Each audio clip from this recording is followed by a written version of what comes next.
Here. It's a choice between a Trump super recovery and a Biden depression. I'm running as a proud Democrat, but I will govern as an American president. Live from New York City and across the country, Election Night 2020. Now reporting, Chief Anchor George Stephanopoulos. Welcome to what may be a long election night, capping a very long election year. We have never lived through a campaign quite like this. A campaign defined by a raging pandemic that has claimed more than 230,000 American lives, caused economic upheaval costing nearly 20 million Americans their jobs, amid racial unrest, protests in the streets of America's cities. It is an anxious, unsettling time. And through it all, America is voting like never before. When the polls opened this morning, more than 100 million of us had already cast our ballots, an astonishing display of citizenship. For the first time ever, more Americans will vote before Election Day than on the day itself. As you can see, people are still voting in much of the country. The lines have been long all through the day. The process has been mostly peaceful. And when all the ballots are counted, more than 150 million Americans will have voted, shattering all previous records. You all know the stakes are high. We do too. I'm here with our political team at ABC Election Headquarters. We have correspondents staked out across the country, at the White House with the president, in Delaware with Joe Biden, and at ABC's Ballot Watch station, where our legal team is focused on what's happening as the final votes are cast and the first ballots are counted. Now, that counting could take some time this year, and that is okay. Not knowing the outcome tonight does not mean the process is broken. It does not mean the election is unfair. What's most important is that every citizen who casts a valid vote gets that vote counted, however long it takes.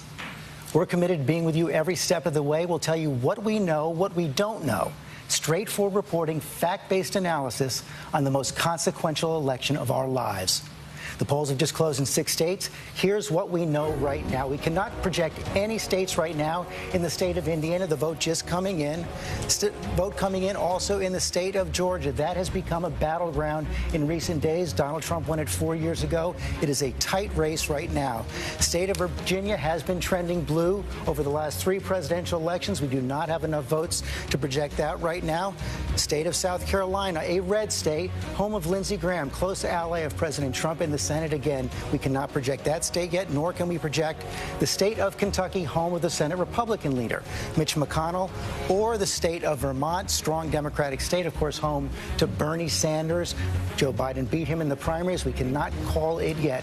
We do have information coming in from exit polls of our voters. David Muir here with that. And we should point out, George, tonight that as we make our way through the night, that these are exit polls, but we might want to call them voter polls this year because they're exits from today, people in line today to vote, but also early in-person voting and telephone polling with those who sent in mail-in ballots, absentee ballots. What we're going to be looking at over the course of the night are these starkly different closing arguments, right? From Donald Trump saying we're turning the corner on the virus to Joe Biden saying I can't flip a switch and get rid of it, but we have to control it before we can recover the economy and unite the country. And so these are the first indications of where the voters stand tonight. Let's first look at the overall job performance. This is not just handling of the pandemic, but overall job performance. 52% of those in the preliminary exit polls disapprove of President Trump's job performance, 47 approve. When it comes to this central debate that really defined both campaigns, whether we should contain COVID or open the country right now, look at that. 52% saying we should contain the pandemic first, 42% saying rebuild the economy. Now, when asked who would better contain COVID efforts, how are we doing so far? Before we get to that, how are we doing so far? 18% very well. 30% somewhat well, 16% somewhat badly, and that number there at the end, the highest of all four, 35% saying we're containing COVID-19 very badly in this country. 2 more key questions, George, coming in already. First, who is better to handle the pandemic as we move forward? Joe Biden, 52%, Donald Trump's 43%.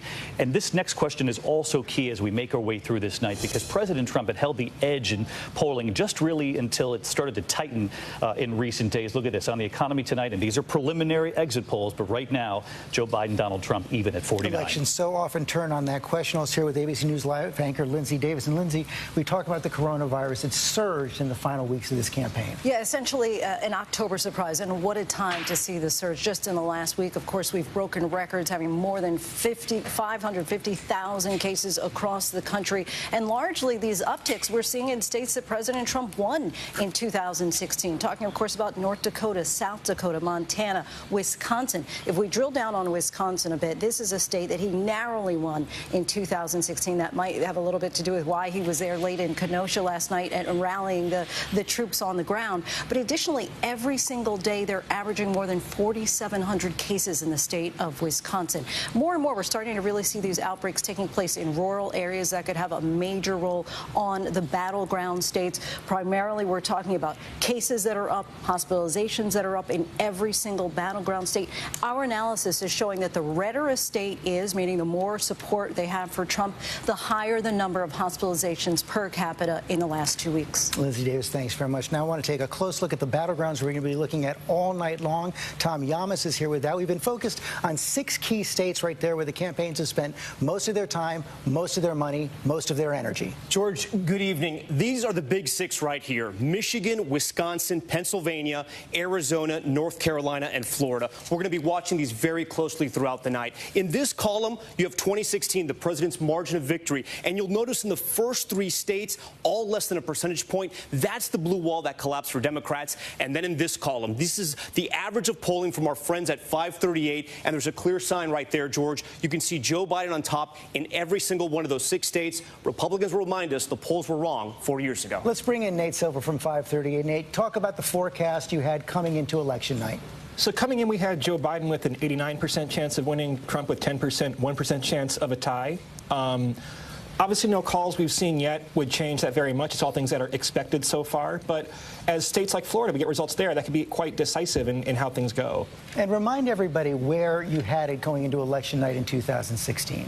So in 2016, we had Trump with a 30% chance of winning, roughly 29%. That was a lot higher than a lot of people thought. But look, I don't control when the 30% happens, the 10% happens. So there is a possibility for Trump to win. He will have to hit his marks, though, win almost all of the battleground states, because Biden has more paths to 270. Let's give people a sense of those paths right now. Let me go back to Tom Yamas. Let's start out with Joe Biden's clearest path to those key 270 electoral votes. All right, George, this is how the map ended up 4 years ago. And on your question, we were talking about that blue wall that collapsed. Wisconsin, Michigan, and Pennsylvania. Let's give those to Joe Biden tonight. Wisconsin, Michigan, Pennsylvania. Look at his total. If he can win those back, and a reminder, they were won by less than a percentage point 4 years ago, he becomes the next president at 278. Which is why Donald Trump has spent so much time and energy on Pennsylvania. Yeah, the math is very simple. If Donald Trump can hold all of his states and he wins back Pennsylvania, George, look at his number, 280. He gets reelected. And then you have to go to those insurance policies for Joe Biden in the Sun Belt. That's when the race changes, and that's what's different about this election, because the president is on defense in some of these southern states, including North Carolina, Georgia, and Florida. And just look at Joe Biden's totals. If he wins Wisconsin and Michigan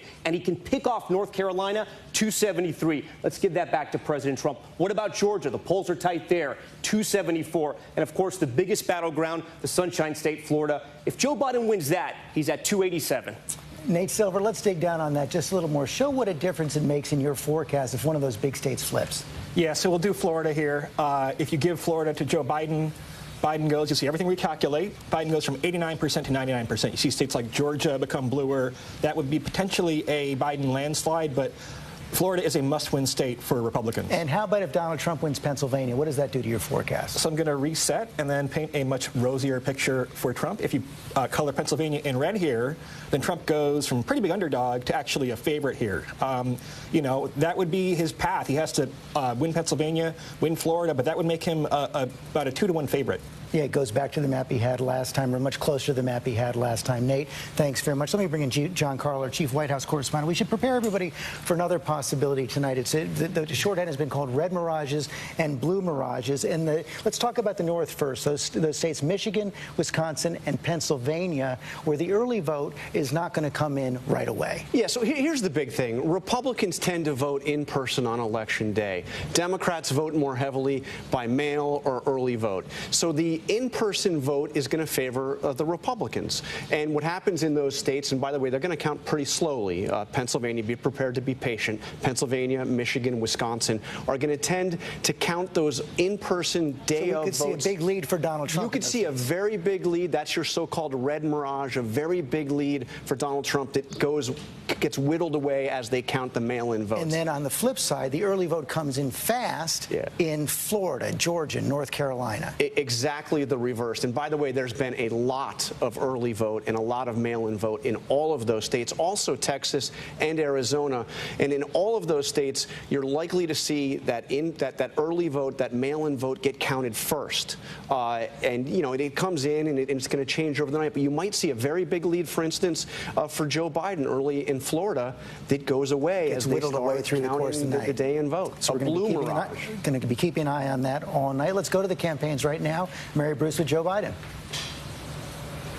George, we have seen a bit of a shift here in tone from the Biden campaign. They have been very cautious all along. Tonight, they are exuding confidence. They say it is clear that they are winning, and that is because they feel that most of the early vote went to Joe Biden. They say that means when they pour over their data that Donald Trump is going to have to outperform tonight in many of the states that he won in 2016. In fact, they say that in several states, Trump will have to get 60% or more of the election day vote in order to pull this off. Now, Biden was asked a short while ago how he's feeling, what the outlook is. He says he never feels confident, but he says he does feel hopeful. He, of course, spent the day again in Pennsylvania. He has spent more time in that state than any other. He paid a visit today to his hometown of Scranton, Pennsylvania. They certainly would like to win Pennsylvania. It would make things a whole lot easier for them. But as we have been discussing, they have many other pathways here. It is not a must-win for them. One other thing here we're keeping a close eye on, and whether or not we may actually see Joe Biden here tonight. There was an expectation that he would be talking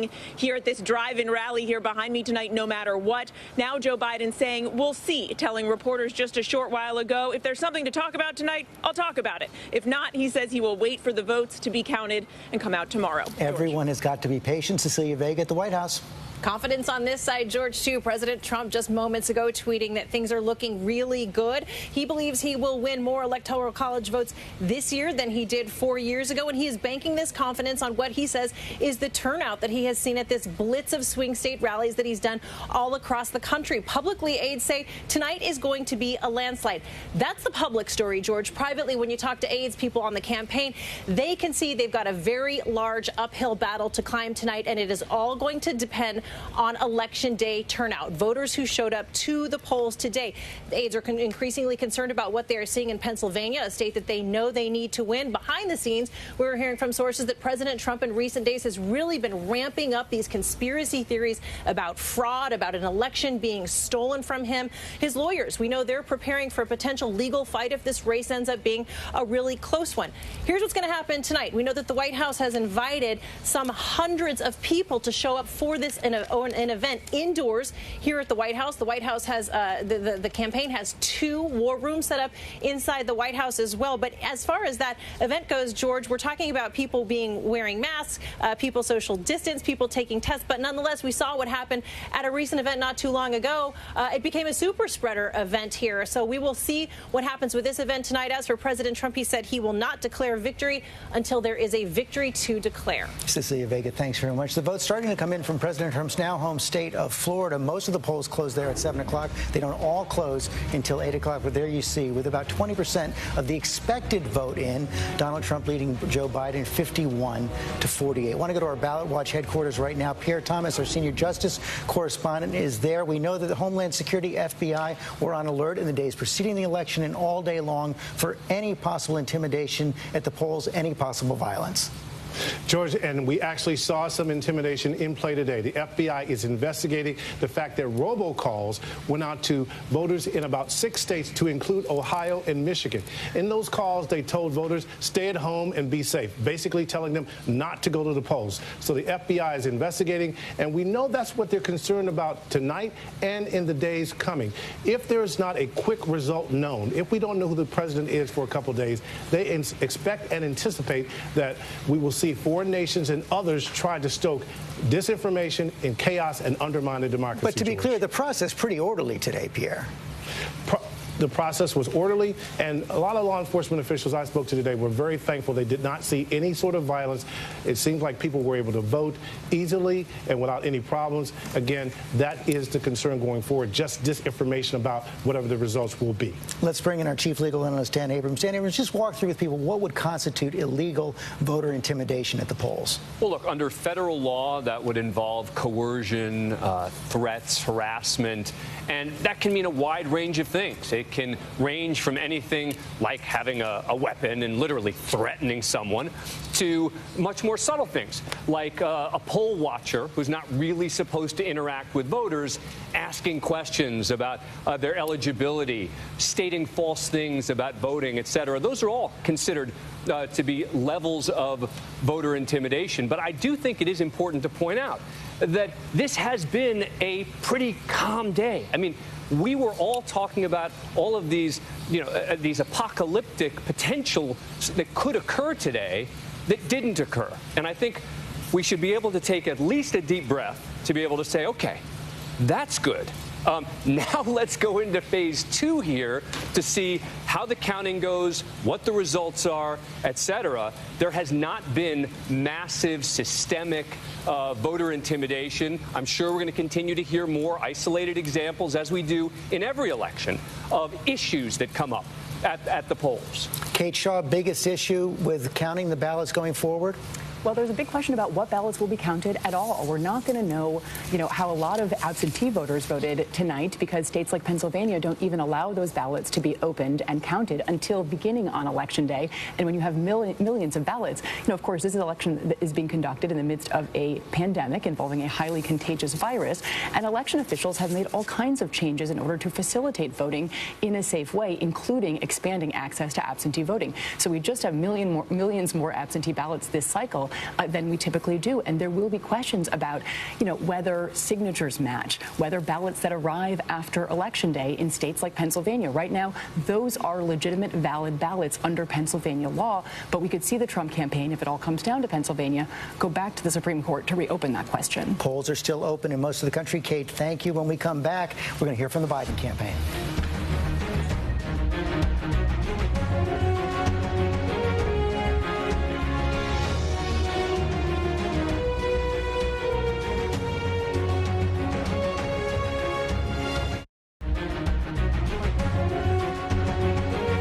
Welcome back to our coverage. Coming up at 7:30 right now. I want to go to Wilmington, Delaware now, where the deputy campaign manager for Joe Biden, Kate Bedingfield, is on site. Kate, thank you for joining us tonight. Very simply, how are you feeling right now? We feel really good, George. We think we have a lot of different pathways to the nomination. We've been really, to the White House. We've been really encouraged by the enormous turnout that we've seen across early vote. We've seen record levels of turnout. We believe that we've really banked a lot of votes in these key states, and that it's going to be very difficult for Donald Trump to make up that difference tonight. We think people have really responded to Joe Biden's message. He spent this entire campaign talking about the need to bring the country together, to heal, to find a way to get this virus under control, to get the economy back together. He's really, he's really had a proactive, positive message that people have responded to. And what we're seeing across the country tonight is that people are turning out to vote for Joe Biden. For all your supporters out there, what's the one place you want them to focus on, saying this is the key, this is going to show that we're winning tonight? Well, fortunately, the situation for us is such that we don't have to do that. We have a lot of different ways to get to the nomination. We have a potential path that runs through the Sun Belt. We have a potential path that runs through the upper Midwest, through Michigan, Wisconsin, Pennsylvania, Arizona, Georgia, Florida, North Carolina. These are all places where we look really competitive and where people are turning out to vote for Joe Biden. So we're in a great position, George, where we don't have to say, here's the one state that we think is going to be the decision maker for us. And that's, I think, a testament to how people are reacting to Joe Biden and how they want to see him in the White House. And should we expect to hear from Vice President Biden tonight? I would expect you'll hear from him. I think throughout this campaign, he has filled a void of presidential leadership that we haven't gotten from Donald Trump. And I think tonight you should expect to hear him speak to the nation and talk about the path forward and the hard work that we're going to do to start healing this country. Kate Bedingfield, thanks very much. Thanks for We now have about 40% of the vote in from the state of Florida. Florida, it looks like Florida again, Tom.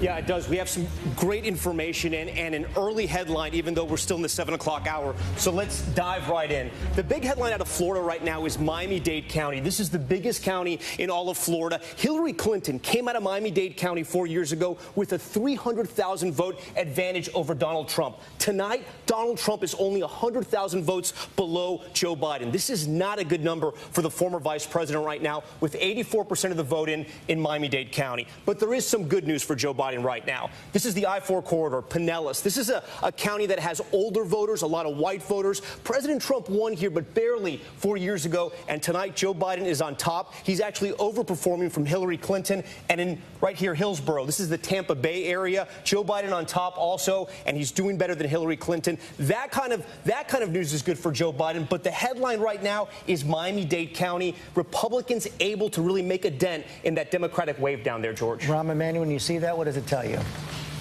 Well, it tells me that your word patience is something that I'm not very good at, that I'm going to have it. No, look, there's some places that are overperforming, some places are underperforming, and it does have one question that I don't know here is what's happening in the African-American community of Miami-Dade. That is the one part, I mean, in the granular, you would get precincts, but everywhere else, Biden's hitting his numbers and exceeding his numbers. That would tell you Miami-Dade, where they were having some problems there for early vote, and it came out also on Election Day. Christie, Florida must win for President Trump. It's a must win for the president, but if you think about it, Biden is now, with 84% of the vote in at Miami-Dade, he's nearly 10 points behind where Hillary Clinton was 4 years ago. And that's a big amount of vote there, too. So, I think this is very good for the president's prospects in Florida. Yvette Simpson, what's the biggest thing you're watching tonight? I think, I'm looking at, particularly in Florida, Broward County is something that I was just talking to Rahm about during the break. If we could take a look at it. Broward County is seeing turnout above 2008. This is where you can start to make up the difference in places like Miami-Dade. We know the I-4 corridor is also important. A lot of organizations like ours did a lot of work there. I think Florida is going to be a long game. We're also seeing some really great stuff in Georgia. Joe Biden is outperforming Hillary Clinton significantly so far in Cobb County, which is suburban Atlanta. So when we give up on Florida, which we won't, let's look at Georgia. I think Georgia is the sneaker for tonight. What this tells me in Miami-Dade County is that the president is doing well with Cuban Americans. His approach to Cuba, to Venezuela, he has a strong approach with those nation states, and the people who have come from there and live in Florida now have responded well to it. We see that. The other thing I would point out, though, is we don't yet know where these votes are coming from. We assume that they're the early votes and the absentee votes, and so you would expect the president's lead to either tighten or get bigger in many of these counties as Election Day votes get counted. We don't know that. Let's go to Victor Oquendo in St. Petersburg. George, that's the Cuban vote, of course, is so huge here in Florida. And in Miami-Dade County, that, of course, is the biggest voting group there. I can tell you that the political ads have been nonstop, and they have been relentless. President Trump labeling Joe Biden as a socialist, that has resonated with the Cubans in Miami-Dade County. Just the other day, President Trump tweeted that Joe Biden is a proven Castro puppet. I think that's 100% what's going on in Miami-Dade County right now, George. Victor Oquendo, thanks very much. We're going to be keeping an eye on Florida all through the night. We're going to take a break right now. The polls are about to close in Ohio, North Carolina, and West Virginia. We'll be right back with that. When we come back, polls close in the key battleground states of North Carolina and Ohio. As millions of Americans cast their votes, we're live across the country on ABC.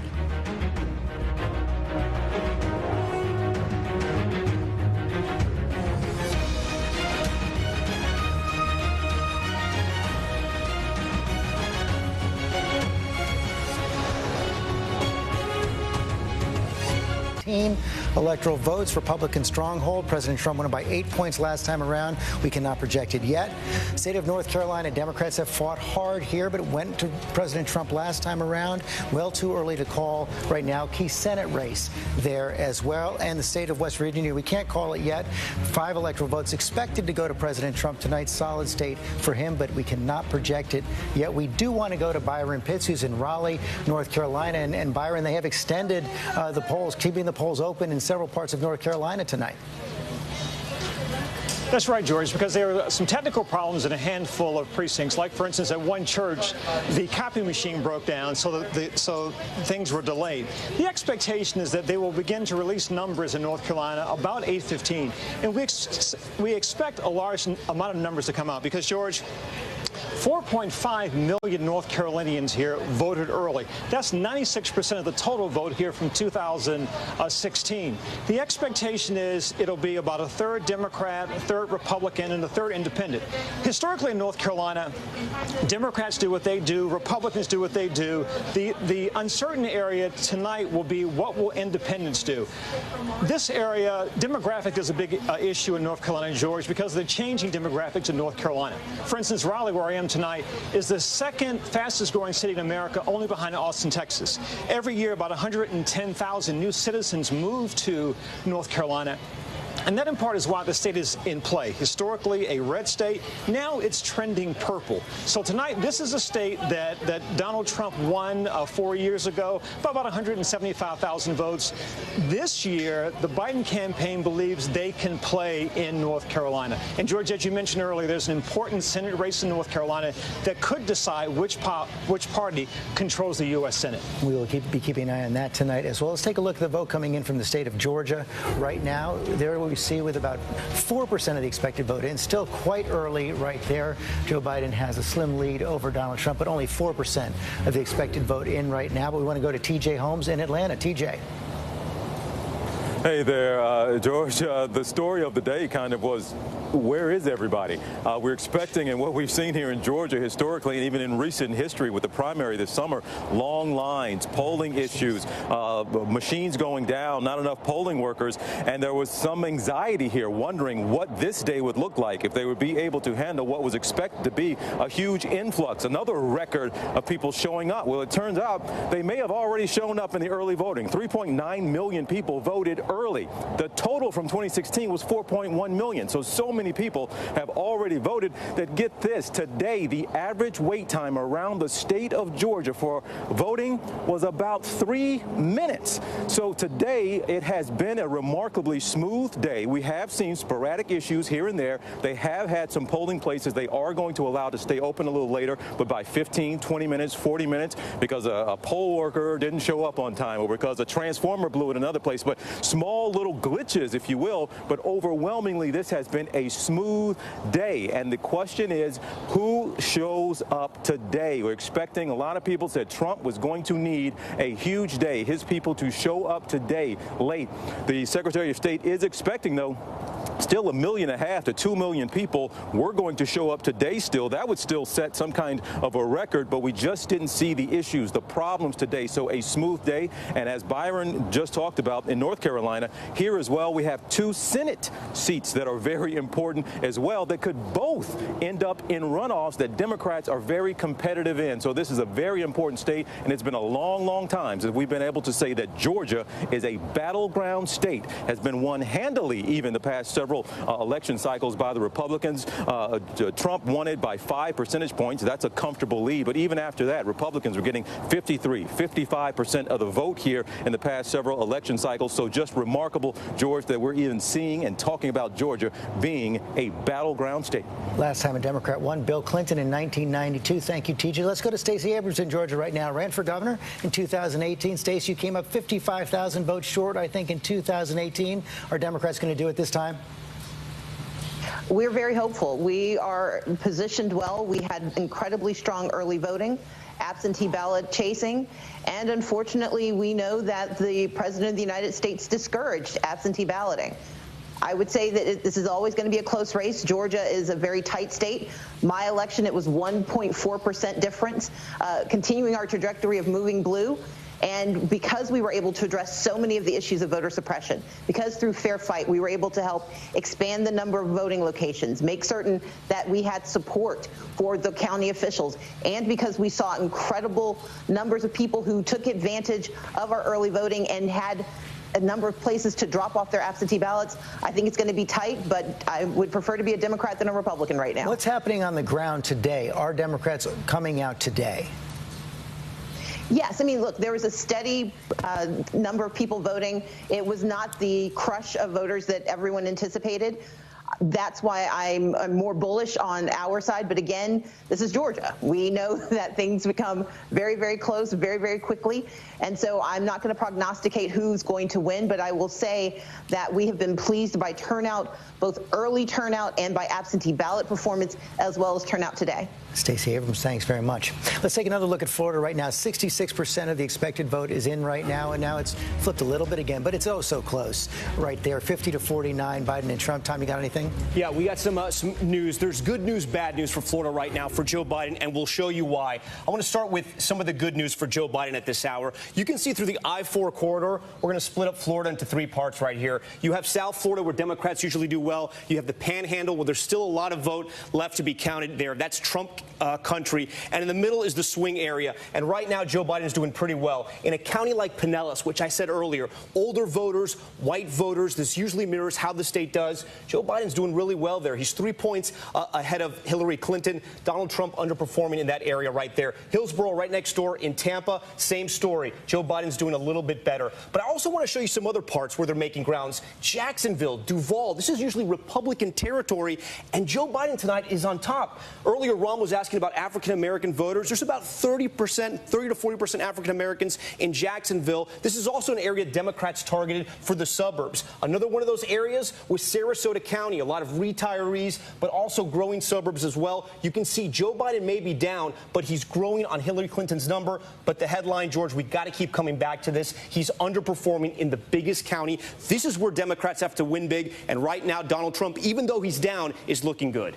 David Muir, what are we seeing from the exit polls in Florida? Well, it's really interesting. You know, Tom mentions this. We were always going to be looking in Florida at senior citizens in Florida, whether or not he could peel off some of President Trump's support and some of the more rural areas of Florida. But right now, when you take a look at Donald Trump's job performance, and this is often an indicator, although these are preliminary exit polls, as we always like to say this early in the night, 54% approve of the job that President Trump is doing. Now, here's the interesting thing.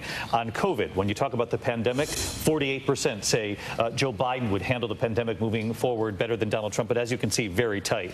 On the question of the economy, 53% say the president they trust to handle the economy, to 44% with Joe Biden. But many of these numbers, just show how close it is. And it's just flipped again now, 50-48 Trump for Biden. John Carr, are you looking at a key county? Yes, Sumter County, which is the villages. The villages, yeah. where they all go. We saw, and it's Trump country through and through. And if Tom, you have the villages, it's looking very close. I mean, it's looking very similar to what it was 4 years ago, which is good for Donald Trump. Biden is overperforming where Hillary Clinton was a little bit there, but Donald Trump is also doing better. Do we know what the turnout is like there in Sumter? Is it above? Oh, there it is right there. It's heading to 90,000. Yeah, it's above. If you look right now, Trump has 6,000 more votes than he had, raw votes, than he had 4 years ago. But Biden has about 6,000 more raw votes than Hillary Clinton had 4 years ago. And the state is oh so close right now. Cecilia Vega, Latinos are going to be key in the state of Florida. Yeah, key. And George, the President Trump made more trips to Florida than any other state leading up to the election. They're going to be key in Florida, of course. They always are. But this election could be the Latino election, the first time that we've seen. We've been talking about it for years, but we are seeing Latinos vote at higher rates in early voting than we have ever. 32 million eligible Latinos up for voting this year in this presidential cycle, the largest ethnic minority in this country, expected to exceed African Americans even voting. Both campaigns have pushed hard to win this vote, and President Trump has been pushing this narrative that Joe Biden will be a socialist, that Latinos, particularly Florida Latinos, Miami, Cuban American Latinos, do not want to see. But I got to say, George, we talk about this every 4 years, particularly. Latinos are not a monolith. Latinos who vote in Florida tend to vote very differently than, say, Mexican Americans that we see in places like Texas and Arizona. So we will be watching those other states, and the campaign's not just focused on places like Florida or Texas this time. They're focused on the suburbs in places like Pennsylvania, in a state where President Trump won by less than 1% in 2016, because they very much view this ethnic group as potentially the group that could flip a very tight race for either candidate. Thank you, Cecilia. Lindsay Davis, what are you seeing in Florida? Well, I'm particularly interested in, and this is something that may play out in Arizona as well, but these areas that have these high retirement areas, right? Older people. No other group has been more impacted by coronavirus than senior citizens, those who are 65 and older in particular. 82% of the deaths in Florida have been senior citizens, and yet these are people who come out to vote during the midterms. 1/3 of those who showed up to vote were senior citizens, and this is also far-reaching. I mean, this is not just people who are seeing firsthand their friends dying, but they're experiencing the isolation. And so across the country, you have an 80% death toll with the elderly population. In Florida, in 2016, while President Trump won by 100 313,000 votes. With senior citizens, he beat Hillary Clinton by 330,000 votes with the seniors. And so this is looming large, and we're seeing a major shift as far as the support from seniors going to Biden. Thank you, Lindsey. Ram, you're seeing something in Florida? Well, I think what's very, very important is if you take the last 5 presidentials, it's 50 million votes have been cast for the presidency, and 19,000 separate the Democrat and the Republican. When you attack all 50 million over the last 5 presidentials, it's Democrat and Republican separate by 19,000. There's going to be a night where if you don't have a tough stomach, don't watch Florida. Watch the rest of the country. Because you're not going to be... I'm getting texts from my daughter. She says, I can't handle it. I said, go back to your studies for a second. Because this is going to go... Look, if you can look up at the Panhandle, hasn't reported. You got a 200,000 vote reporting. This is going to go back. But the Panhandle is likely to be very strong for the president. But it's a light vote.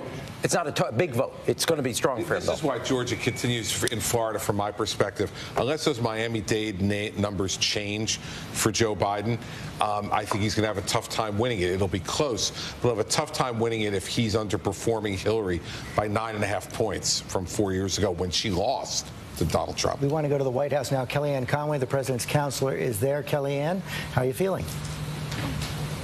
We're feeling good. We know that the first day of early voting really benefited the Democrats in places like North Carolina, Georgia, Florida, Michigan. George, they had a significant advantage. You know, if you're an anti-Trump voter, you've waited 4 years to vote against him. So people came early, but they can't come often. You can complain about him hundreds of times, post things thousands of times, but you can only vote against the president one time. And that's why we know the day of voters, just like in 2016, are very strong today in 2020. In some of those counties like Dawson, Pennsylvania, Upper Peninsula, Michigan, we're feeling really good about some of the early returns in places like that.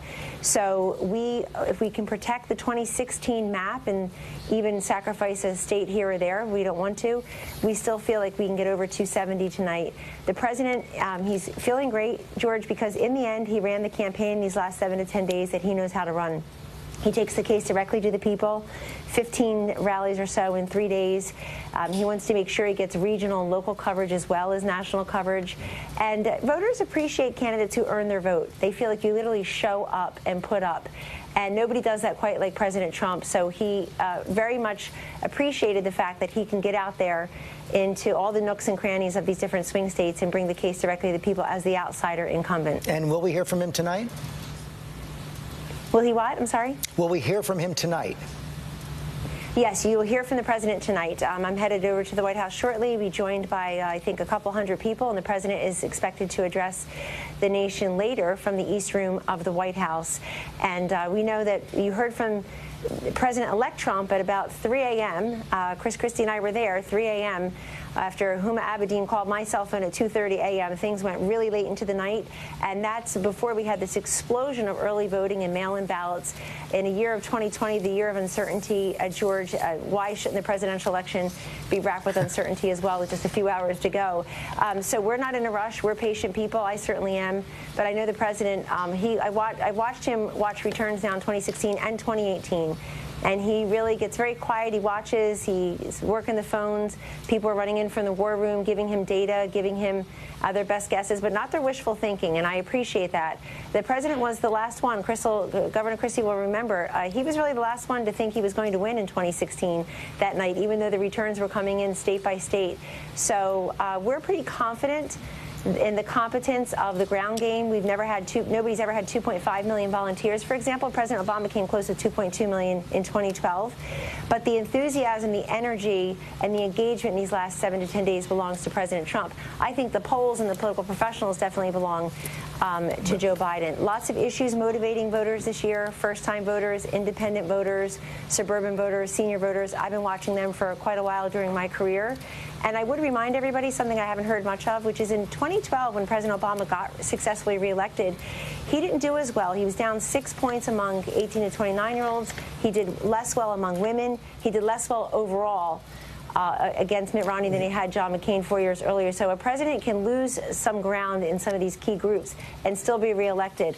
We're not talking about electability, who can win or who can't win. We're talking about electoral college. And busting through that blue wall like we did in 2016 is really the key to tonight. Kellyanne Conway, thanks very much. Let me bring in Matt Dowd and Heidi Heitkamp, now two more of our analysts. Matt Dowd, you were with George W. Bush in Florida back in 2000. I think it went on for something like 35 days. Looks like a close race in Florida tonight. What stands out to you overall as we head into the vote counting tonight? Well, if you take a look at Florida, and I know we haven't talked about it much because they're likely red states, which is Indiana and Kentucky in this. What's fascinating is Joe Biden is on average 4 or 5 or 6 points ahead of where Hillary Clinton was in all of the suburban areas and the surrounding areas. You look at Indiana, look at Kentucky, even look in Florida, Pinellas County and all those places. All of that sort of what we expected going into the state, that Joe Biden would have a surge in that area, just like what happened in 2018. So that's going to be very interested to see in Philadelphia, the suburbs in Philly, and the suburbs in Pittsburgh, the suburbs in Detroit, the suburbs in Wisconsin around Milwaukee. But I think a big thing to come away with was why I think Florida is going to be very, very close is by that Miami-Dade number. Joe Biden can still win Florida with that Miami-Dade number. But instead of it being a comfortable or even something that you could bank on, it's going to be a very, very, very close race in Florida now.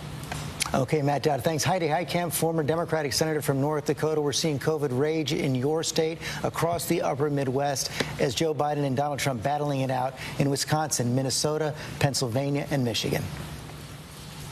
Yeah, you know, you cannot understate the impact of what's happening with COVID here and how that has changed the dynamic, especially in rural areas when we know that there is a shortage of access to health care. But I want to say something about the early vote. I think at the end of the day, the regret that Donald Trump may have is that he kept telling people not to vote early. You should always get those votes in the bank, and if you just count on one day, you may be disappointed in that one day. And so I think we're going to see some wins in the South. I think we're going to see the blue line hold. I think that Iowa may be in play, and we may win a Senate seat in Montana. We will keep an eye. Especially if that 4% holds. We will keep an eye on it all. Heidi Heitkamp, thanks very much. We do have another state to call. Not a big surprise here, Vermont. Vermont, Joe Biden will win the state of Vermont, and it's 3 electoral votes. Only 5% of the expected vote-ins, but we can project that Joe Biden will win there handily. Got to take another quick break. We'll be right back.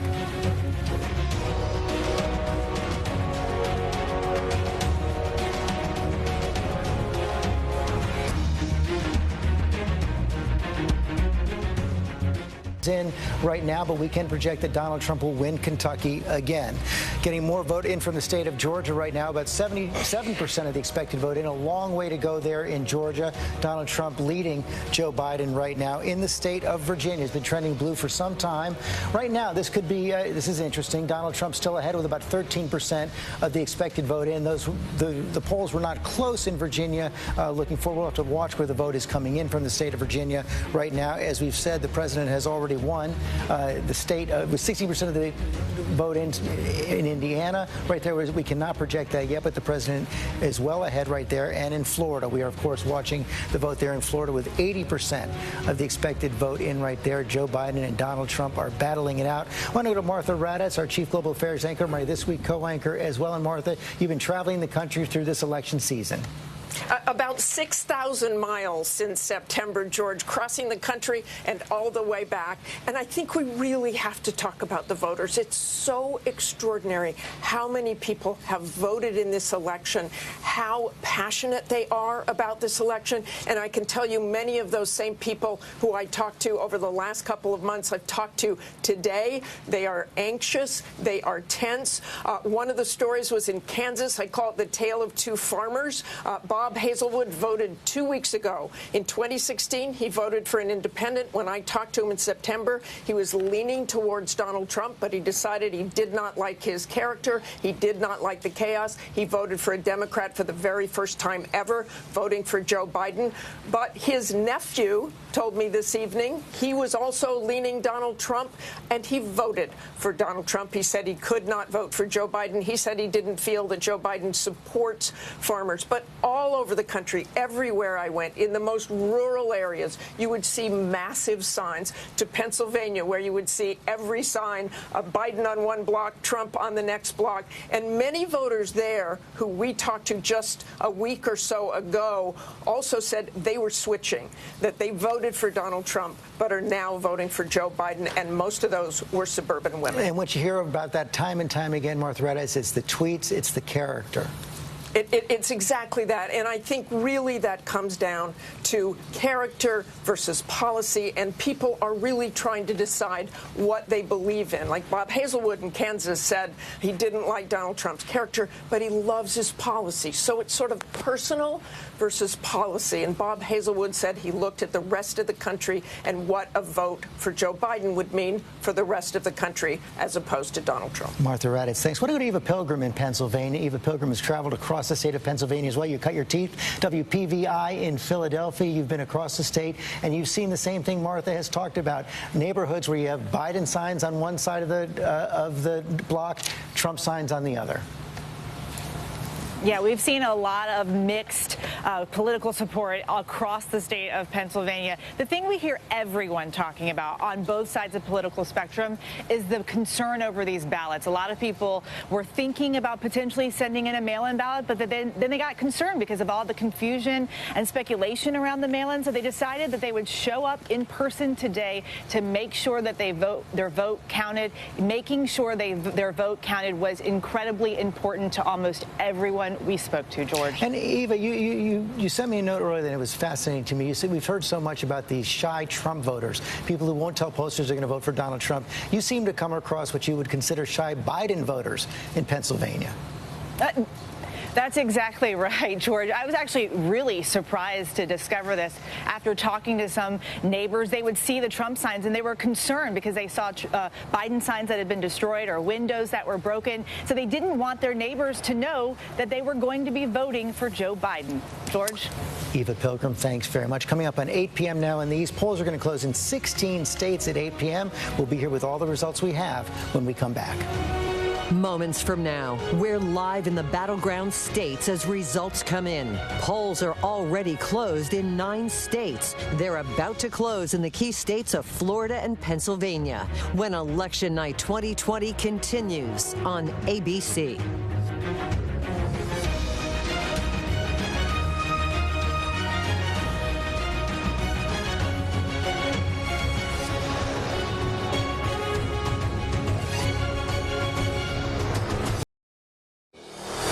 This is an ABC News special. There has never been an election quite like this, with so much on the line. We are going to keep on working, we are going to keep on fighting, and we are going to keep on winning, winning, winning. We choose hope over fear. We choose unity over division, science over fiction, and yes, we choose truth over lies. So it's time to stand up, take back our democracy. Live from New York City and across the country, Election Night 2020. Now reporting, Chief Anchor George Stephanopoulos. 8 p.m. in the East, polls have just closed in 16 more states, and we have more results. In the state of New Jersey, Joe Biden will win the state of New Jersey. Chris Christie, I guess that's not a surprise. Yeah, I'm going to fall off my chair. I can't believe it. Are you going to tell me Cory Booker won next? I'm really going to pass. We will check that. Another projection also, state of Massachusetts. Joe Biden will win the state of Massachusetts right there, and it's 11 electoral votes. Joe Biden will will win the state of Maryland, and it's 10 electoral votes. A pickup for Donald Trump in the state of Oklahoma. Of course, he won that last time around. 7 electoral votes at play, and Donald Trump will win those. Joe Biden will win his home state of Delaware, and it's 3 electoral votes. Joe Biden will win the District of Columbia, and it's 3 electoral votes. But let's take a look down in the map now and see what we show. Oklahoma and Kentucky for President Trump, Vermont, and those states up in the Northeast, Massachusetts, Maryland, Delaware, and New Jersey for Joe Biden right now. Still early in the night, 6 states to 2, 44 electoral votes to 15. Let's take a deeper dive now at the state of Ohio in the middle of the country. 28% of the expected vote is in, and right now, at least, Tom Yamas, Joe Biden has a lead. Yeah, and actually, there's some good news for Joe Biden out of Ohio. The Biden campaign didn't really contest Ohio, and they made some last-minute trips there, and here's why they have reasons to be happy. In counties like Wood that went for Barack Obama, then switched over to President Trump, you can see Joe Biden is on top, 55% of the vote in, but you can see he's overperforming from Hillary Clinton 4 years ago. Another one of those counties that President Trump was able to swing, Trumbull County, you can see Joe Biden again on top. He's up almost 10 points there as well. But, you know, Ohio's all about the 3 C's, and George, I know you know this, Cleveland, Columbus, and Cincinnati. We don't have information for Cincinnati yet, but in Columbus and in Cleveland, Cuyahoga County, Joe Biden is doing really well. They're 74%. He's up almost 10 points from where Hillary Clinton was. These are the areas where Democrats have to really run up the vote. Lake County, which is always a nail-biter, 51 to 47 there. His numbers are really good compared to Hillary Clinton 4 years ago. Okay, Tom, thanks. What have we seen in the exit polls there, David? Yeah, it's really different. Tom points out some encouraging numbers, but the exit polls reflect something slightly different in Ohio. If you take a look at the president's job performance in Ohio, 54% approve, 44% disapprove. This is the strongest number we're seeing in that sort of upper Midwest of the country. And when you break it down to those 2 central issues, containing COVID, rebuilding the economy, 48% say the pandemic is more important to try to contain. But here's where it gets interesting, George. I was digging a little deeper here. The vast majority of Ohio voters prefer Trump over Biden to handle the pandemic moving forward, 51 to 46%. And that's even with the governor, Mike DeWine, who's received such high marks for his handling of the pandemic in recent days, saying it's raging throughout the state. But still, Ohio voters, despite what they're seeing with COVID, believe President Trump is the best to handle this moving Yvette forward. Simpson, your home state, what do you make of the early results? You know, it's looking good. Even in places like Delaware County and Mahoning County, we're seeing Joe Biden outperform Hillary Clinton by 10, 20%, which is really great. And as you know, Ohio has got a lot to prove. We make presidents. We made Barack Obama both times. And so I think Ohio has a chip on his shoulder, and we're ready to flip back to blue in this one. A lot of hard work going on in Ohio, and hopefully we can deliver Sarah for Joe Fagan, Biden today. We saw Joe Biden make a late play in Ohio, a late play in your home state of Iowa. Yeah, for sure. Well, in Iowa, though, I'm not pessimistic yet. I think the first votes often come in are the absentees. We've seen Democrats do very well across the country with absentees. So I expect that Ohio will close strong for the president. In Iowa, there seems to be a lot of momentum for Republicans. And what we see across the board here is that places you expect Republicans to win appear to be closing for Republicans. Really, North Carolina, Georgia, that's what this is going to come down to tonight. Okay, thanks very much. Let's go to Adrian Bankert in Columbus. Adrian, as David Muir said, COVID has been raging through the state of Ohio for the last several weeks. Yes, that's right, George. In fact, new numbers posted today saying that there were over 4,200 new cases of the virus here in Ohio, 33 more deaths. That takes the number of total cases up to more than 225,000 in this state. Now, that is one concern for voters here in Ohio, but their major concern is the economy, joblessness, workers needing employment, and they overall, according to our early data, show that they believe that Trump can handle this more than Biden. But again, every poll is very, very tight. And this is a toss-up state. This is showing that the results are tied between Trump and Biden. But again, this could be a very historic signpost for the election. There have only been 2 exceptions where Ohio didn't call the presidential winner. In fact, if you just look back at history, whoever wins Ohio lends itself to winning the presidency, winning the nomination. So we're awaiting those numbers. The polls closed at 7:30 though. Anybody who is in line still could be seen and still could cast their ballot. But again, those numbers for COVID, a big concern, and a lot of people are looking at joblessness. And like you guys are talking about in studio, the ability for Ohio to flip between red and blue is certainly something we have seen time Pretty and time hard again. and fast George. rule. Republicans do not win the White House if they don't win Ohio. Adrian Banker, thanks very much. Let's go back to Florida. Now 25,000 votes or so separate Donald Trump and Joe Biden. Tom Yamas, Donald Trump is ahead. Yeah, he's ahead, and I'll tell you one data point right now that to me is the most interesting so far. The absentee early vote, 77% of the expected vote in. That's going to be the early vote. And look at these numbers, George. The conventional wisdom was that Democrats were going to blow out Republicans in the early vote. And in Florida right now, it is neck and neck. Every time we look at the state, it's getting closer and closer. But what we have to keep our eye on right here is this section of the state right here. We're talking about Pensacola, the Panhandle. That is Trump country. The votes are still out there, and it's important because this is such a close race. One of the problems, besides Miami-Dade County, for Joe Biden is that he's underperforming in some Democratic counties, places like Osceola. He has a big lead there, but he's underperforming from where Hillary Clinton was 4 years ago. We look at Orlando, which was ravaged by COVID, especially the economy there. He's doing a little better there. That's a good spot for him. And he's made some gains in places like Jacksonville, Duval. This is a Republican county. He's winning right there. It is so close right now, George. We're going to have to keep our eye on this state minute by minute because we're talking about thousands of votes at certain parts of the night. Okay, Tom Yamas. Mary Bruce, what is the Biden campaign telling you about Florida?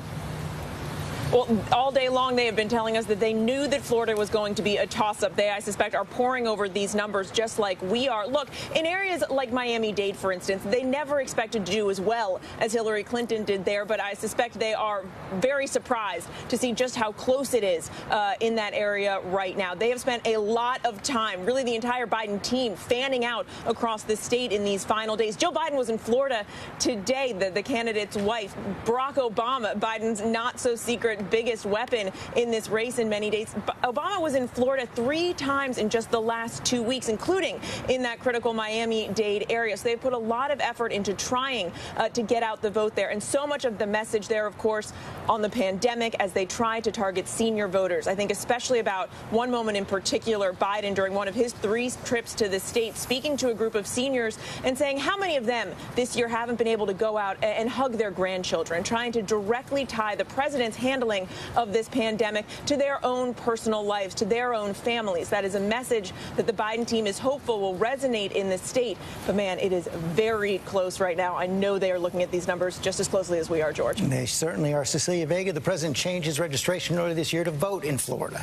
Yeah, George, I think it's hard for a lot of people to remember because we think of Donald Trump as a New Yorker, but he is now a Florida resident. The First Lady just voted in Florida this morning. He changed his residence from New York to Florida not too long ago, and this is a state that he has visited more than any other during the course of his presidency, some 82 visits over the course of the last 4 years, and he has been there numerous times over the course of this election and spent $78 million down there in Florida. And our team is hearing from sources who are telling us that the president, George, is over the moon with the numbers that he is seeing come in from Florida, especially Miami-Dade. I think they thought that the Democrats would have an advantage at this stage of the night, looking at the early voting that was happening there on their end. So they are clearly very pleased with what they are seeing at this point. And we're also told, George, that President Trump inside is watching these returns between the residence and the East Room here in the White House where that event is taking place. Okay, Cecilia, thanks very much. Nate Silver, let's remind everybody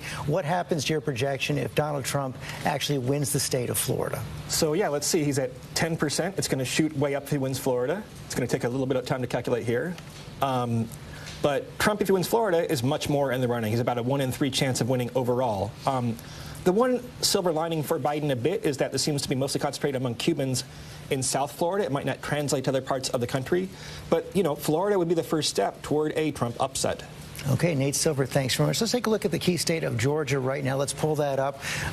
We've got about 11% of the expected vote in, and Donald Trump has the lead. Tom Yamas. Yeah, let's take a look at Georgia right now. We do want to say, though, there is a lot of the vote that is not in Georgia, and that's important because you have the state of Georgia, and then you have the state of Atlanta and the suburbs, and 50% of the vote for the state of Georgia is going to come out of here. So, George, it is still very, very early.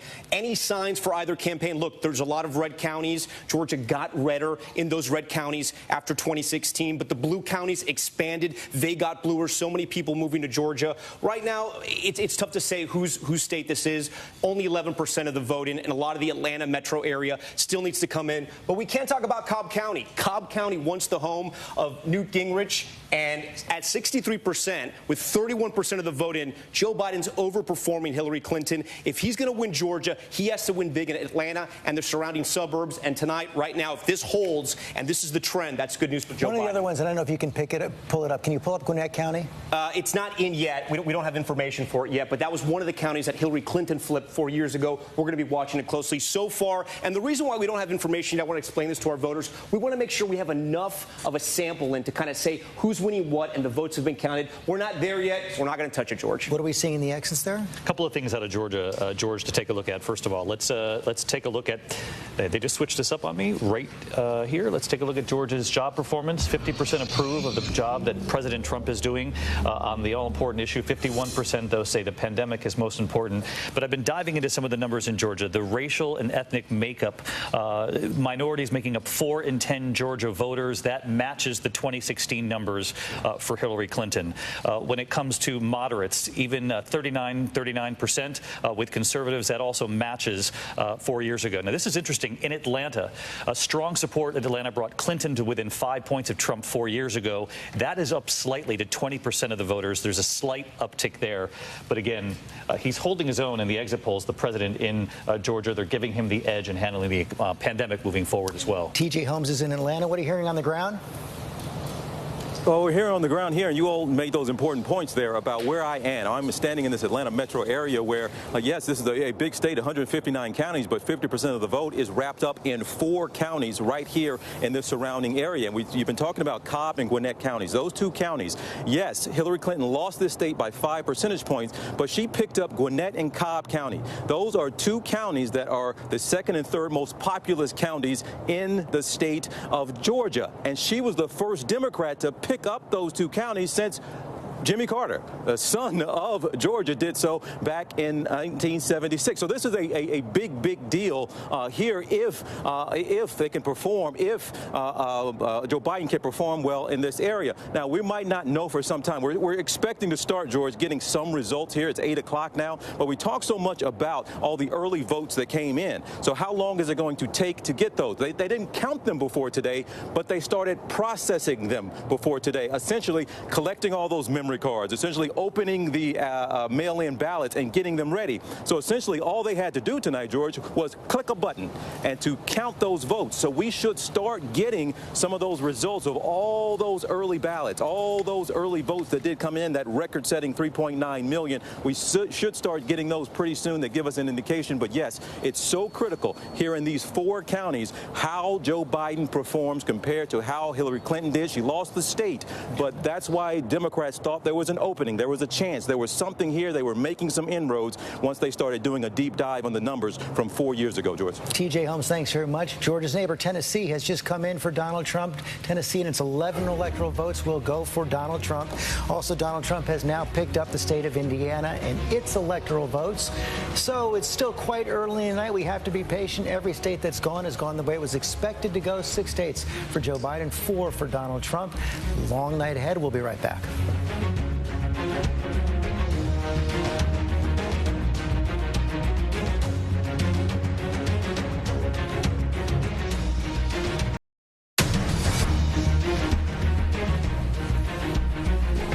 And we're back with our coverage on Election Night 2020, and we can say now that Mitch McConnell in the state of Kentucky has been reelected to the Senate. Mitch McConnell has been the Republican leader. Too early to say whether he'll continue to be the Republican leader, but we can say he will continue to be a senator. Mitch McConnell has won tonight. Let's take a deeper dive now at the state of Virginia. It's still too early for us to project about 26% of the expected vote in, and right now it appears, Tom Yamas, that Donald Trump has a sizable lead. Yeah, it's still really early, as you mentioned. I want to blow up Virginia here because it's a little smaller in our map. Here's part of the problem right now, why we don't have a good sense of what's going on.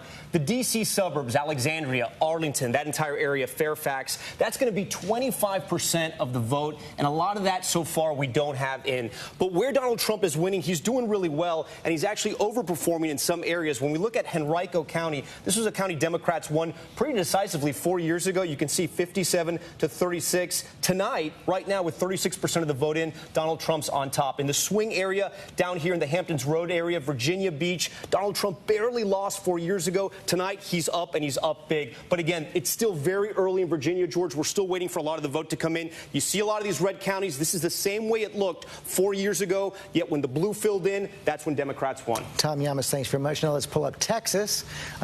Seemed to become a battleground late in the game of this campaign.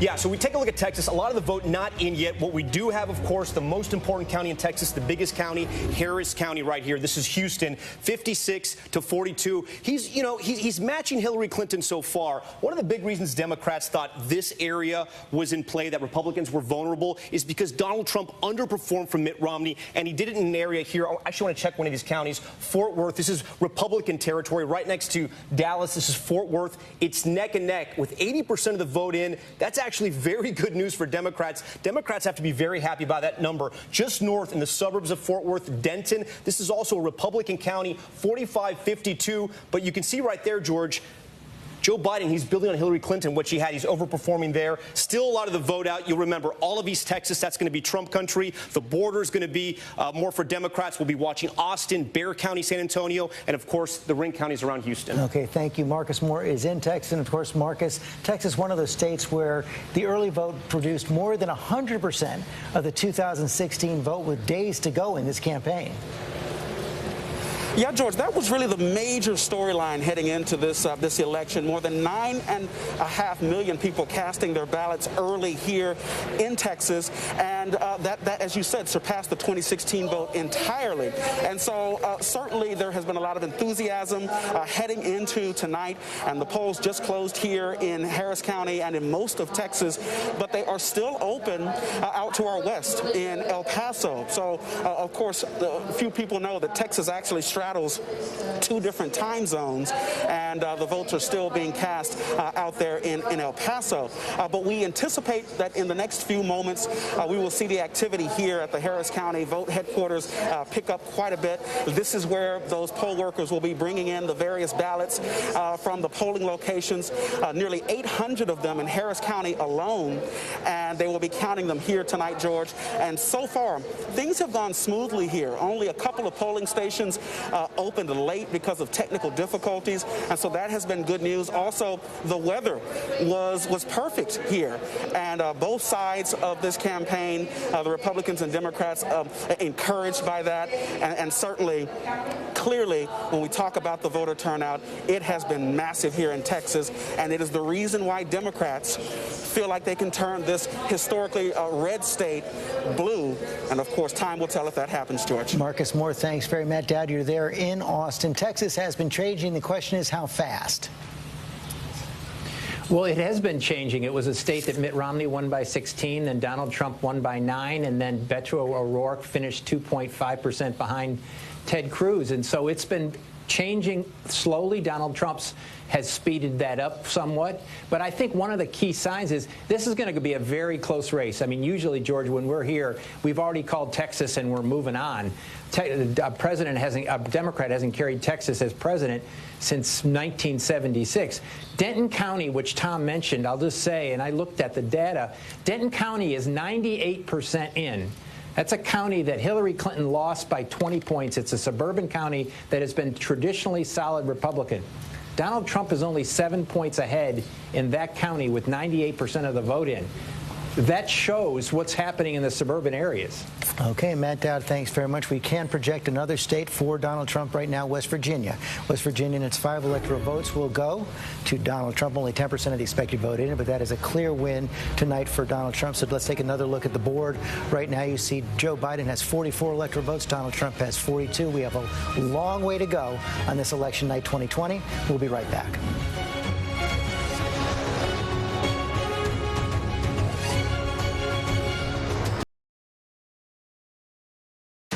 Live from ABC News election headquarters in New York City, here again, George Stephanopoulos. We are back. It's 8:30, and these polls have closed in one more state, the state of Arkansas, but it's too early to project that state right now.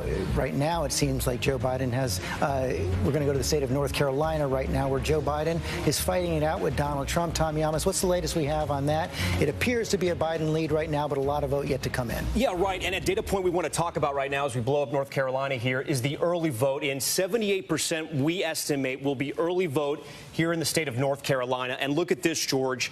Joe Biden is up by 10 points, and that's important because we have to put that into perspective as we look at the rest of the state. He's leading in the early vote now. The president's team has said they're going to win on Election Day when people actually vote in person. But when we look at the research triangle, this is the areas of Raleigh and Durham. We're talking about Duke and UNC, all the universities right now. Joe Biden's overperforming from Hillary Clinton. This is 82% in. This is a great trend right now because for Joe Biden to win, for the Democrats to win in the state, they have to run up the scores in both the research triangle and the triad. These are communities that have pharmaceutical industries, they have tech industries, and they obviously have the universities. They want to run up the score there. Another key county we're watching here is New Hanover. Why are we watching this? Well, it usually mirrors how the state does, right? And a Republican, I should say a Democrat actually, hasn't won this county since Jimmy Carter. Joe Biden's up right now. It has a good mix of people that live here. You have upper middle class suburbs, you have retirees, you have military families, you have people who work in the entertainment industry. So this is a key county we're watching. It's incredibly important. The city is Wilmington.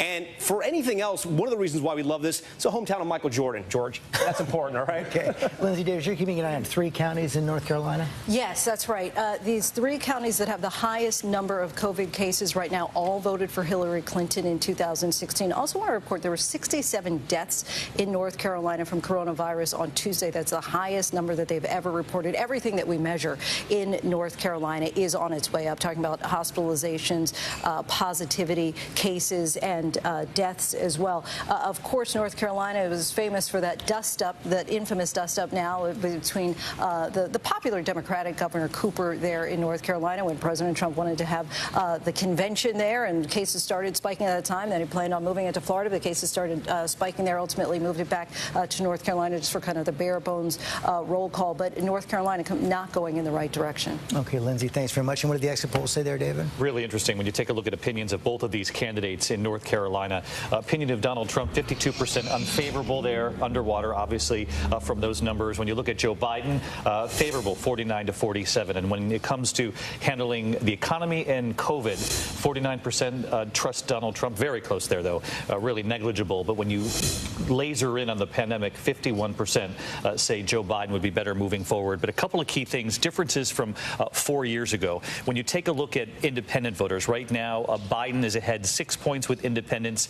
Donald Trump was ahead by 16 points 4 years ago over Hillary Clinton. So Joe Biden right now with independent voters in North Carolina. Moderates broke for Hillary Clinton 20 points 4 years ago.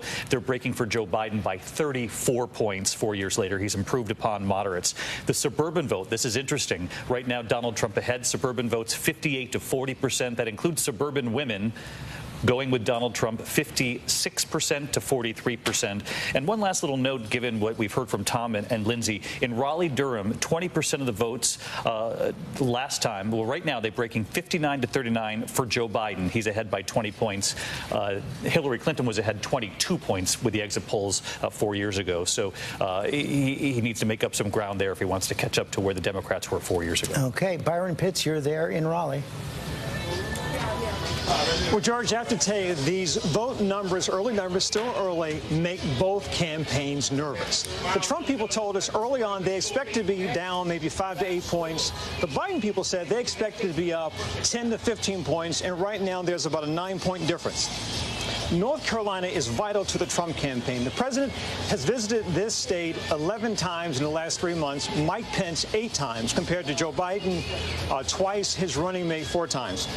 And George, in Southern terms, for Joe Biden, winning North Carolina would be good gravy. It's an indication that he may do well in the Sun Belt states. But for President Trump, winning North Carolina is the full chopped barbecue platter with hush puppies. He needs to win this state. As one of his campaign people told us, George, they see North Carolina as their white flag state. If they lose this state early, that is a bad sign for what may come tonight. He's got to win North Carolina. He's got to win Florida. Mary Bruce, the Biden campaign not giving up on North Carolina, yet they're still pushing the vote.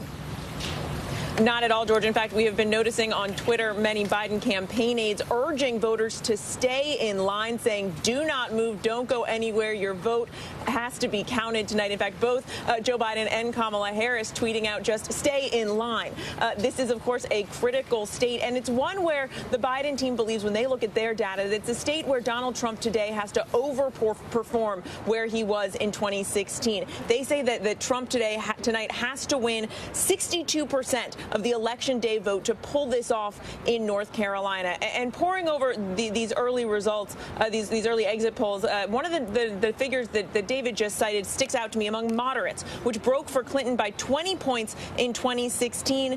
Now today it's 65-29% for Biden. If that holds, that is the largest Democratic advantage in exit polls that we've seen in this state, George. Mary Bruce, thanks very much. We just talked about Florida. Let's take another look at Florida right now. Now 91% of the expected vote in, and it does appear, Tom Yamas, that Donald Trump is opening up much more of a lead. This does look good for Donald Trump right now. There are not a lot of places for Democrats to make up this vote. It is still very, very close. But, George, the story of the night is Miami-Dade County. Look at these totals right now. Again, Hillary Clinton 4 years ago, she comes out of Miami-Dade County with plus 300,000 votes, and she still lost. And tonight, if we look at it right now, the spread less than 100,000 votes. Republicans were successful in trying to tie Democrats and Joe Biden, even though he made it very clear publicly he's not a socialist. They were very successful, it appears, in maybe possibly doing that, tying him to that. It was the same thing that happened to Andrew Gillum 2 years ago. Everyone thought he was going to win the state. He was a popular mayor from Tallahassee, and he lost to Ron DeSantis. Speaking of Governor DeSantis, let's go to his county, Volusia County. This is a Trump barometer. President Trump is where he needs to be, 54%. That's exactly where he was 4 years ago. Another Trump barometer state, Fort Myers, Lee County. You look where he was 4 years ago, 58. He's at 59. So just do the math, George. He's winning where he won before, and he did better in Miami-Dade County. It looks like it could be his night. It's still early. We still got 9% of the vote to go here. But again, like I said, it's going to be hard for Democrats to make up the vote. Rahm Emanuel, what do you make of that underperformance in Miami-Dade? Well, I think probably the president's done what Tom just said, a really good job with the Cuban community, the Venezuelan community, Latin America as a whole, and Central America. And there's an underperformance there in the African-American area. But I would say one point if I could, to flip to North Carolina. Okay, let's put North Carolina back up. Is the Democratic counties, you're getting 84% reporting, yet only 62% reporting in the state. So this thing's going to tighten in a way. But I do think you see a trend across the country as you kind of extrapolate data that Biden is doing much better among both independent voters, white voters as a whole, and clearly suburban and senior voters, but not doing as well in the African-American vote. I was going to ask Yvette about that right now. He seemed to have resistance, particularly among young African-American black men, all through this campaign. You know, I think to start out, there wasn't a real strategy, right? That was the challenge. He couldn't quite confront, and we talked about this a lot on the program, he couldn't confront his past with the crime bill. Donald Trump was taking credit for criminal justice reform in certain places, particularly in Florida, as you remember, the reenfranchisement of former incarcerated people, and he just couldn't gain ground there. And I didn't see the strategy. There were a lot of organizations in certain states that were specifically targeting black men, but Florida was unfortunately not one of them. We should see those numbers be quite significant in places like Georgia, where there was a specific effort for black men in that state. So hopefully they will show up. But I think that was the challenge, his failure to really confront his past on criminal justice reform. You know, there was also some conversation about Kamala Harris's past there as well, and there was not a clear black male agenda, unfortunately, that was consistent throughout the campaign that may end up costing them. George, three states, George, that I would tell you I'm seeing and hearing about. In Florida, from Republican leaders, I'm hearing there's just no place for Joe Biden to make up 220,000 votes, and that eventually we'll wind up calling Florida for Trump. Second, in in North Carolina, the Trump campaign is very encouraged by the early vote numbers that they've seen, and they think, based on what happened today at the polls, and it's still happening, that they're going to be able to make it up and win narrowly in North Carolina. And lastly, in Pennsylvania, and we're seeing this all over, in Philadelphia, there has been a real underperformance by African-American voters in returning their mail-in ballots. They've been seeing this for about 10 days. They were hoping it would come and close tonight. They haven't seen that closure. So we're seeing that. We're also hearing about double-digit underperformance of African-American voters in the city of Cleveland. If those trends continue, all of those trends are very helpful to Donald Trump. Byron Pitts, what do you make of that? Yeah, George, you talk to black Democrats in North Carolina, it's a head scratcher. It's disappointing. Consider this, George, that North Carolina has the 7th largest black population in the country. In fact, there are more HBCU, historically black college university students in the state of North Carolina. So this is a state with an established black middle class in every major city in this state, but yet Biden isn't doing as well, or there hasn't been as much black support for him or enthusiasm. Consider this, in 2008, when Barack Obama won this state, one of only 2 Democrats to win here since 1976, 75% of the black vote came out for Barack Obama. For Hillary Clinton, it dropped down to 64%. And so it's always been curious concerning what would black turnout be for Joe Biden tonight. And George, it says a lot about the psychology of people. Certainly the turnout for Barack Obama was huge in huge for Barack Obama in 2008 because that spoke to pride and optimism. Make no mistake, the vast majority of black voters in North Carolina are not fans of President Trump. So in 2008, we saw the power of hope and pride. And now we're seeing if anger and frustration would be enough to energize black voters. And so far, it seems the answer is no. I want to bring Terry Moran in on this as well. We saw a series of messages from the president on this whole issue. He talks about law and order. He also talks about to African Americans directly on the on issues of criminal justice, says that he's the best president for black Americans since Abraham Lincoln. At the same time that Joe Biden is going back to Charlottesville, calling the president a white supremacist. Well, I think a couple of things are happening. One is that President Trump is clearly diversifying the Republican Party. It's hard to argue with that tonight, given the results in Miami-Dade County and what we're seeing if it pans out among black men. It could be that there's a gender divide in the black community that we haven't seen before, with black men more comfortable with President Trump's persona and maybe with his message of, get rich under me. And that is obviously something that every person would want, but maybe it more appealing. I think there's something else at work as well. Look, the Republican Party 8 years ago, after they lost to Barack Obama, had a big heart-to-heart talk with itself and said, we have to go and find voters in diverse communities. Donald Trump seems to have done that. And at least so far, that is one of the headlines of tonight. We will be keeping an eye on it. Sarah Fagan.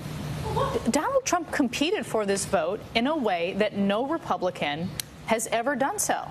When you look back at the Republican convention, every night in prime time, there were African-American voices on criminal justice reform, on the economy.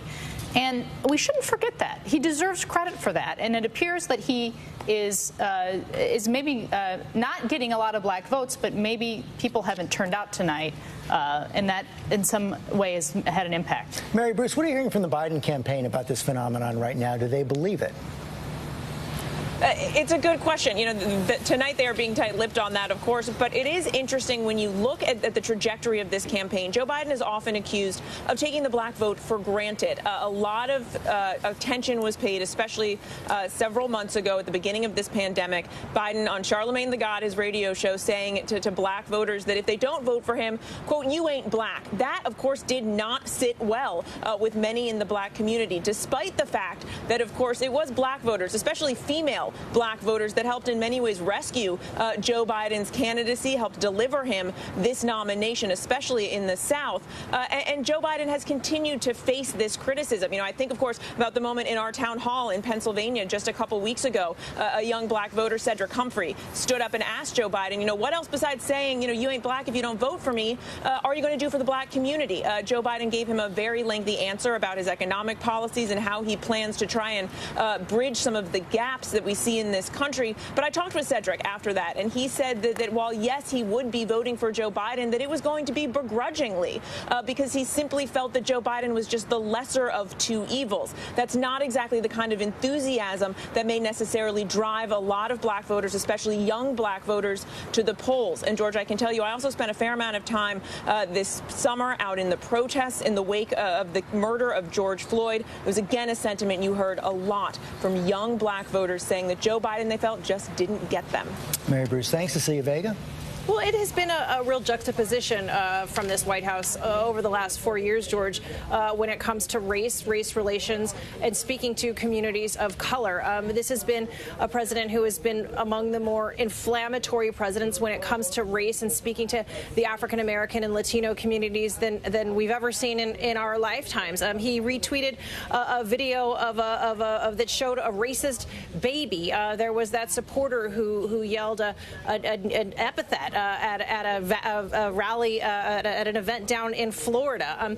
The list goes on and on. We mentioned Charlottesville. So I think we have to wait to see before we can declare whether President Trump has expanded ethnic communities in the Republican Party. I think time will tell on that. And you have said he has, when I mentioned the juxtaposition, you've got the things that the president has done, and then you've got the things that the president has said, which is that he has done more for African Americans in this country than any president since Abraham Lincoln. I think we will find out later tonight, tomorrow, down the road, whether communities of color in this country actually believe that and feel like this is a White House that has embraced them with open arms over the last 4 years. Lots more vote to be seen. It's coming up on 8:47 here in the East Coast. Right now, Donald Trump has won 5 states, 42 electoral votes. Joe Biden, 6 states and 44 electoral votes. We'll be right back.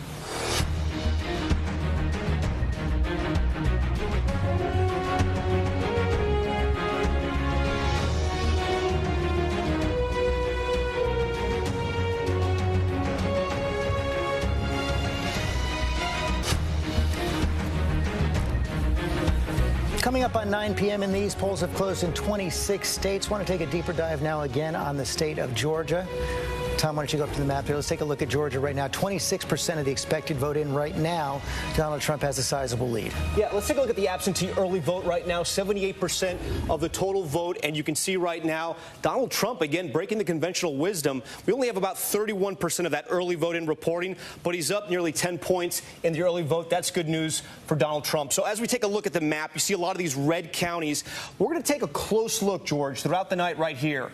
This is Georgia's black belt. You know, the black belt cuts through several southern states. It's an area of high concentration of African-American counties, but they really haven't had turnout since President Barack Obama ran for president so many years ago. There's a lot of red counties in there. That's not great news for Joe Biden at this hour. We're keeping a close eye on places like Cobb. This is the greater Atlanta metro region. Joe Biden at 63% right now. He's really overperforming from where Hillary Clinton was. This is where Democrats need to win if they want to win the state of Georgia. I said this earlier. I'll say it again. It's so important. 50% of the vote is going to come from this area right here, Atlanta and the greater suburbs. At 43-56, Joe Biden has to feel pretty comfortable right now. A lot of the vote is out, but again, if he can win Atlanta, the metro region, and build off Hillary Clinton's lead she had 4 years ago, it could be a good night in Georgia. I want to go to TJ Holmes. And TJ, I know I had read something that came in over the wire. I wonder if you have any more information. There seemed to be a voting issue in Fulton County, Georgia. Yeah, so you remember earlier, George, I told you things had gone smoothly here. Well, about that. Well, it turns out there was actually a pipe that burst at State Farm Arena, which caused a delay in processing ballots. Let me explain what that means. State Farm Arena is where the Atlanta Hawks play ball, smack dab in the middle of downtown Atlanta, which is in Fulton County. So you have the largest polling station, which is also in the largest county in this state, had an issue this morning with a pipe burst, a water leak essentially.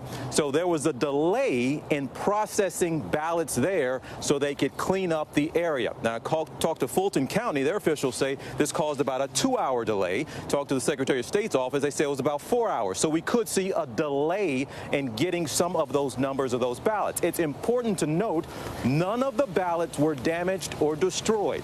That is not what we're talking about. They just had to get the workers out of that area for a little while to get it cleaned up. And what we're talking about here is processing of ballots. So it just slowed down this process process of getting those things ready to go and then tabulated. So we don't know how long that could take. Now, of course, Fulton County is a Democratic stronghold here, so not necessarily in question, some would argue, or much debate about how things could go. But if we have a close race, those numbers could be important as we move forward and could delay us, George, in the night in deciding or determining what the numbers are. And one more important note. We know that absentee ballots, talk so much about early voting and the absentee here in Georgia, set all of those records. Well, the state of Georgia tells us that 225,000 absentee ballots arrived today. So those could take several days to process. Again, all of this is only important if it turns out to be a really tight race when we're going to get some of those numbers, George. TJ Holmes, thanks. Let's take another look at Ohio. 50% of the vote is in right now, and right now, Tom Yama's big lead for Joe Biden. Yeah, this is really, really interesting because this would change the election and the race at this hour right now. The numbers are very good for Joe Biden. He's winning in all the areas he needs to win. Cleveland, Columbus, and Cincinnati. And if we go in a little closer, Cuyahoga County, one of the biggest counties in Ohio, you can see he's overperforming. It's the same story in Franklin, Columbus, the capital. Joe Biden at 76. He's up nearly 16%. But before Democrats get way too happy on this, I got to show you guys something.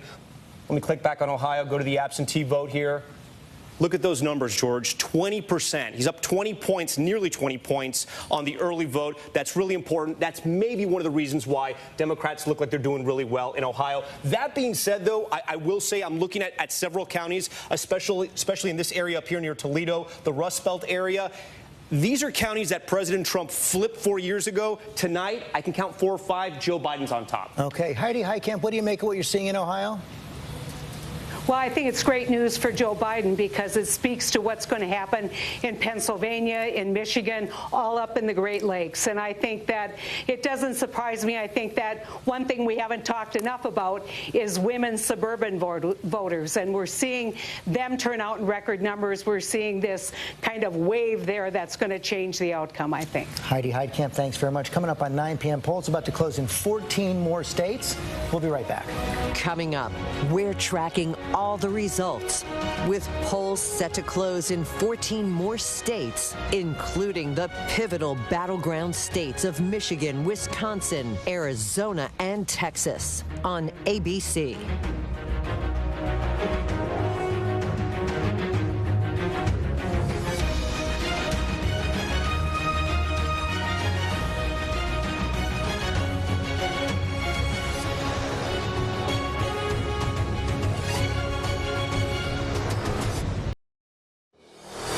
This is an ABC News special.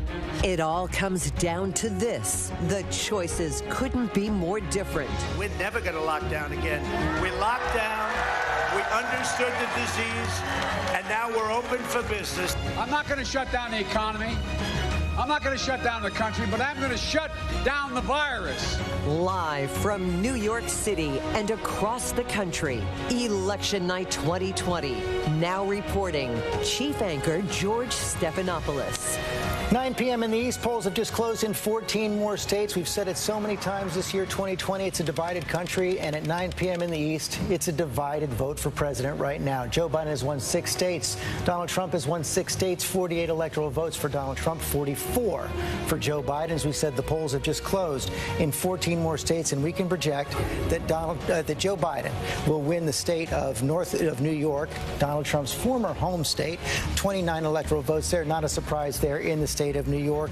We cannot yet call the state of Texas, and it's 38 electoral votes. It's a close race there right now with 65% of the vote in, 50 to 49 for Joe Biden. In Michigan, this is one of those key states in the northern tier of the Midwest that Joe Biden has to win if he's going to be president this time around. And what we're seeing right now with 12% of the expected vote in is that Donald Trump is ahead. And John Carl, this could be one of those areas in Michigan there where we're seeing that red mirage. Yeah, absolutely. Look, Michigan's going to count its votes slowly. It's going to count in-person day of voting earlier.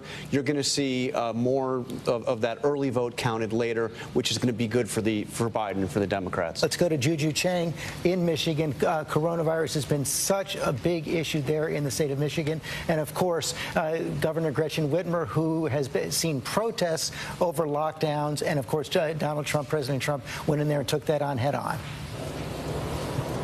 Absolutely, George. And what is happening in the Sun Belt is making the upper Midwest all the more important.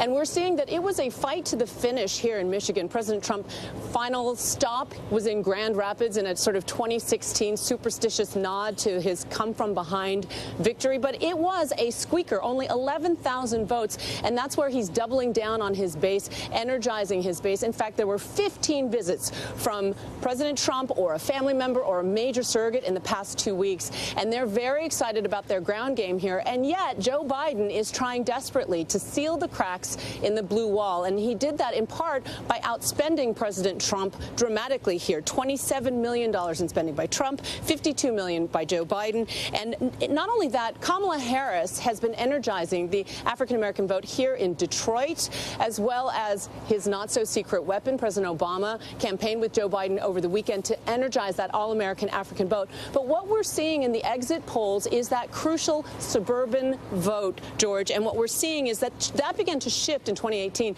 And Governor Whitmer, as you referred to, she issued some of the harshest lockdowns and ended up having a lot of blowback. There were those armed protests that you recall in that Capitol dome right behind me. And you see that it caused a lot of energy and anxiety on both sides of the debate. And what we saw is that President Trump began attacking Governor Whitmer. He referred to her as that woman from Michigan. And when I interviewed her, she said every time President Trump called her names, online hate and threats against her went up. And I think some of the suburban women I talked to reacted to that. The exit polling is showing that men favored President Trump in the suburbs, 56 to 42. But when you get a gender gap and you look at women, that number is the reverse, 55 to 44, more than a 10-point advantage for suburban women. And surely there are suburban women who still support President Trump and his economic policies. But when I went to the polls today, time and time again, the women I spoke to said they are tired of the fighting. They are tired of the name calling.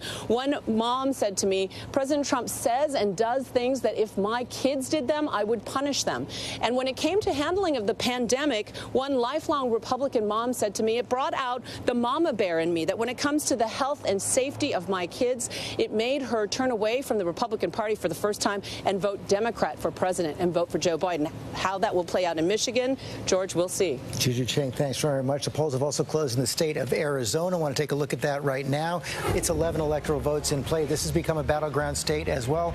Longtime Republican state, but Joe Biden is putting up a fight there in the state of Arizona. Whit Johnson is there.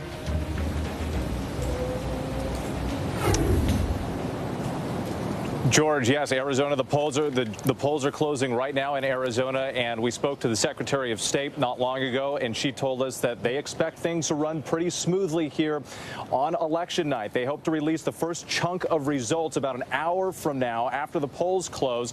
They've been counting ballots in this state for 2 weeks already. The early vote, a big part of the story here. An estimated 85% of all of the ballots cast came from early voters. Of course, Democrats think they have the edge on the early vote. The Trump campaign thinks that they got the edge on the votes that will come out today. But as you mentioned, this is a traditionally red state. Democrats hope that they can turn this state blue in a presidential election for the first time since 1996. That was Bill Clinton. Before that, you have to go all the way back to 1948 and Harry Truman. But it's turning into a true battleground state. There are changing demographics here, a population boom, including one of the fastest growing Latino populations in the country, making up more than 30% of the residents here in Arizona.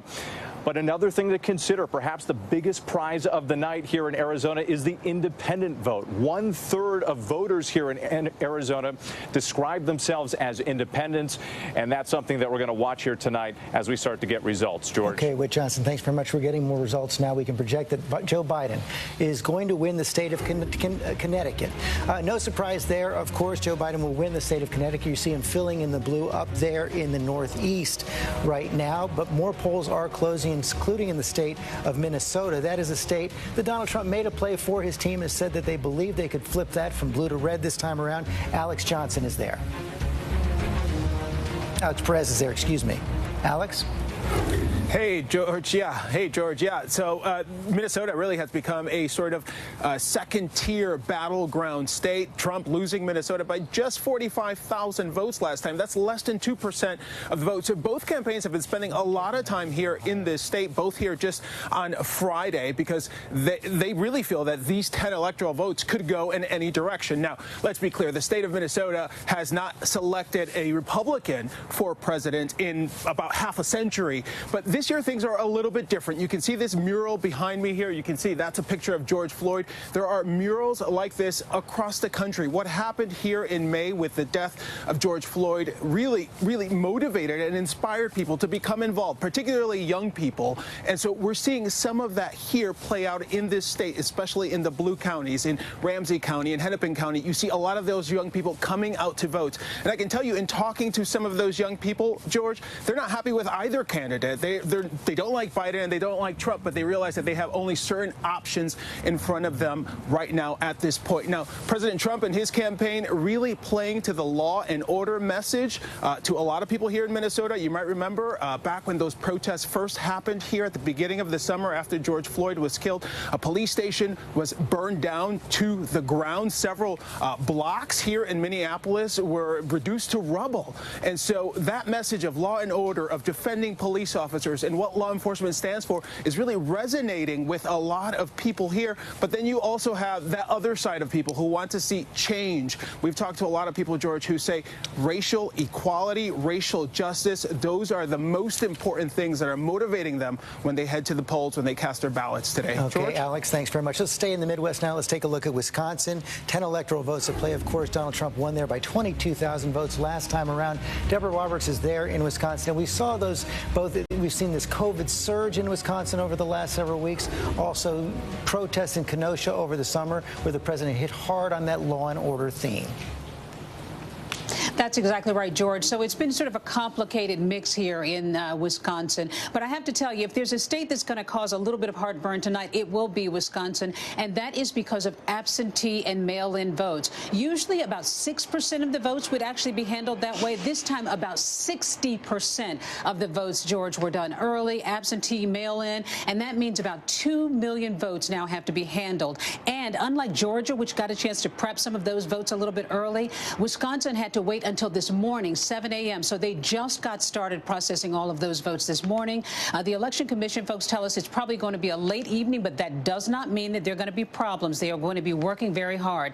And as you said, the big problem is COVID. I mean, this state is getting slammed by the coronavirus. Almost 6,000 new cases, 52 deaths today. It is a big problem, and it is an issue that has been hovering over this state. So for that reason, a lot of people are just sending their votes in. We saw a woman dropping her ballot off this afternoon. The polls just closed, so they're going to be processing those votes overnight. And in Milwaukee, for instance, there are poll watchers there. Each party got 15 people standing around watching all of those votes as they come in. But so far, so good. The weather has been good. 2 weeks ago, there was snow. Today, there was sunshine. So at the very least, things seem to be moving fairly smoothly here in Wisconsin, but it may be a long night. George? Okay, Deborah Roberts, thanks very much. We're just hearing now that we can project the state of South Dakota for Donald Trump. Again, not a surprise right there. South Dakota will go to Donald Trump tonight. So seeing the red states are filling in red, the blue states are filling in blue. All the battlegrounds still in play. One of the biggest ones right now, Ohio, the state of Ohio, 55% of the vote in. Tommy, I'm getting a little closer now. Yeah, story is developing in Ohio. Let's take a closer look right now at this state. George, I looked at the map as it is right now, and we're still waiting for some areas to come in, including Akron and some of the suburbs outside of Cleveland. But looking at the map right now, the way it looks, it actually resembles more 2012 than it does 2016, and that's good news for Democrats right now. A lot of the swing counties that President Trump won 4 years ago, they have swung back for Joe Biden. One county that we're looking at right here, this is Delaware County, the suburbs outside of Columbus. This used to be a Republican bastion. You can see President Trump won it 4 years ago. Look at these numbers now, and we have 75% of the vote in. Joe Biden's doing really, really well. He's up, do the math here, 40. He's up 13% just in Delaware County. One thing I do want to note, and we've talked about this earlier, about whether it's a red or blue mirage. When we look at the early vote, Democrats are doing very well in Ohio with the early vote. Joe Biden on top 60% to 40%, so 20 points right there. But from the momentum and from the blue counties, from the big cities, Joe Biden is winning where he needs to be. Okay, Tom, thanks very much to see you, Vega. As we've said, Ohio, a must-win for the president. A must-win for the president, George, and our team is in touch with sources close to the president. And I got to tell you, we are hearing that the Trump campaign is becoming increasingly worried right now about what they are seeing in that state. They are working here in the White House in these war rooms where they are watching these returns come in, and they are becoming increasingly nervous about what they're seeing out of Ohio. One senior source telling our team it's much closer than it should be. They're kicking themselves, frankly, for not having gone there more. The Trump team did not hold any rallies in Ohio over 2020 compared to holding 5 in Pennsylvania just this past weekend alone. They had to cut ad spending there in the final weeks because of this cash crunch that they've been facing in the campaign, foregoing millions of dollars in ads. And George, you'll remember this. It's a minor incident, really, in the grand scheme of the things we cover here in this White House, but worth pointing out on a night like tonight. Remember this controversy from just a few months ago where President Trump called for a ban on Goodyear, on the brand Goodyear, after he accused the company of banning its employees from wearing his MAGA gear. Goodyear is based in Akron, Ohio, George. As is LeBron James, and he's been quite active in this campaign as well. Mary Bruce, I mean, we saw that Joe Biden at the last minute went from Pennsylvania, jumped into Ohio on the final day, hoping to make a play for this state. Yeah, they believed that what they were seeing on the ground showed that this state was in play, that it was increasingly competitive, and that appears to be reflected in these numbers that we are seeing so far tonight. Biden's team is encouraged, very much so, by what they are seeing coming out so far. And I want to hit on a point that Tom was making about suburban women, because in these preliminary exit data, suburban women backed Trump by 9 points in 2016. But tonight, in this preliminary data, suburban women are narrowly backing Biden. That bodes well for Biden's team, not just in states like Ohio, but also as you look to those other critical Midwestern states like Michigan and Wisconsin, possibly even in Pennsylvania, as they try to rebuild that blue wall that Donald Trump smashed through 4 years ago. And it also speaks, George, to the power of women voters who tonight could determine the outcome of this election. They were critical to delivering Donald Trump the White House. Women voters tonight could be critical to taking it back. Martha Raddatz, you spoke to a lot of them on the road this summer. I spoke to a lot of them, and I can tell right now that there are a group of women I spoke to around those counties, around Columbus, Ohio, that Tom Yamas was talking about, who are very happy tonight. A group of women, several of them were Republicans, and they switched to Joe Biden. It was right on that character issue once again, character, chaos. Juju Chang talked about that as well. That's what those women were concentrating on. And let me channel the late Cokie Roberts here for a minute, George. This is the centennial of the 19th Amendment. Women have only had the vote in this country for 100 years, and as Mary said, they may determine that tonight. But you also want to listen to what Donald Trump has been saying to women, especially suburban women, which doesn't land very well with many of them. I'm also getting your husbands back to work. They want to get back to work, right? You know how many women are in the workforce. In 2019, 76 million women aged 16 and over were employed, George. Martha Raddatz, you channeled Cokie well. We miss her tonight. David Muir, what do the experts say about Ohio right now? Well, it's really fascinating about Ohio. I wonder if we're going to come back to what Heidi Heitkamp said earlier with President Trump sort of talking down the mail-in vote across this country in the weeks preceding the election, that perhaps this is what we're seeing unfolding in Ohio tonight, because the exit polling tells a different story. A lot of the issues that Joe Biden sort of laid out, he said, we got to take care of the virus first. The economy will come with it second. The Ohio exit polls show that they believe fix the economy, open the country first before the coronavirus. They prefer Trump to Biden handling the economy. They prefer Trump to Biden handling the pandemic. So given what we're seeing in the exit polls, and again, one of the other trends that we're also seeing is Donald Trump is not underwater with approval in Ohio. It's one of his strongest showings tonight in the preliminary exit polls so far. So this would show portends a good night for President Trump in Ohio. I do wonder if the get out the vote and the early voting campaign by the Biden camp, the push for an early vote is actually helping them there significantly tonight. A lot of vote yet to come in the state of Ohio, 51-47 right now. Nate, let's take a look back at your forecast and show everybody what happens if Ohio goes from red to blue if Joe Biden happens to win. So what I have here is if Trump wins Florida, Georgia, North Carolina, in which case it's a more competitive race, but Biden counters by winning Ohio, then that all of a sudden undoes those positive results for Trump. You'll see the numbers come up here.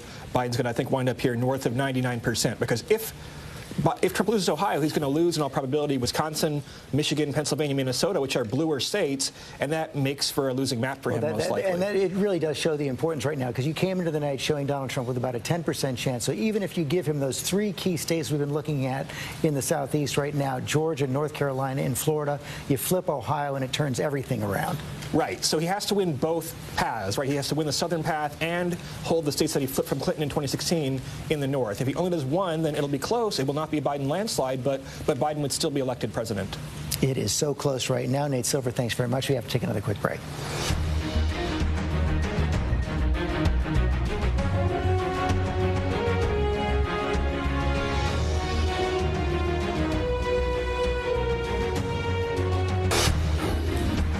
Coming up on 9:20 in the East, that's what it looks like right now in the key state of Florida. 93% of the expected vote in, and Donald Trump has opened up about a 300,000 vote lead over Joe Biden. I want to go to Senator Rick Scott, Republican of Florida. You think this one is over in Florida? Well, I predicted all along that Donald Trump was going to win Florida. He's right on the issues, and he's done an unbelievable job with the Hispanic vote. You can look at those Miami-Dade numbers and see how the state completely changed. This race completely changed when, Donald Trump put all that effort into dealing with the Castro regime, the Maduro regime, and it paid off with the Hispanic vote in our state. I won the Hispanic vote, and look, in the end, it's going to look like Trump did a really great job with the Hispanic vote. Well, he was able to pull away by even more than you did in 2018, correct, so far? Oh, absolutely. I've had very close races. But look, in Florida, we don't like high taxes, and Joe Biden's talked about the biggest tax increase in the history of the country. That doesn't go well. We like our law enforcement. We're at a 49-year low crime rate. The Democrats defunding the police didn't help Joe Biden. The economy is really important to Floridians, and Donald Trump is in a better position on that. And again, just doing what Donald Trump has done against the Castro regime and Maduro is just the opposite of what Obama and Biden did. So it's helping Trump a whole bunch in this state. I thought he'd have a big win. I put up an ad for him to get the vote out. They got the vote out today to make sure he's going to have a big win. Senator Scott, thanks very much for your time. We can now project that Joe Biden is going to win the state of Colorado, and it's 9 electoral votes. Matt Gutman is there in Denver, Colorado. Matt, what do you make of it? Hey, George, not a very big surprise here. Democratic candidates have won the past 3 elections here in Colorado. In the Senate, it's been 4 of 5, and not very unusual. This is something that has been forecast in the polls all along. I want to give you a sense of where we are. This is the polling station here in Denver, and what you're looking at looks like watching the paint dry. It looks boring, but all of these people are working within the system to count the ballots. It's incredible, the tenderness with which they are caring for each ballot. A lot of talk tonight about whether or not the elections are rigged, whether or not there has been fraud. I can give you a sense that here it is working like a well-oiled machine. George. They know how to count votes by mail in Colorado. I've done it for a long time. Matt, thanks very much. 9 states for Joe Biden, 7 for Donald Trump, 89-51 in the Electoral College. We'll be right back.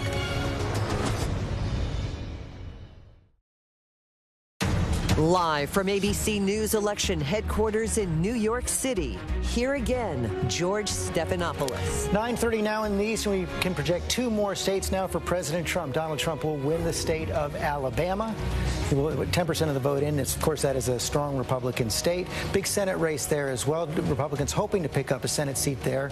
Tommy Tuberville over Doug Jones. We don't have a projection on that yet, but we can say that Donald Trump will also win the state of North Dakota tonight. So he's picked up 2 more states there for the president. We see 89 electoral votes for Joe Biden, 63 for Donald Trump right now. And right now, let's pull up the state of Virginia. Take a look at what we're seeing now in the state of Virginia. 41% of the expected vote in. Right now, Tom Yamas, we're still seeing Donald Trump with a large lead, but only 41% of the expected vote in. Yeah, George, it's a little strange. This is kind of interesting right now in Virginia. As you know, Democrats have been winning this state. Let's blow it up here. A lot of these red counties, the rural counties, as you go further west, you're going to get into coal country.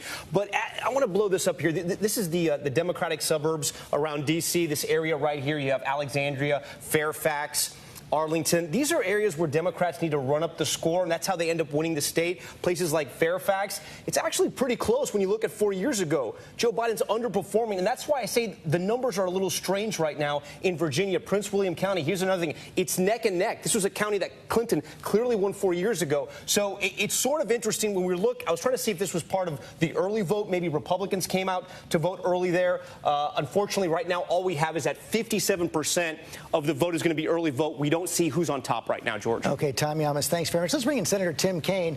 Tim, we were just hearing from Tom Yamas, so it shows we don't have a lot of the vote in. I take it you're feeling a bit more confident about your state?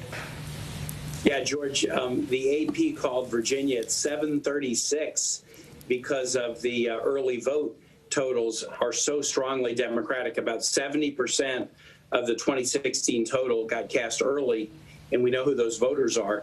Just by way of comparison, the AP called Virginia at 11 o'clock in 2008, at 1 a.m. in 2012, and at 10:30 in 2016. So calling Virginia 3 hours earlier suggests very, very strong night in Virginia.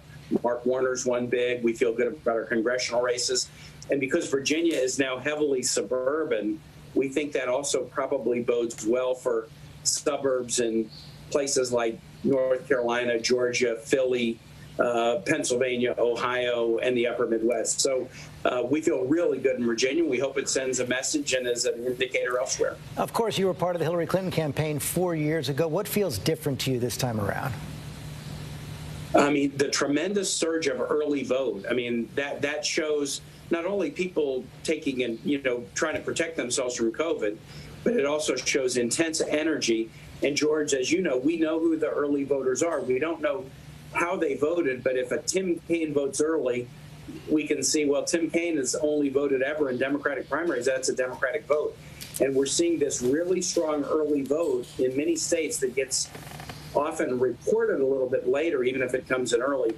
Early vote is strong. The early vote is disproportionately young people compared to 4 years ago. And then states that are battlegrounds that never have been, Georgia, Arizona, Texas, for God's sake. We are competitive in states where it's very, very tough. So you're feeling good about the whole night, not just your state?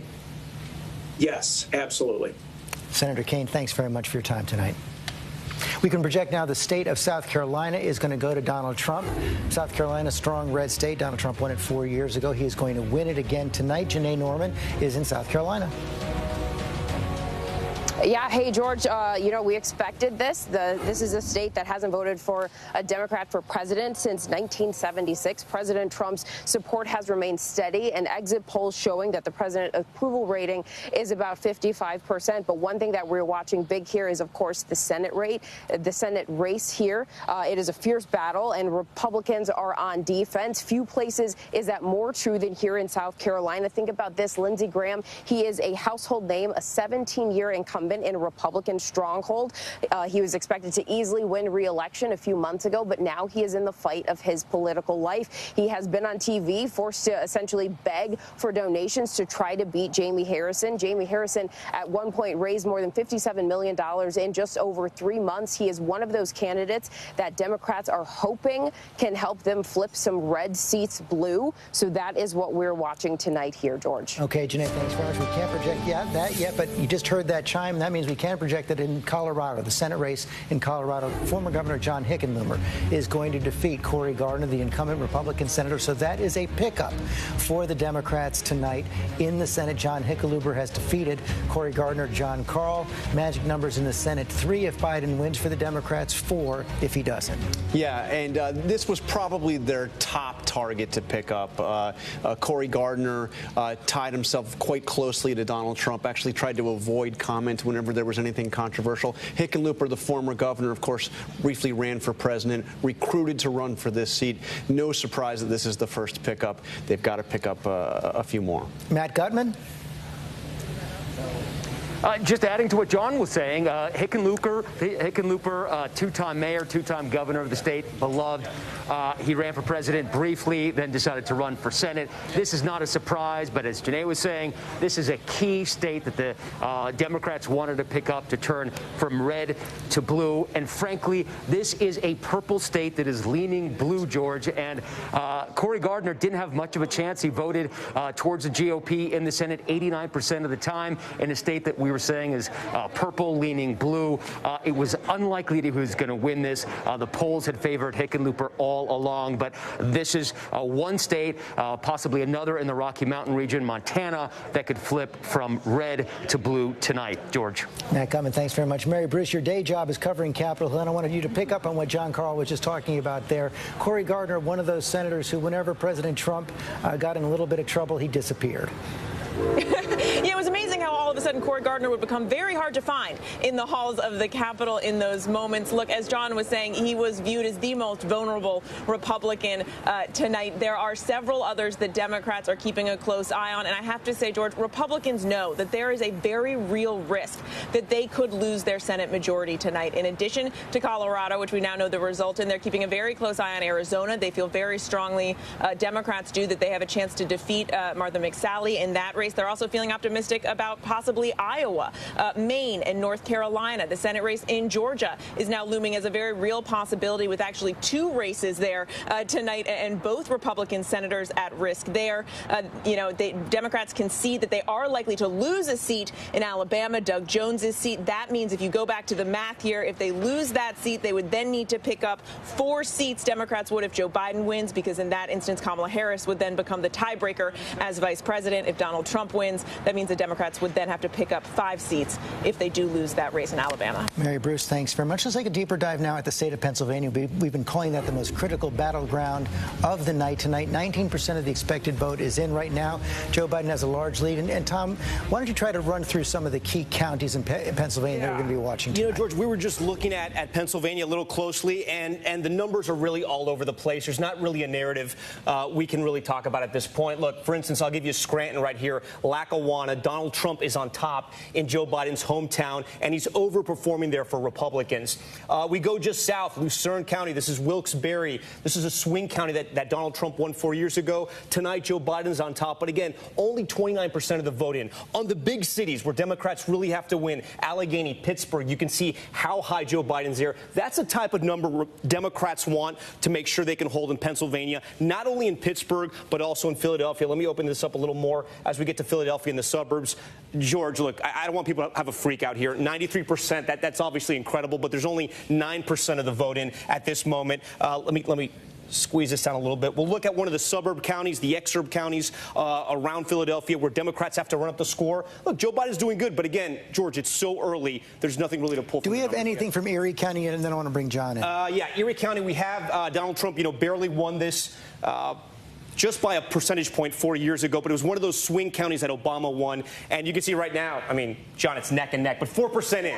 4% in. But I've got to say, if you go back to the Philly suburbs, Montgomery County, Delaware County, you see Biden with nearly an 80-point lead. It's 16% of the vote in. What's really important here, though, George, is, as I understand it, almost all of the vote that has been counted are people that voted today on Election Day.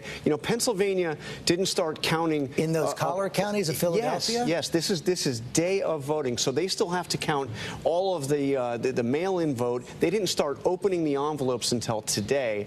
That's going to take a long time. It's actually going to take several days. That mail-in vote is expected to really lean heavily towards Joe Biden. So I think it's interesting. It's still a small amount, no doubt, but I think that it's interesting already in the suburbs of Philadelphia. Those used to be swing areas. Now they're trending deep blue.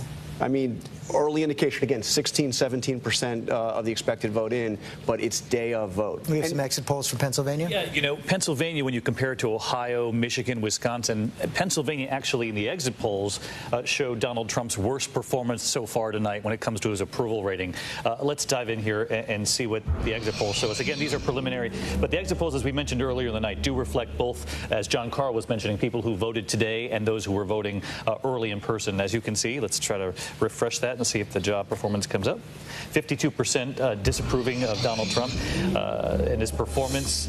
Whether or not to contain the pandemic first or rebuild the economy, you can see overwhelmingly they say we've got to take care of this coronavirus in the U.S. And they say that Joe Biden is the best to handle that. When you look at the economy, Donald Trump and Joe Biden neck and neck in Pennsylvania. The most important issue in Pennsylvania, the economy, pandemic, they're behind. It's interesting. Let's look at independents in Pennsylvania. Joe Biden owning independents so far as the exit polls are concerned in Pennsylvania. Chris Christie, neighboring state of yours in New Jersey, always going to be an uphill battle for the president, but essential. Listen, vital, has to have it. And I do think, though, that the things that we're seeing still, I think this is very early, but there's underperformance in Philadelphia, even though those numbers don't indicate it. That's what I continue to hear. And so I think they're still feeling like they can turn out their day of vote in a way that's going to make it very close. No one's predicting a win there yet that I've heard, but no one's bemoaning a loss yet either. Rahm Emanuel, the Biden campaign probably spent more time, energy, money, focus on Pennsylvania than any other state. There's no doubt about it. And the vice president, as you remember in your town hall, when a guy stood up and was, oh, I know you, you're a sheriff. I mean, he's got to feel like a precinct captain or a county exec. They look at these numbers, and I would say there's a regional thing that's starting to happen. You look at the Ohio number, you look at Pennsylvania numbers, they're early, but there are trend lines where Joe Biden is outperforming in the suburbs. He's outperforming among working class, and he's also outperforming in the rural areas, even though you don't count it. Just minimizing the losses is doing well. So he is doing really in those areas well. The vote total, in the sense of how many people show up in the suburbs versus working industrial areas versus urban, is going to be what's really interesting. Because I think the urban areas may not be performing to the kind of baseline of what people were expecting. Yvette, are you seeing that across the country right now? The urban area is not performing as well. That's not what we're seeing, and that's what I want to make sure I reserve comment until we see that. We're seeing a lot of, particularly in Ohio, Hamilton County, Cuyahoga County, Franklin County, huge turnout there. I mean, we're running not just on the presidential, but down ticket. We're winning all these races down ticket as well, and so I think we'll just have to wait and see. Some of those places, like Cuyahoga, for instance, people were still in line up until about a half an hour ago. Those are in the Cuyahoga County. For tonight. Wait and see. And we're going to be doing that with every state all night long. Sarah Fagan, the Trump campaign was hoping after that last debate where they thought that Joe Biden made a blunder by talking about ending fossil fuels and the issue of fracking. They thought that could give them headway in western Pennsylvania and coal country in these final 2 weeks. Yeah, and I think it probably will give him some headway. Whether he wins it or not, we'll see. I think Pennsylvania, to me, is the best case of the mirage, the red and blue mirage. We don't know whether these are early votes, whether these are absentee votes, whether they're day of votes yet. And so, I would go back to something Nate Silver said, has been repeating over and over tonight. Wait till an entire jurisdiction is in before you get too excited. I think we have to do that. There's no question about that. Eva Pilgrim, you spent a lot of time with suburban women in the state of Pennsylvania. That's right, George. And specifically with moms, a lot of them telling me they usually avoid talking about politics amongst their mom groups. But this year, that just wasn't possible because so many of the things that are very political right now directly impact them and their children. In their text chains, you can see what some of those things are. They're talking about masking their children. They're talking about virtual learning. Are you sending your kid back to school? Should we go on vacation this summer? Those were all the discussions that they were having. And a lot of these moms telling me that, previously in other elections, they weren't really that plugged in. They've maybe voted in a presidential election prior, but this year they thought it was very important to vote. George? Eva Pilgrim, thanks very much. Let's go to Nate Silver before we go to break. Nate, let's take one more look at your magical I shouldn't call it magical, your very scientific forecast there. And what happens if Pennsylvania flips this year, went to Donald Trump 4 years ago, goes to Joe Biden this time around? So again, I'm going to make things a bit more suspenseful. Give Donald Trump Florida, Georgia, North Carolina, but then if you give Biden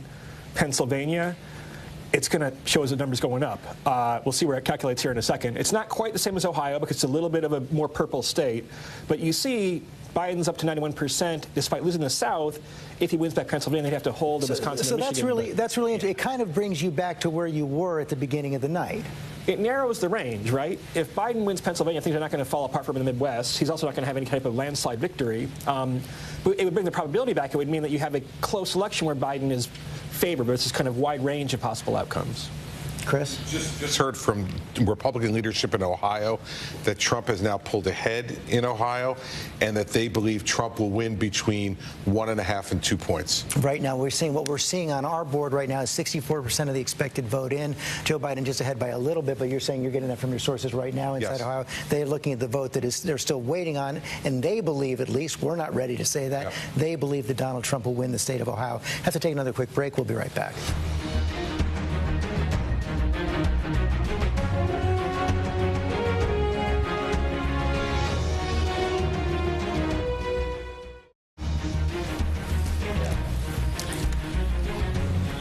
We are back now. ABC News election headquarters in New York, coming up on 10 p.m. in the east. There you see the electoral map.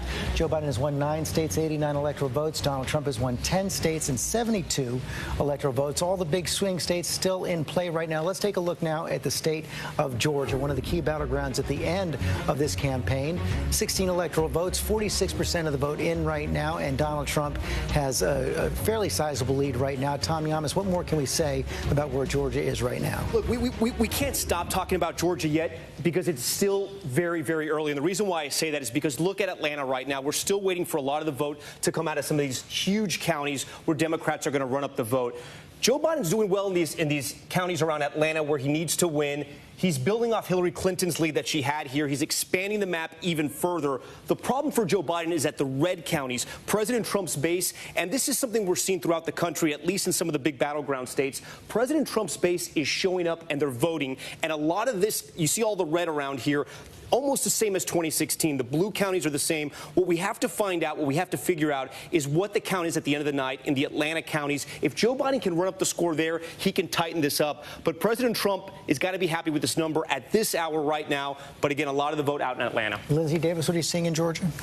Georgia is 6th overall when it comes to the total number of coronavirus cases in our country. I think that one good image is that Governor Kemp today dropped off his ballot in a ballot drop box because he's quarantining because he came into contact with somebody who tested positive on Friday, though it's worth noting that he also did take a rapid test and is subsequently tested negative. But look, we're seeing the same thing that we saw in North Carolina, where the 3 counties that are hardest hit by coronavirus, all are counties that voted for Hillary Clinton in 2016. We'll remember that Governor Kemp was criticized for trying to open up Georgia early, and he then had that lawsuit against Keisha Bottoms, the mayor of Atlanta, when she implemented that mask mandate, which he later dropped. But what's interesting is, black voters make up 32% of the eligible voting population in Georgia. And a lot has been said tonight about the black voters not turning up. And I do think that it's relevant to talk about the disproportionate effect on black and brown communities. Of course, black people make up 13% of the population, but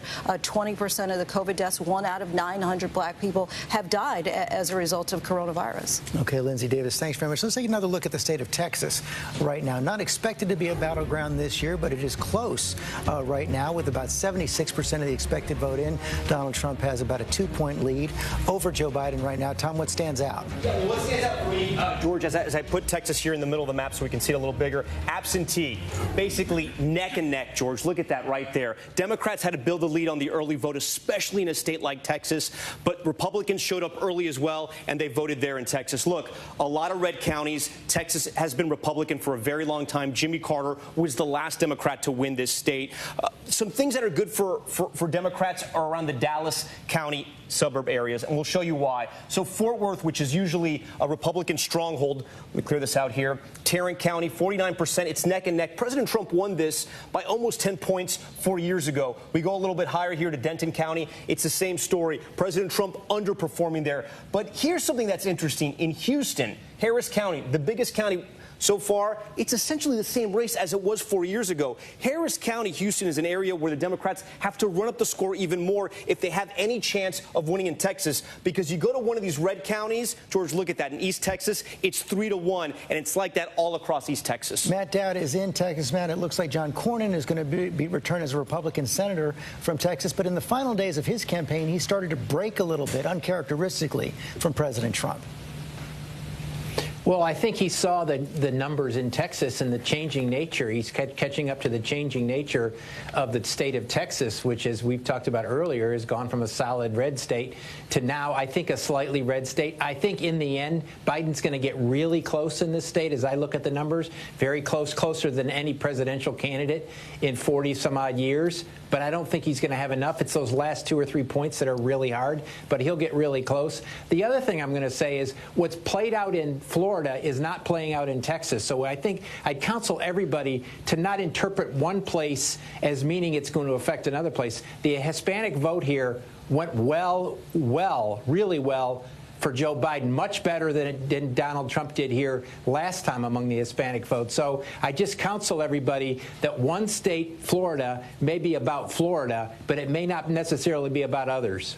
What are we seeing? Thank you, Matt, in the exit polls in Texas, David? You know, similar to what Matt Dowd was saying, you know, some pretty decent exit polls for the president, though, who's looking at this, 55% approve. But to Matt's point on the Latino vote, which is significant, 59% went for Joe Biden, though I'll point out that Hillary Clinton had 61% 4 years ago. So Joe Biden still has some room to grow there if he's going to match her numbers. Okay, coming up on 10 p.m. in the East, polls are going to close in 4 more states. We'll be right back.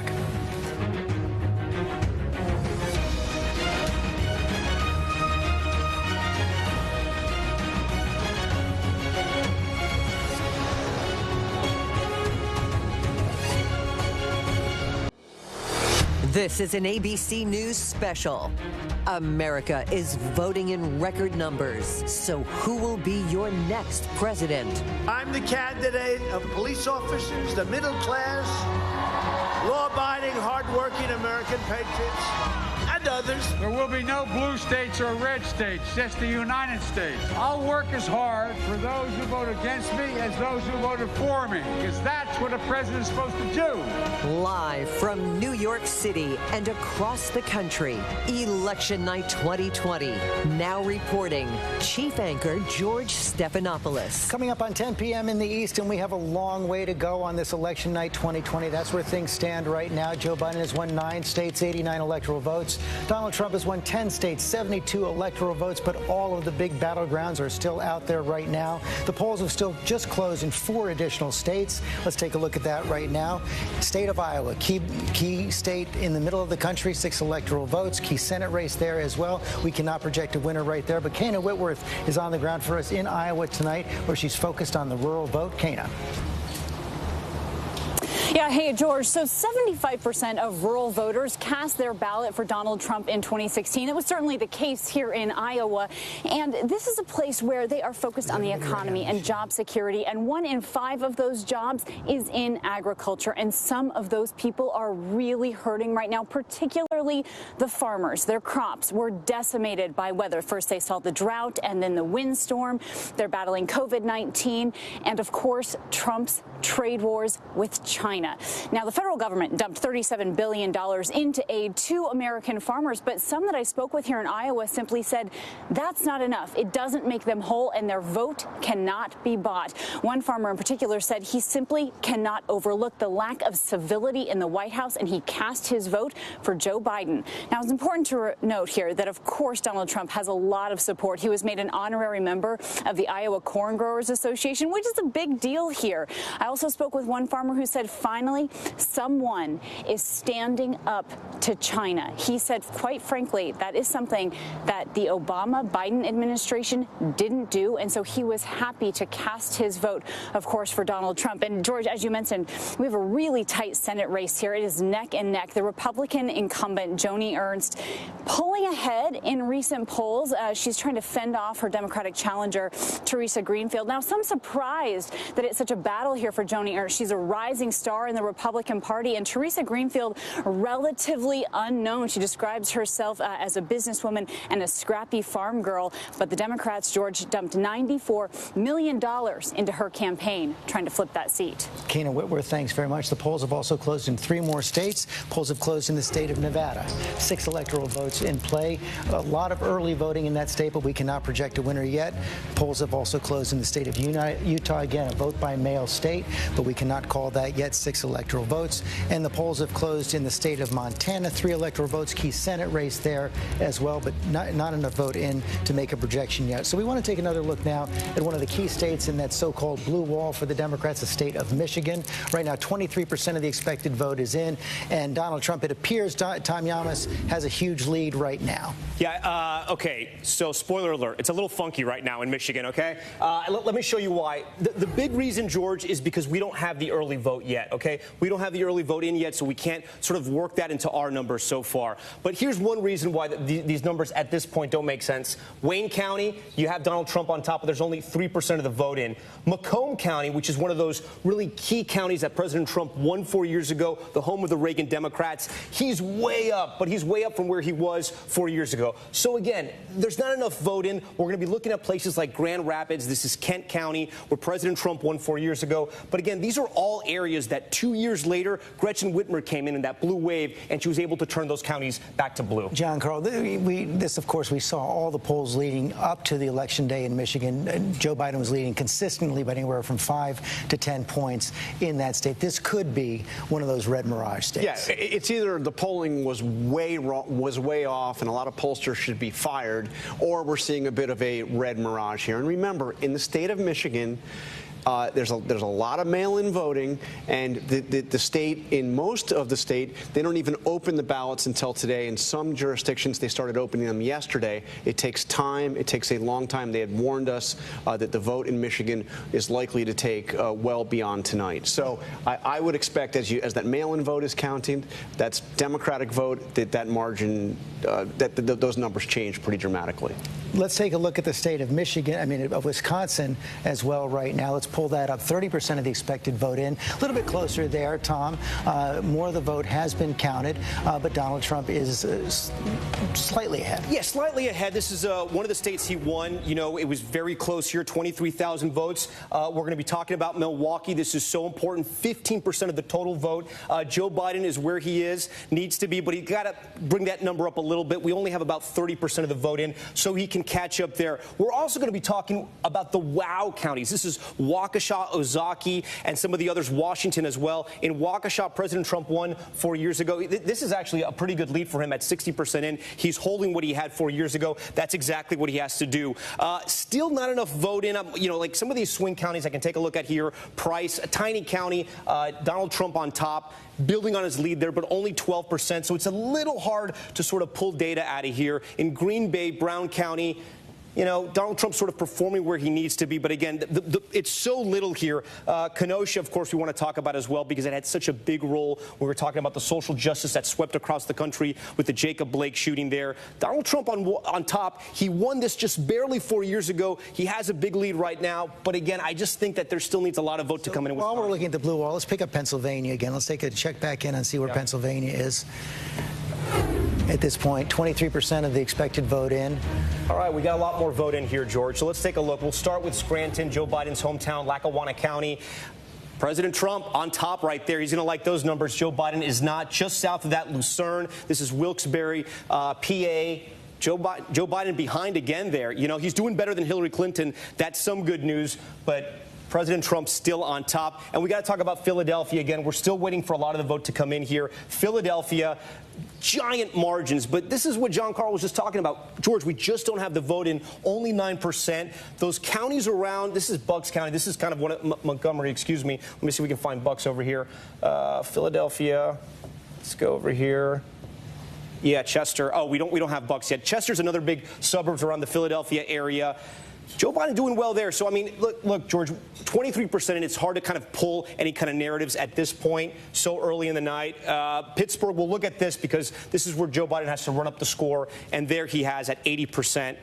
That's a great number for him, but only 15%. And George, it's tough at this hour. It may be a little early to start to play out narratives, but Emmanuel, let's try to do a little bit. This is looking a little bit right now like a replay of 2016. Well, I'm not sure. The problem we have is you have so much early voting, and every state is different of when they count that. And so we're looking at counties, and you can extrapolate. I mean, you look at how close Ohio is. It's basically 6% right now, better than it was in 2016. But you look at, I think it's still going to come down to Pennsylvania. I think this entire election is going to be basically still what everybody thought going into it. But if you look at where Joe Biden was performing in Ohio, Akron, Toledo, Hamilton County, Cuyahoga County, Franklin County, you can extrapolate that that's very good news for both Michigan, Pennsylvania, and Wisconsin. But again, each state counts their early votes. Some of them count before the day of the polls close. And then in Pennsylvania, they don't start counting them. They have still got 3 more days of ballots to come in. So it's going to be very hard, but you do have trend lines that show a performance about working class, older voters, suburban voters, college-educated voters. But that are so good. far, we haven't seen, Chris Christie, any big surprises yet. We haven't called any of the battlegrounds at all, and this is going to take some time. It's going to take some time. But, George, I think what we know now tonight, after 10 o'clock, is that the predictions that this was going to be a big Biden win are done. And really what this is going to come down to now is a few states, Pennsylvania, Ohio, Arizona. Everything I'm seeing, we haven't called anything yet, but Republicans are very optimistic in Florida, Georgia, North Carolina, and Iowa. And so it's really now and Ohio. And Ohio. So you're really coming down to Pennsylvania, Arizona, and get Ohio to a place where everybody is comfortable. So no one was predicting that 24 hours ago. They were predicting 330 votes for electoral votes for Joe Biden. As you're talking, I just got some news in my ear, and I want to pull up the state of Arizona because this is potentially big news right here from the state of Arizona. 70% of the expected vote is in from Arizona. There was so much early vote in that state. More than 90% of the 2016 vote came in before Election Day. And one of the things you see right there is that Donald Trump is now losing the 70% of the expected vote into Joe Biden, 55-44. Tommy Amos, let's take a dive. Yeah, George, at this hour, this is a major story and a major development. Not all the vote is in right now, but Maricopa County, this is going to be 3/4 of the total vote in all of Arizona. Joe Biden is on top. 4 years ago, this was a county, let me show you, 4 years ago, this was a county that President Trump won. It was tight, but that Joe Biden has this lead right now is very encouraging news for Democrats. We're going to go to the Democratic stronghold now of Tucson, Pima County.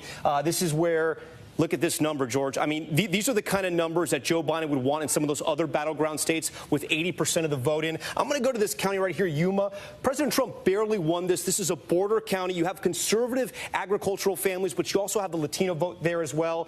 President Trump looks like he's doing well. He's building on the lead he had 4 years ago. But again, Maricopa County, and Maricopa really, it's a reflection of America. You have big cities like Phoenix. You have medium-sized cities like Scottsdale, agricultural. You have the universities, the tourist areas. Joe Biden's looking at this number right now. It's going to make him very happy. David Muir, what do the exit polls say about Arizona? A couple of things coming out of Arizona right now that are really interesting. First of all, independents outnumber Democrats and Republicans in that state. So let's go right to that.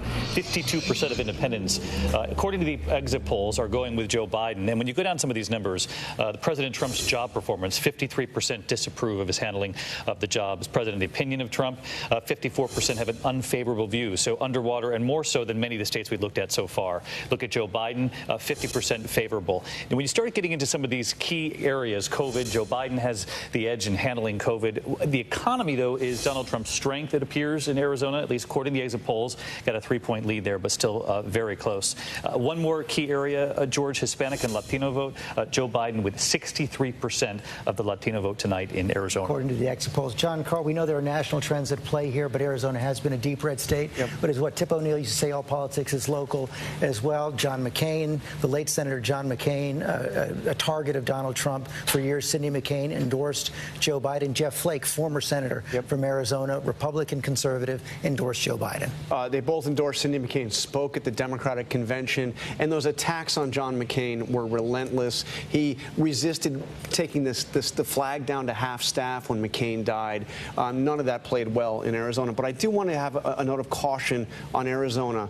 Arizona is the reverse of what I was saying about Pennsylvania and Michigan. Arizona is where they're counting. They've been counting the early vote for weeks. So as the day-in vote comes in, I expect Arizona to get a lot closer. And I think Governor Christie made an important point here. This is going to be a long night, and we're going to be a long week. It could be a long week. We're going to need patience. I don't see Joe Biden running away with any of those states in the Sun Belt. We'll see what happens in Arizona, but we're going to be waiting on Pennsylvania. We may be waiting on Michigan and Wisconsin. Nate, George, go ahead. One interesting thing from Michigan Republican leadership that just came in the Senate race. In the vote by mail that's been counted so far, and it's about 25% overall counted, Senator Peters is winning by about 20 points in the vote by mail. But on the election day voting, John James is winning by 22 points. So what they're looking at least in the first 25% of the vote, is that it's going to be a very close Senate race in Michigan. We don't know yet what will happen, but there's not a blowout there, and it's doing exactly what John was talking about in Arizona. You know, it's splitting very heavy Democrat on the vote by mail, but very heavy Republican, 22 points on voting today. The Arizona, I just got a report from the Biden campaign, the Arizona vote by mail is outperforming their ex-model by 70,000 votes. They expected 150,000 margin. They got a 220,000 margin. Okay, let's go to Nate Silver then and take a look at, Nate, let's look at your forecast and show what happens if the state of Arizona, red in 2016, goes to blue in 2020. And again, we're going to give Trump Florida, Georgia, North Carolina, where he's probably the favorite at this point. But again, if Biden wins Arizona, then he's going to shoot up to, I think, around 70-some% here. It's not as important for him as Pennsylvania. It's not a Midwestern state. Actually, more than that, 75%. But, you know, Trump has to hit, like I said, all his marks, and Arizona is one where he would much prefer to have won. Okay, Nate Silver, thanks very much. Coming up on 10:15 here in these, we have to take another quick break. We'll be right back.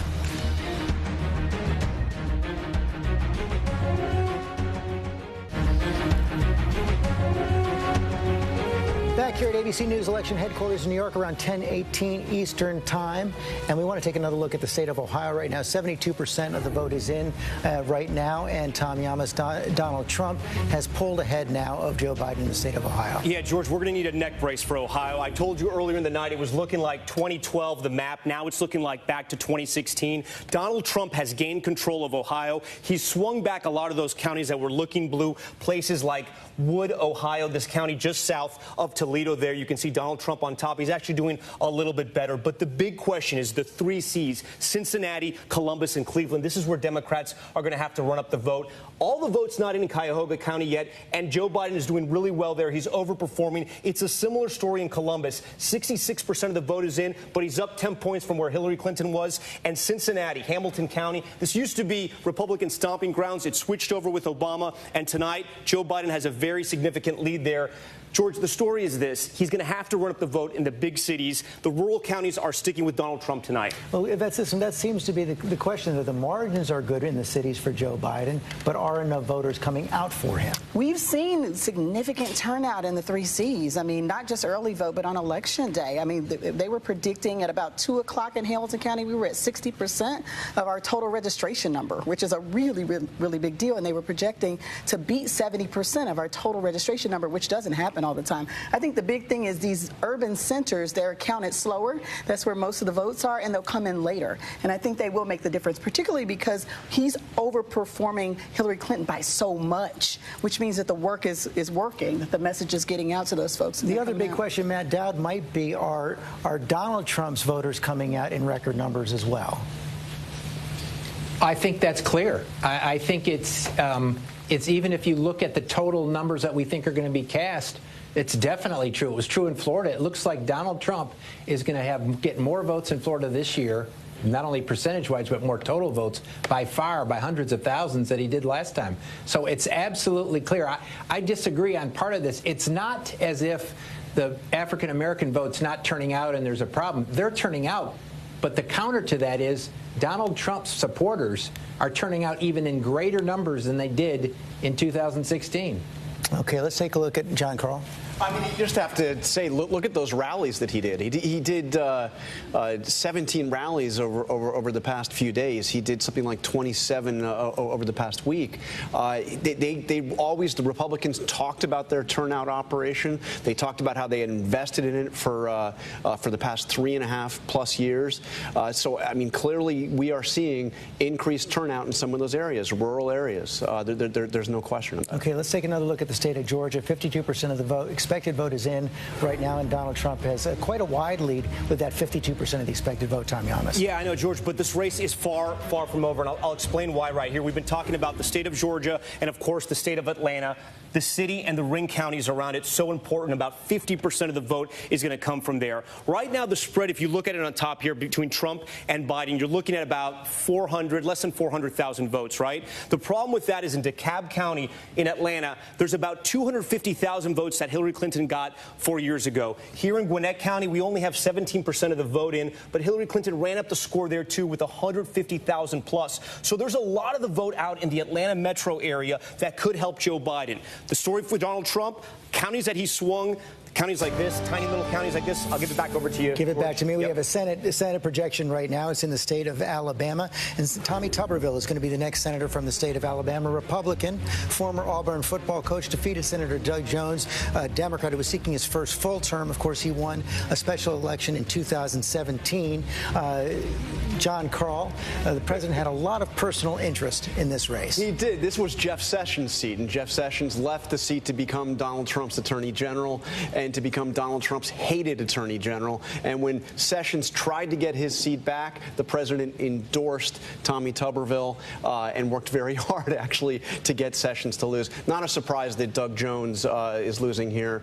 This was really a once-in-a-lifetime situation that brought Doug Jones, a Democrat, representing Alabama in the Senate. So, Mary Bruce, one pickup for the Democrats, one pickup for the Republicans. We're back to where we started.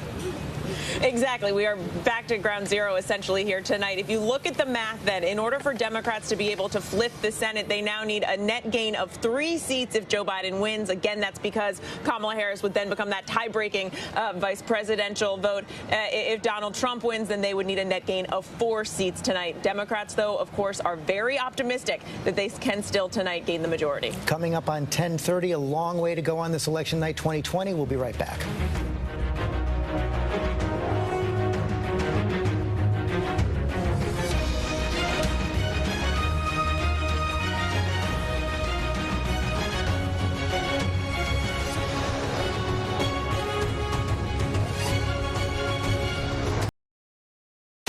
Live from ABC News election headquarters in New York City, here again, George Stephanopoulos. It is 10:30 in the East. Polls have closed in 44 states, and it is a close race so far. Joe Biden has won 10 states, 93 electoral votes. Donald Trump has won 12 states, 83 electoral votes. Not a surprise yet. Right now, that is a rerun of the 2016 map. We can add 2 more states right now, though. Joe Biden's going to win the state of New Hampshire, and it's 4 electoral votes. Donald Trump had fought fought pretty hard. They thought that was one of those states they might be able to take back in 2020, but it was not to be. Joe Biden will win the state of New Hampshire, and it's 4 electoral votes, but Donald Trump will hold on to Louisiana, and it's 8 electoral votes. No surprise there. Blue state stays blue, red state stays red. So let's take another look at those key states up in the northern tier of the country: Michigan, Wisconsin, and Pennsylvania, the so-called blue wall. Right now, that's where things stand. Michigan with 33% of the vote in, Donald Trump has a lead. Wisconsin, 35% of the vote in, Donald Trump has a lead. Pennsylvania, 31% of the vote in, Donald Trump has a lead. John Carl, the question there is that a red mirage or is something different happening here? I mean, in all of these states, first of all, they're going to take time to get final results. All of these states are states that do not process mail-in vote as it comes in, which is the opposite of what we see in Arizona, the opposite of what we see in Florida. So we always knew there was going to be a bit of a red mirage factor here. As they open up those ballots, as they process that, those are going to be more Democratic votes. Those numbers will change. The question is, how much will they change? Okay, that's an important point right there. I want to come to Pennsylvania in a minute, but right now we're just getting some results in from the state of Nebraska, and Donald Trump has won not all of the votes yet in the state of Nebraska, but he has won 3 of the 5 votes in the state of Nebraska. That's the overall state vote. Nebraska, one of those states that splits their electoral votes also among congressional districts. Tom Yamas, why don't you explain that? Yeah, okay, so let's take a look at Nebraska right now and follow along with us because it gets a little complicated. As George mentioned, Nebraska splits its electoral votes. Here is the beautiful state of Nebraska right here. We're going to show you 2 counties right here. This is Sarpy, a conservative county that makes up the 2nd congressional district. Donald Trump should be on top right now, and he's not. He won this county 4 years ago, and that's good news for Joe Biden because just above this is Douglas County, and it's like the numbers are reversed here, George. Hillary Clinton won this 4 years ago. This is Omaha right here, right? And Democrats usually always win this area, even though Trump pulled off the win in the congressional district 4 years ago. It was because of that other county. The numbers are inverted right now, still very, very close here. To give you an idea of the size of this county, it's essentially like this. It is minuscule. But if the race were to come down, and I don't want to say it, but you know what it is, if it were to come down to 269, whoever won that one county, that tiny little county, Nebraska, those would be the most important Americans right now on the planet. That turns it into a 270, 268. We also have... Something I want to say to them right now. I can't believe you already have their number. Hello? Can you hear me there? You should have their number. That's malpractice, bro. I have their emails. We do have another state to call right now. The state of Utah is going to go to Donald Trump. Again, not much of a surprise right there. Donald Trump is going to win the state of Utah, and it's 6 electoral votes. Even though that's the home of Mitt Romney, of course, is the only Republican senator who voted to convict Donald Trump in the impeachment trial. Let's go back now to the state of Pennsylvania. David Muir, you had some exit polls from Pennsylvania. Yeah, it's really interesting. This is just to pick up on what John Carl was saying, is that these blue wall states are going to take days possibly for us to find out who actually won of these states. The Secretary of State in Pennsylvania warned us in the last couple of days that it could take till the end of the week until we know Pennsylvania. But there are some numbers here that I would think the Biden campaign would be very happy with. When you take a look at suburban voters in Pennsylvania, Donald Trump with a small edge there, according to the exit polls, 2 points ahead of Biden. But when you remember that he was 8 points ahead in the final tally over Hillary Clinton, 2 points is an improvement for Joe Biden. And you can see where he got the improvement from. When you break it down, Donald Trump still has overwhelmingly done well with men in the suburbs, but look at this among women. This is where the gender gap presents itself. In Pennsylvania, at least, we've seen this in other states, too, coming in. 53% of suburban women going with Joe Biden. One other thing here that was really interesting is the independent vote coming in from Pennsylvania. According to the exit polls, obviously, and these are all still preliminary, 53% of independents are going with Joe Biden. That's a flip from 4 years ago. 4 years ago, Donald Trump won independents in Pennsylvania 48-41. Now Biden ahead by, what is that, almost 10 points in Pennsylvania. According to the exit polls, we'll see if it holds up as the real results come in right now. We want to take another look at the state of Minnesota as well. Again, that was a state that President Trump had hoped he might be able to flip, like the state of New Hampshire. Right now, 36% of the expected vote is in, and it appears that Joe Biden has a big lead. Let's go back to Alex Perez in Minnesota. Yeah, George, and what we're seeing is that Joe Biden has a huge lead in Hennepin County, the most populous county here in Minnesota. We're seeing 93% of the vote coming in from Hennepin County, about 70% of that vote right now going to Joe Biden. Those are the kinds of numbers that Democrats want to see here in Minnesota. You know, Obama, there were 19 counties that Obama won that Hillary lost to Trump back in 2016, and the Democrats are hoping they're going to be able to win back those so-called pivot counties. Now, the important vote, the rural areas, the Iron Range, the other part of the state, we still don't know the exact numbers from that area. That part of the state typically looks better for Republicans, typically went for Trump, so we will have to wait a little bit later in the evening to figure out those numbers. But right now, Hennepin County, Ramsey County, the populous areas of this state looking good for the Biden campaign. George. Alex Perez, thanks very much. Let's take another look at North Carolina right now. We've got the state of North Carolina with 89% of the expected vote in. It's a very close race right now. Donald Trump at 50, Joe Biden at 49. Tom Yamas. Yeah, so we have just one county that we have no data on right now in North Carolina. The race is very, very close. We're looking at a spread of about 40,000 votes. This is Granville County right here. This is a swing county. President Trump won it back for Republicans 4 years ago. There's about 15,000 votes for Republicans, 15 to 20,000 votes. That could affect the score. I mean, this is such a close race. This was a state that President Trump outright won 4 years ago, and yet right now it's a nail-biter. A lot of the swing counties, President Trump has been able to hold on, especially in the southern part of the state on the border of South Carolina. But Charlotte, this is Mecklenburg County. This is where they wanted to hold the RNC, Republicans, hopefully to drive out some voters there later on in the year. That didn't happen because of COVID. Joe Biden's doing exactly what he has to do here. He's driving up the votes. So to win in North Carolina for Joe Biden, he's going to have to do that there and in Wake County as well. We're still waiting for some of the vote in there, but you can see Joe Biden is building on that Hillary Clinton lead in those counties. If he can keep doing that, there might still be enough vote out there, but President Trump right now on top with about 40,000 votes. Byron Pitts, what are you hearing in Raleigh? Well, George, I can tell you that at this point, the Democrats in the state are getting nervous. The expectation was that they knew they would have an early lead, but they thought it would be big enough that they could hold off a Republican surge. They were looking for a double-digit lead when the numbers came out, and it was only 9 points. And since that time, steadily as each half hour has passed, you've seen the President Trump gain ground, and eventually he's taken the lead. And the sense is that the Democrats may be running out of time. And, George, it's still early, right? I mean, North Carolina could go either way. But at this point, one of the things that we can see is that hard work can outwork money. In this state, for instance, in the Senate race, the Democrat outspent the Republican 2-1. And in TV advertising, the Trump campaign spent in TV and radio ads. The Trump and the RNC spent $41 million. Biden and the DNC spent $56 million. And that cash difference at this point doesn't seem to be a sufficient difference for the Democrats in a state in which they felt good going into the night that they might have a comfortable lead that they could hold on to. But to this point, the Republican strategy to start close and then finish strong seems to be the direction that we're going in, George. Byron Pitts, thanks very much. We have another call to make, another projection to make in the state of Kansas. Donald Trump is going to win the state of Kansas. Again, that's a strong red state, has always been. 6 electoral votes. He won by 21 points back in 2016. Donald Trump will win again. I want to bring in Senator Chris Coons now, Senator of Delaware, close friend and advisor to Joe Biden. It looks like we're in for a very long night, Senator Coons, maybe even several days of this to go on. Is this really going as you expected tonight? Well, George, we had a record early turnout. 100 million Americans voted early, whether in person or by mail. And as we're hearing from all over the country, we had record turnout in many states. So I'm optimistic. When there's record turnout, often that means Democrats win. And I'm hopeful that Joe still has several paths to 270 and towards being our next president. I think his message all along that he and Kamala Harris can bring our country together, can move us out of this deadly pandemic and the mess that Donald Trump's bungled mishandling of the pandemic has gotten us into, has connected with voters and moved people to the polls.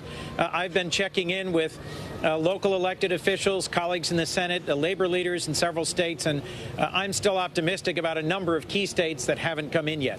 But so, I mean, let's talk about that a little bit more. You say he still has several paths. It looks like Donald Trump, we have not projected yet, but is on track in Florida towards a win. That was a must-win for him. Are we really heading back to the point where Joe Biden has to win all those 3 key blue wall states, Michigan, Wisconsin, and Pennsylvania, still holding out hope also in Arizona?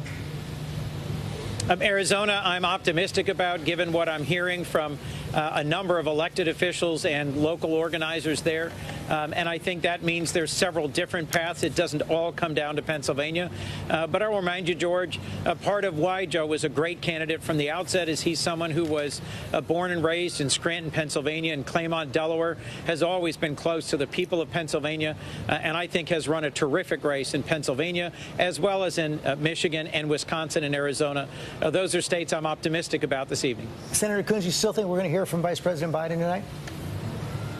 I'm hopeful, but not certain. You know, I think we need to remember that elections aren't called on election night. They may get projections from the news, but in the end, elections in the United States are decided by states and counties, and it's often days after election night when all the votes are counted. And given that we had 100 million cast early by mail and in person, we need to make sure every vote is counted before we ultimately reach a decision about this election.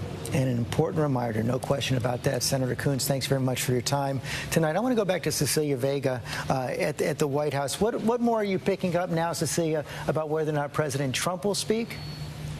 Actually, we just asked an aide when the president will speak, and we were told that they didn't know. We are sort of relying on what Kellyanne Conway told you at the beginning of the evening, that he will, in fact, address the nation at some point. I got to say, I'd seen some photos from some photographer friends of mine here, colleagues in the White House who were in the room where the president's supporters are gathering in the East Room of the White House, and it looks very much like it is a room where he will speak. There is a podium. There are teleprompters up, so I would not be surprised if we hear from him at some night. And just in terms of a quick mood check, George, you know, they've got, again, these 2 war rooms here on the grounds of the White House where aides and campaign staffers are feverishly monitoring these returns coming in. We've been told that the president has been going between the residence and these rooms and touching base regularly with aides, so they're keeping him up to speed on that front. But the mood check here is they're feeling extremely confident by what they're seeing. Those North Carolina numbers they like very much, and that's giving them some more confidence in states like Arizona and Nevada as we watch those numbers rolling over the course of the evening. Cecilia Vega, thanks very much.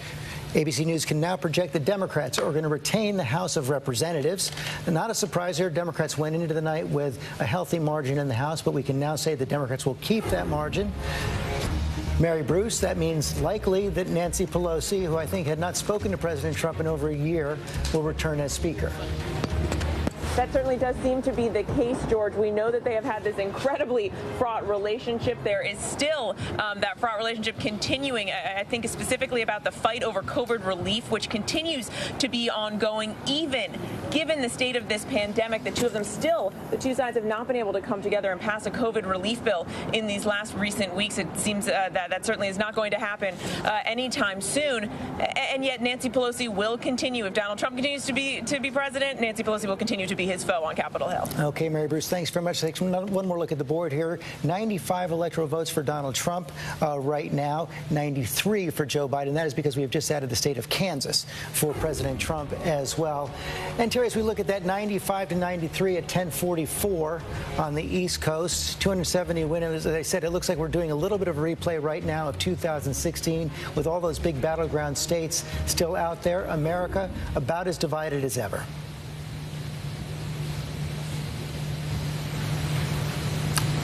Terry Moran? Yes, I'm sorry, George, I was looking at something else. But it does look that way, and it looks like it comes as a surprise to Democrats who thought they had the wind in their sails. But it turns out, I think one of the reasons the polls have been so battered is that Donald Trump represents a realignment. The pollsters don't understand a post-Donald Trump America, it seems to me. He wasn't a Republican, he was a nationalist. And that is something that this country hasn't seen. Other countries have. We've seen nationalists seize the loyalty of people who are looking for a different economy, a different culture than the Western cultures are trending, and they keep returning populist nationalists to power.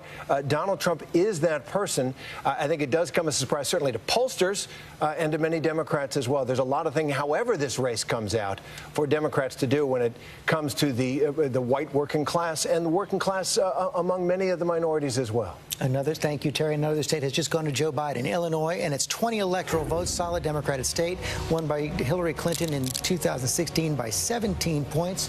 Rahm Emanuel, your home state. I mean, what's interesting, right, there it is. I'm going to drop it the same way he's going to drop about New Jersey. Here's what I would say when you look at the whole map. Every state right now that we're seeing is performed to actually what was expected, except for Arizona.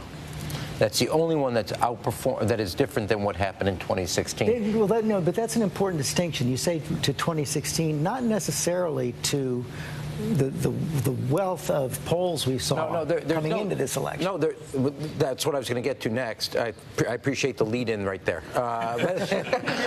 Congratulations. We should really take this on the road. I think it's really going. But what's happened is what people. There's basically when the dust gets settled, you'll see Joe Biden is overperforming in certain areas and underperforming from a vote total. But when you look at the polling, what some of the expectations and people have right now, just on election night, is they saw things happening in North Carolina, Georgia, etc. Still could happen. But what's happening is really it's going to come down to 4 states: Pennsylvania, Michigan, Wisconsin, and Arizona. And perhaps Arizona. And maybe Georgia. I did some quick back-of-the-envelope math, and it looks to me like Trump would have to get between 65 and 70% of what's outstanding to win Arizona. It's not impossible, but that's a really tall hurdle. And we've seen repeatedly in this campaign where the president is underperforming with seniors. Certainly, COVID hit Arizona very hard, and this could be an example of what we're seeing, where the COVID crisis is actually having a disproportionate impact in Arizona compared to other states. And if that's the case, then he's got to pick up Michigan or Wisconsin, in addition to holding Ohio and holding Pennsylvania, if he loses Arizona. I mean, John, I'm going to go to you on this because this is where the Nebraska 2nd Congressional District comes into play. If Joe Biden wins Arizona, wins Michigan, and wins Wisconsin, but loses Pennsylvania, you get to 269-269, and that's a tie. And the way the tie is broken is it's broken in the House of Representatives, but it's not the majority of the House of Representatives, which the Democrats control. Every state's congressional district gets a single vote. And the Republicans control more congressional districts, more state delegations than one vote. By one. They have 26.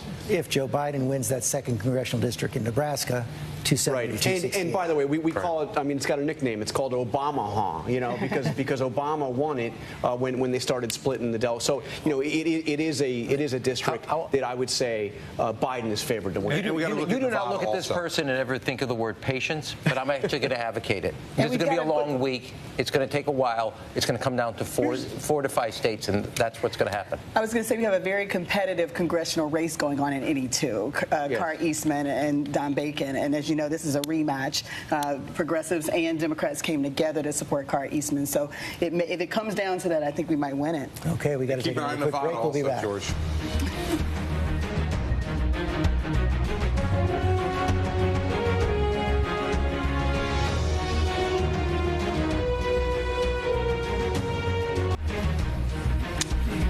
And we are back at ABC News Election Headquarters. That's what you see right there, the map.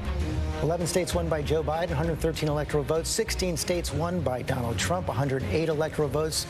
Exactly the states 4 years ago the Democrats and Republicans won. There has not been a switch yet in any of the key battlegrounds. We're still looking at a lot of states. We can project now that Donald Trump, as you see up there, has won the state of Wyoming, and it's 3 electoral votes. Solid Republican state, no surprise there again. And we can report in the Senate, Lindsey Graham will hold on to his seat in South Carolina.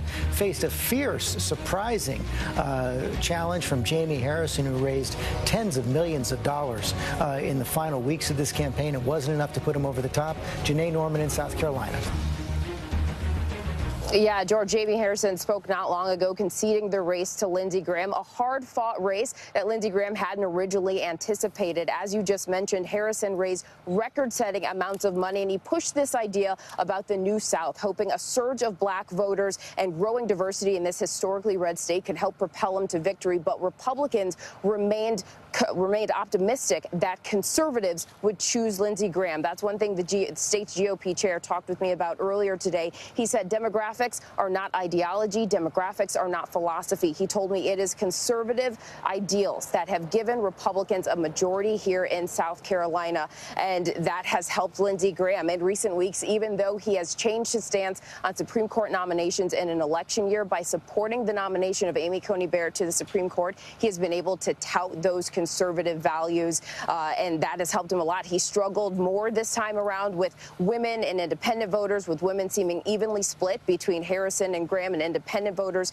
seeming to lean toward Harrison. But in the end, Graham pulled this one out. He will hold on to his seat, and that will certainly help Republicans as they remain optimistic in maintaining a majority in the Senate. George Norman, thanks very much. John Carr, I want to go to you. One of the reasons Jamie Harrison was able to raise so much money is that Lindsey Graham becomes such a target of progressives and liberals, gone from being the best friend of John McCain to basically Donald Trump's biggest supporter in the Senate. Yeah, no doubt. I mean, there was when Obama first got elected, I think he was Rahm Emanuel's best friend. I mean, he was the Republican you like to work with.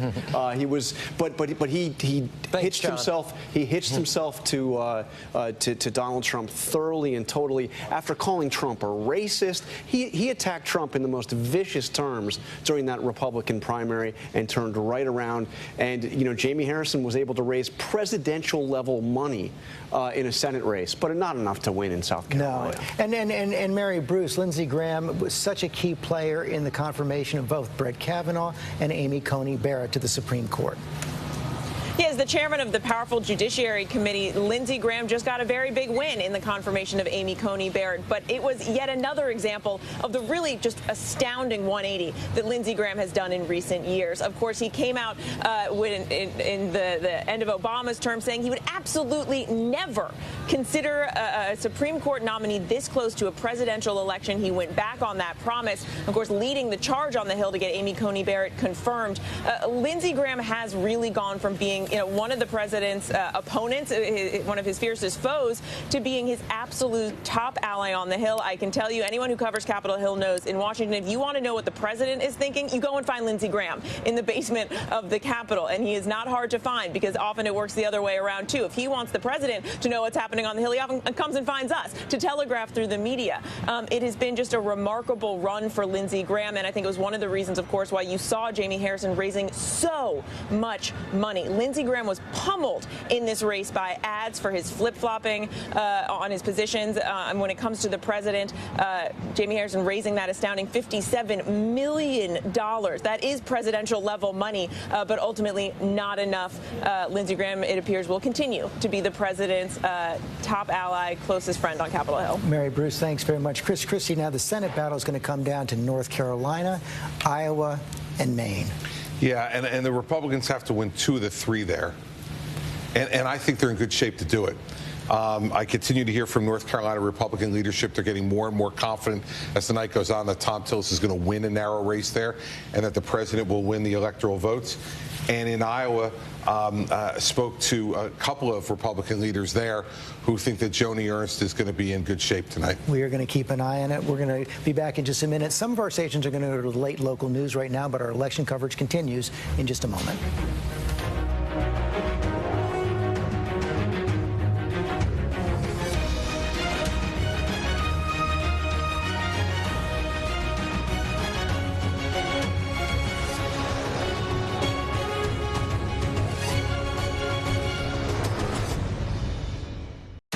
Live from ABC News election headquarters in New York City, here again, George Stephanopoulos. It is 11 o'clock in the east, 8 o'clock in the west. The polls have now closed in 48 states, and we can now project 3 more states for Joe Biden. In the west, California, 55 electoral votes.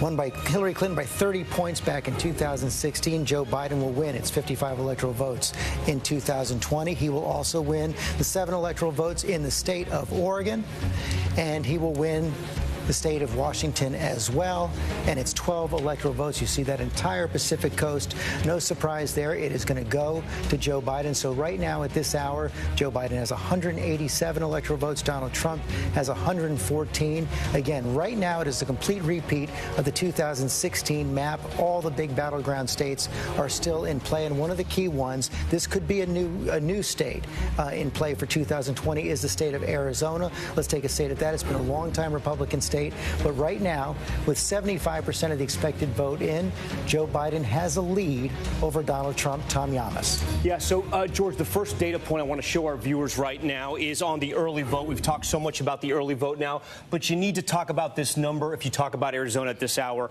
Joe Biden with a 10-point lead in the early vote, and that's so important because if you look at his lead right now overall, it's by 10 points as well. So where is Joe Biden winning? He's winning in the biggest county. This is where he needs to be. 3/4 of the vote's going to come from right here. And you can see he's up 10 points from Hillary Clinton 4 years ago. One of the things Joe Biden did here, he spent big. He went to Maricopa County and he spent $17 million.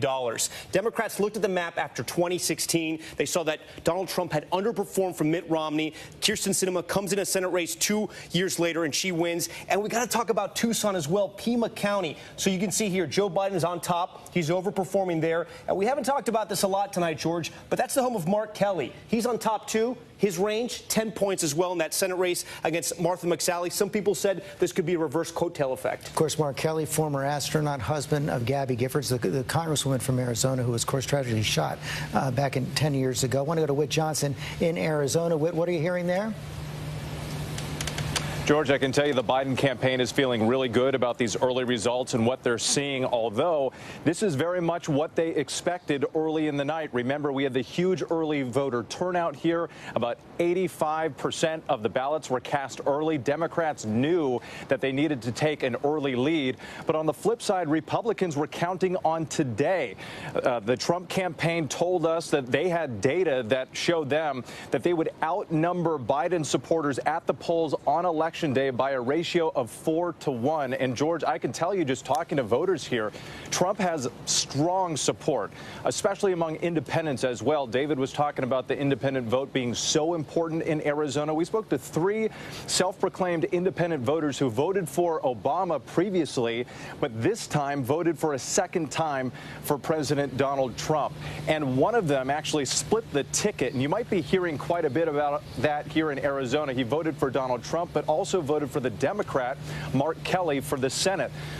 2 years ago in 2018, 150,000 voters in Arizona voted for the Republican Ducey, but also voted for the Senate Democrat Kyrsten Sinema. So we've seen that independent spirit here in Arizona. Again, this is maverick country, and in the spirit of John McCain, the voters here like to give the thumbs up or the thumbs down on the individual candidates they like and the issues they care about.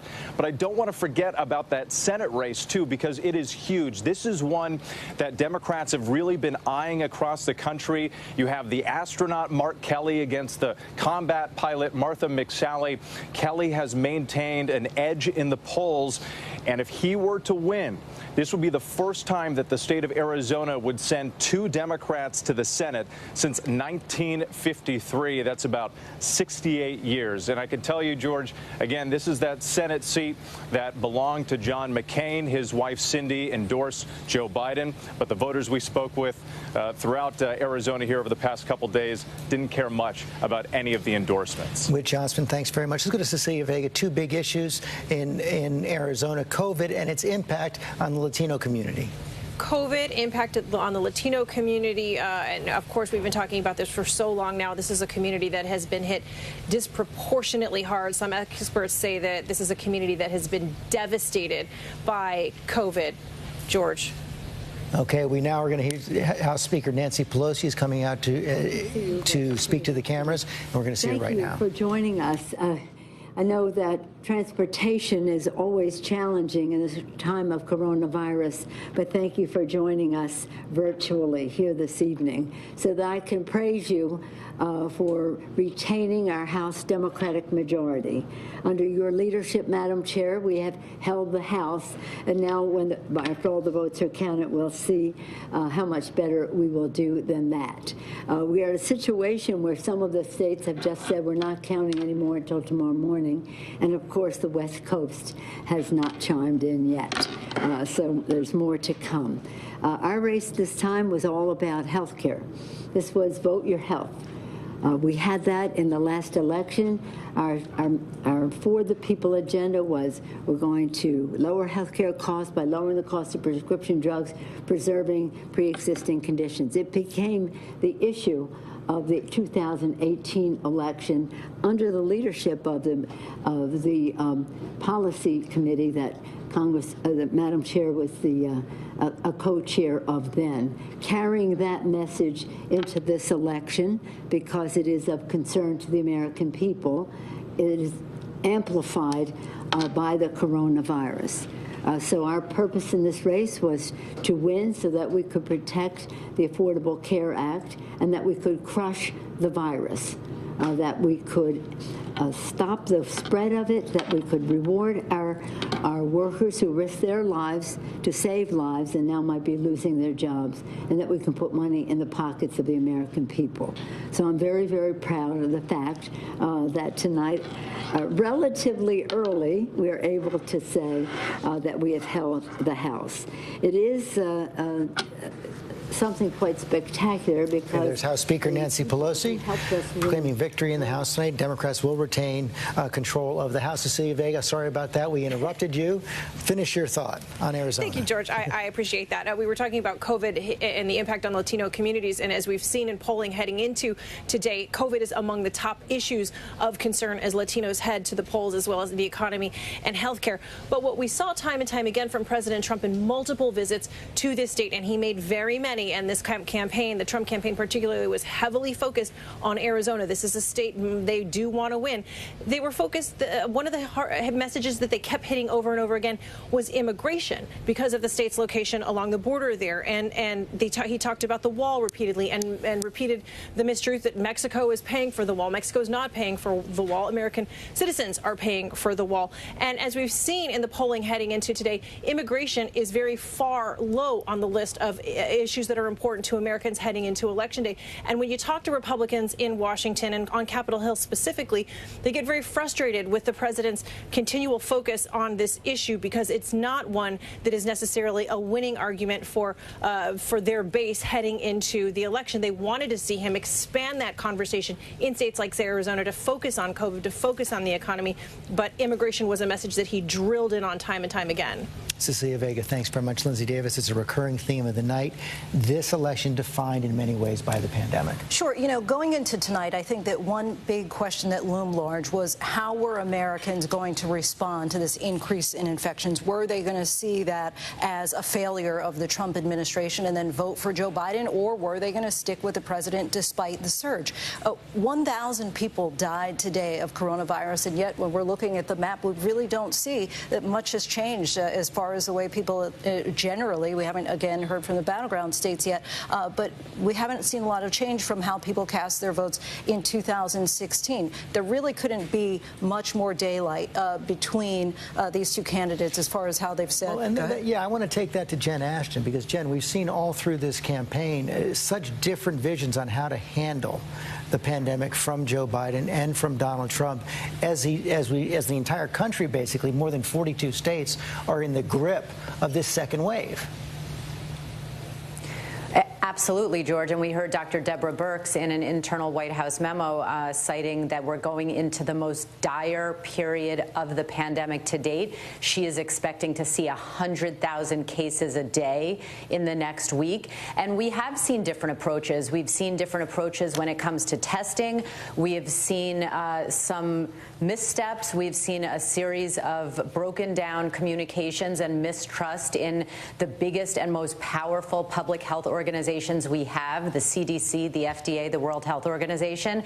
And to circle back to the state of Arizona, you know, to pick up on what Cecilia and Lindsey have said, we have seen from the beginning of this pandemic, while it did not start the racial and ethnic disparities that exist in medicine and healthcare, it certainly put them under a spotlight. And when you look at the state of Arizona, one population, George, that we have not heard that much about, American Indians and Alaskan Natives, there is a disproportionate effect of this pandemic, this virus. They represent 4% of the Arizona population, 12% of deaths. This is a population, George, that 30 to 40% of residents do not have running water in their homes. So when you talk about battling this virus, it's not just about the vaccine and therapeutics. It's, you know, very widespread. David Muir, what are we seeing in the exit polls about all this? We have national exit polls. We do now, yeah. That's right, George. And, you know, just to pick up on Lindsey's point that there could not be more daylight between President Trump and Joe Biden in how they put themselves forward as how they would deal with this pandemic moving forward. Joe Biden saying, I can't flip a switch and fix things, but we do have to address the virus before we can address the economy. But look at this. This is the first time we're going to be able to do this, 11 p.m. Eastern. So if containing COVID, the pandemic, was the way you voted today over rebuilding the economy, and look at this, 51% to 42% in the exit polling. When you break that down, Joe Biden, 80% to Donald Trump's 18%, if the most important issue to you was containing COVID-19. Now, if the most important issue was opening the country, getting the economy going again, it's almost the complete opposite, 76% with Donald Trump, 22% with Joe Biden. And among independents, we're seeing this tonight, the breakdown, Joe Biden leading among independents in the national exit polls, 55 to 40. And among women in the country, Joe Biden, 56% to Donald Trump's 43%. We look at men, 49% Donald Trump, 48% Joe Biden. And what we're seeing so far in these states with such close races is that not only is the country divided, but many of these key battleground states are divided right down the middle. No question about that, Martha Raddatz. COVID is something that came up consistently in all your travels across the country. It sure did, George. But I have to say that I was surprised when I crossed the country, and it was almost like people are done with it. It was very blue state, red state. They were wearing masks in blue states. They were not wearing masks en masse in red states. So people would talk about it. But I think in so many ways there are so many bigger issues, especially to the Trump voters. I mean, we have to remember, they're voting for an incumbent now. In 2016, it was, we don't want to vote for a Washington guy. He's something new. He's a businessman. But they're voting on his record now, and that record is COVID. That record is the economy. That record is immigration and race relations. So they've made a decision, those Trump voters, that they like what Donald Trump has done in these last 4 years, including COVID. I mean, Trump voters I have talked to and said things about COVID. I mean, one voter in Texas who's a very strong supporter had a mask on. He said he only wears it when he goes into certain establishments so he can get into them. But his mask said, "This is dumb." And today he told me, Dr. Fauci, everything he says is wrong. So that message is resonating in those areas, too. But you go through Ohio. I was especially surprised in Ohio. There were so many people out, not social distancing. And this is in Columbus, in a very crowded area. They had masks, but most of them were pulled down. But they were not social distancing. And they were just out. They just wanted to be out and try to forget about COVID. Martha, thanks. Heidi Heitkamp, you certainly see that in the Dakotas.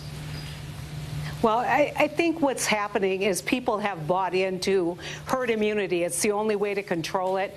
It's not something that you're going to get over until you get through it, and they don't want to disrupt their lives. And so they know someone who's died, but, you know, they were old or they were this. And what is really puzzling to me is that we are so willing to make old and disabled people kind of the victims here, and then just accept it. And you're seeing that in these vote totals. You're seeing it in the behavior, especially in red states. They don't want to change their lives. They don't think that changing their lives will change the outcome of the coronavirus. Heidi Heitkamp, thanks very much. Let's take another look at the state of Ohio right now. We've now got 85% of the expected vote in the state of Ohio. And Donald Trump now appears to be pulling away 53 to 45 in that state. Chris Christie, that's what you were hearing from the state about an hour ago. It was. This is what I was hearing from GOP leadership. They said that as this progressed in the evening, he was going to open up a more substantial lead. And, George, I'm hearing the same thing in North Carolina, that both Tom Tillis is now leading by more than a point over Cal Cunningham, and the president is leading by just less than a point over Joe Biden in North Carolina. And that's been a steady progression through the evening to, you know, chip away at that, and they feel very confident in North Carolina, again, that both those are going to go that the way Ohio has gone here for Trump and for Tillis in the Senate. Let's pull up another look at North Carolina right now. If we can pull up the North Carolina map, we've got 95% of the expected vote in North Carolina. Very close race right now, only about 70,000 votes separating Donald Trump and Joe Biden. Tom, what can we look at on where the outstanding vote still is? Okay, so let's look at the major counties here, because that's what Joe Biden needs to win if he wants to pull off an upset here. We're looking at Mecklenburg County, the biggest county. This is the Charlotte area. Right now, Joe Biden overperforming. He's 3 points higher from where Hillary Clinton was just 4 years ago. Donald Trump slightly down in Mecklenburg, but that's 95% of the vote in. Not a whole lot more votes going to come out of there. Wake County, the same story. Look, Joe Biden is doing well. He's improved in these cities around states like North Carolina. Let me look at one more area real quick right here. This is Guilford County. This was a county that the Trump campaign thought maybe they could improve on. It's pretty much the same of where it was 4 years ago. But George, as I look at this map, it's pretty much the same. Joe Biden is running up the score in the cities, but around the rural counties, even some of the swing counties that he took from Democrats 4 years ago, he's on top, and he's still winning. These counties down here on the border with South Carolina, Robson, this is one that we were taking a close look at. He's actually doing much better there. So in the rural areas, it looks like the Trump team has been able to drive out their voters. Okay, Tom Yamas, thank you very much. We're going to take another quick break. We have a long night ahead. We'll be right back.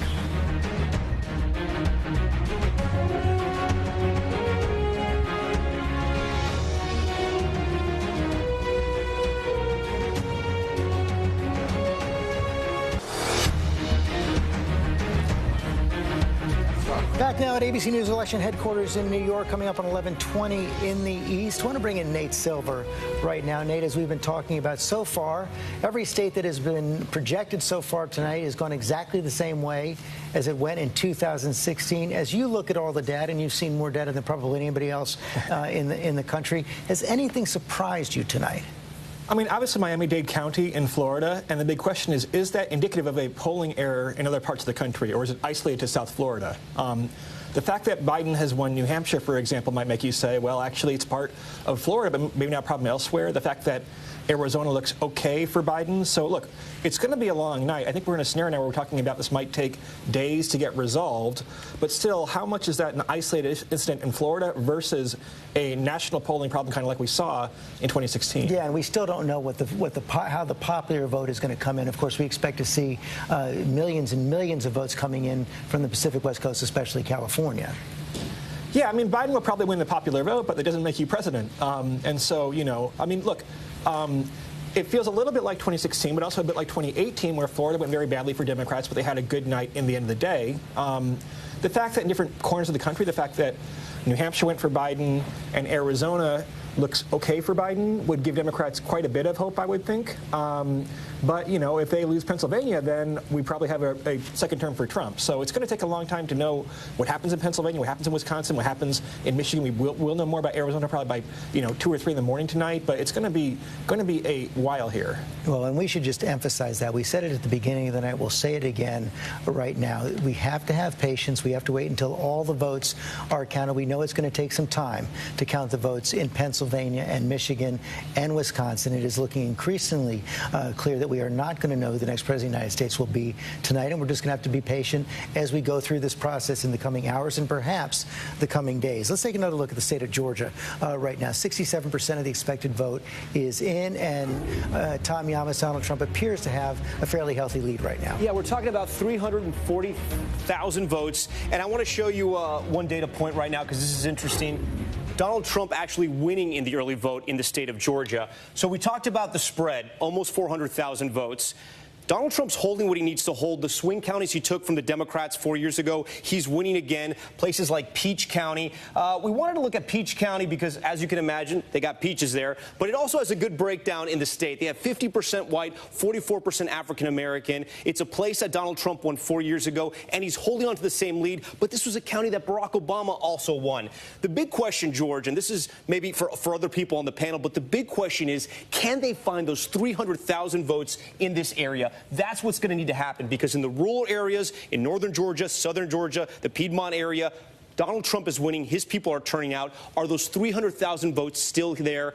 We're going to have to wait and see. If we go into some of these counties, like DeKalb, there's only 24% of the vote in. And Joe Biden, he's doing better. But the question is he doing well enough to drive out all those numbers and drive them up in a big way. I don't know if 3 or 4 percentage points is going to do that. He's going to have to come up much higher. Okay, Tom, thanks very much. We should also say we now know that in the Senate race, one of the Senate races in Georgia, Reverend Raphael Warnock, the pastor of Ebenezer Baptist Church, will be in a runoff with the Senator Kelly Loeffler right now, Republican Senator. Yvette Simpson, that could be quite a barn burner on January 5th. We are ready to go to battle for that seat, and we're super excited about the fact that Raphael, who is a newcomer, has been able to do so well against two pretty well-known Republicans in the state. And so we predicted that this would go to a runoff. Our folks are ready, and we hope to take that seat. And a very good possibility there'll be a second runoff on the same day. Exactly. Of Georgia.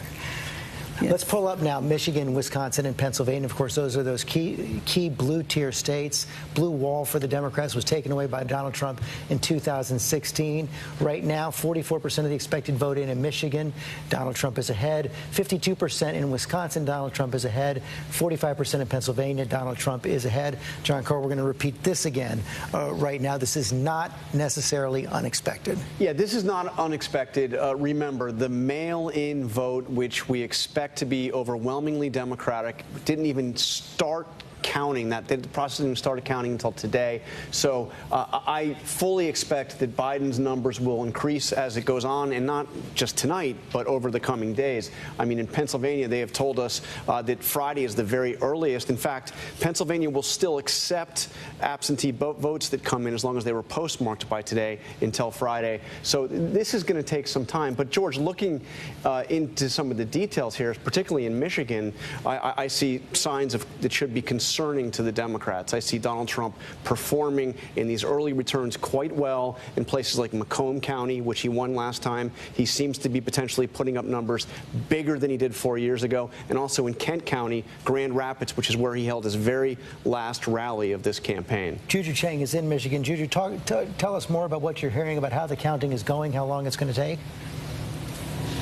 Well, George, it will definitely be a marathon nail-biter here, but at least in Michigan, not as marathon as projected. The Secretary of State Benson said a short time ago in a press conference that she believes it will be fully tabulated within 24 hours. Now, they originally said they wouldn't be done until Friday, but a lot of that has to do with the fact that yesterday, unlike the other upper Midwestern states, they had 10 hours to process. They had an army of volunteers come in, hand open envelopes, check signatures, so that at 7 a.m. this morning, with double the number of speed counting machines, they were able to get to work, and they believe they're getting to work much faster. That said, they are also seeing record turnout in Detroit. I spoke earlier to the NAACP's Reverend Anthony, and he said that they had 100 lawyers fanned out looking for voter intimidation, and what they ended up doing was spending a lot of time getting out the vote, bringing souls to the polls, as the Reverend told me. But at the same time, Republicans are also incredibly enthusiastic about their ground game. The party chair,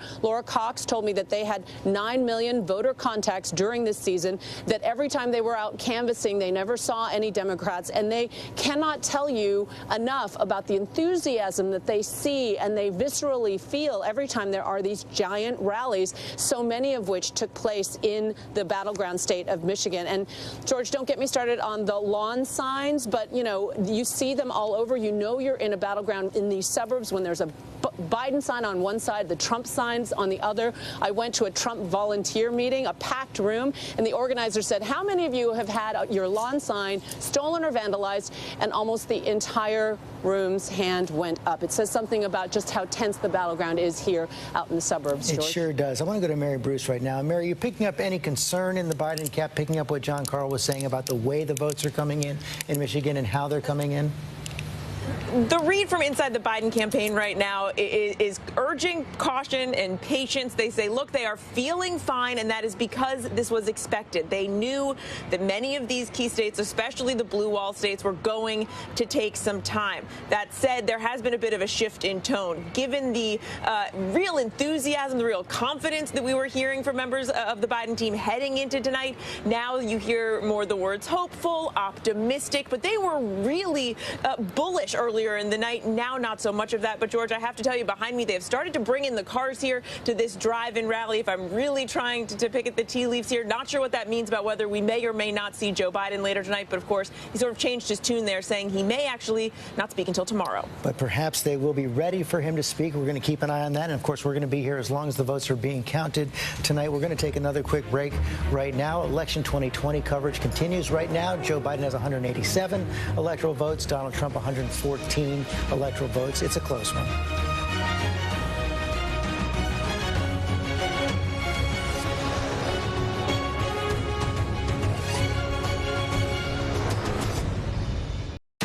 Live from ABC News election headquarters in New York City, here again, George Stephanopoulos. And we're back here at ABC News election headquarters in New York, 11:30 here in the East. And as we said, it's going to be a long night, a lot more counting ahead. It could spread over the next several days. And so that makes me want to bring back our legal team, our ballot watch team. I want to bring in Kate Shaw and Dan Abrams right now. And Kate, we just talked about Pennsylvania. We've had this Supreme Court ruling on how and whether and when ballots can be counted in Pennsylvania. It could prolong this process. Could be more challenges ahead. That's right. So actually, the Supreme Court has now twice had a chance to weigh in on this question of whether ballots that arrive between today and Friday can be counted under Pennsylvania law. Both times the court turned back challenges brought by Pennsylvania Republicans that would have cut off, the return date today on Election Day itself. So right now, those ballots are going to be counted, but they're being segregated because the Supreme Court actually left wide open the possibility that it might take another look at this case after the election. And we don't know yet. And it's important, I think, to note that Justice Amy Coney Barrett is now in place, and there's a question about whether she might participate, which would, of course, give an additional vote when the court comes to considering this late arriving ballots question. I want to bring that to Dan Abrams as well, because, Dan, we all remember 2000 Florida. If it's close, that adds another layer of complication as well if you have recounts and have to have the ballots counted again. So first you have the challenges to the existing ballots and then the possibilities in a close race of recounts, and the court's getting involved in that. Right. We've said in our room here, the legal room, we're only relevant if this thing is close. This thing is now close. And so as a result, the lawyers are all on speed dial. There's no question that there are going to be some form of legal challenges. We don't know exactly how real they will be, how significant, but Pennsylvania could become critical here. And as you point out, not just with regard to the 3 days of ballot counting, because there may not be that many votes in those 3 days. I think you could argue that the more critical question is going to be exactly how they're counting the variety of votes, the signatures matching, et cetera. And I think that those could be the critical questions here, even more than that 3-day window. Okay, and Terry Moran, we saw how that played out in Florida in 2000. We did, and one of the big questions here is how much will this conservative supermajority that is now in the Supreme Court defer to state Supreme Courts that find under state constitutions that these ballots should be counted, or will they reach into those states and federalize the question, decide it for themselves? Okay, many questions ahead. We'll see if we get to them. We're going to take another quick break, and we'll be right back.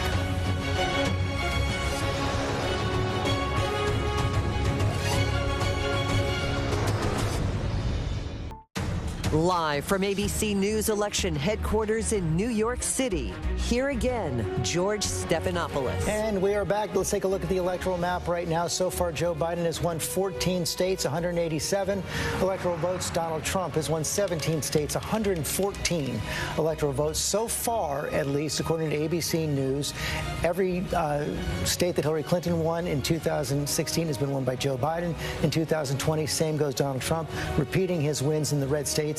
The big battleground states still out there right now. Let's take a look at some of them, starting with the state of Florida.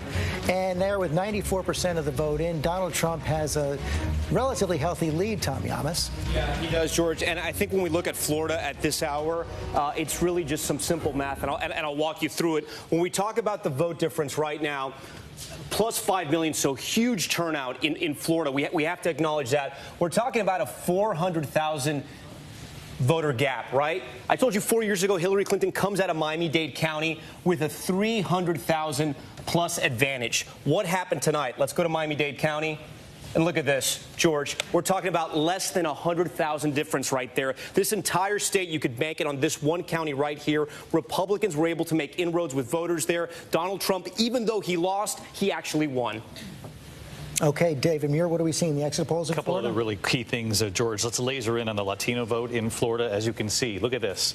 Joe Biden got 52% of the Latino vote to 47% for Donald Trump. If that number holds and bears out at the end of the night, that's a significant number for Donald Trump, not only with Cuban Americans, but perhaps gaining on some of the numbers we saw 4 years ago with the Latino vote. And look at this. We asked seniors, particularly in the I-4 corridor and other parts of Florida, whether or not they'd been affected by the pandemic. They were concerned when they would be able to hug their grandchildren, as Lindsey Davis talked about earlier in the evening. 52% of seniors in Florida, according to the exit polls tonight, supported Donald Trump to 47% for Joe Biden. Okay, let's take a look now at the state of Arizona. Pull it up right there. Still 75% of the expected vote in, 54-45 right there for Joe Biden. A big lead there. We say that Mark Kelly also has a lead there. Not much new coming in the count yet, Tom. We do expect more tonight. Yeah, not yet. But one more data point we haven't talked about yet. It's a county that's sandwiched in between Maricopa and Tucson, right? Pinal County right here. This was the county that swung the biggest for Trump 4 years ago. It was where he was most popular. And look at his numbers down. He's down 7 points right there. In a very tight race, in a very tight election, you can't be down 7 points anywhere. It's just one sign. But the big headline, George, so far coming in, 77% of the vote in, and Joe Biden is up in a very big way in Maricopa County. This is Phoenix. This is Scottsdale, Mesa area. He's doing very well right there. This is the surprise of the night so far in Maricopa County. Look, Donald Trump had underperformed from Mitt Romney. Democrats thought Republicans were vulnerable there. They went in, and right now they're on top. Okay, let me bring in Nate Silver back again as we pull up and look in Michigan, Wisconsin, and Pennsylvania again. Those states still coming in. Let's talk about the possible paths now for Biden and Trump, very similar to what we saw, first of all, in 2016.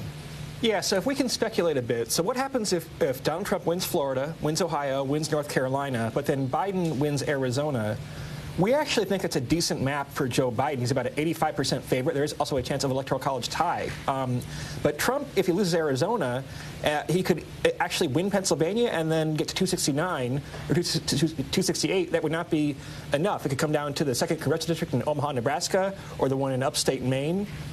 So if Arizona goes Biden, that really reverses not all the bad news Democrats got earlier in the evening, but makes Trump an underdog again. Well, and then, let's picking up what John Carl was saying about Michigan. Again, this is pure speculation at this point, but we're just trying to figure out what different maps might look like. If the Democrats win Arizona, Joe Biden holds Pennsylvania, but Donald Trump gets Michigan, they have only 16 electoral votes to Pennsylvania's 20. Pennsylvania is bigger, and 20 votes in Pennsylvania versus 16 in Michigan or 10 in Wisconsin, that can make a difference some of the time, right? There's a lot we don't know. Nevada could be in play, probably not.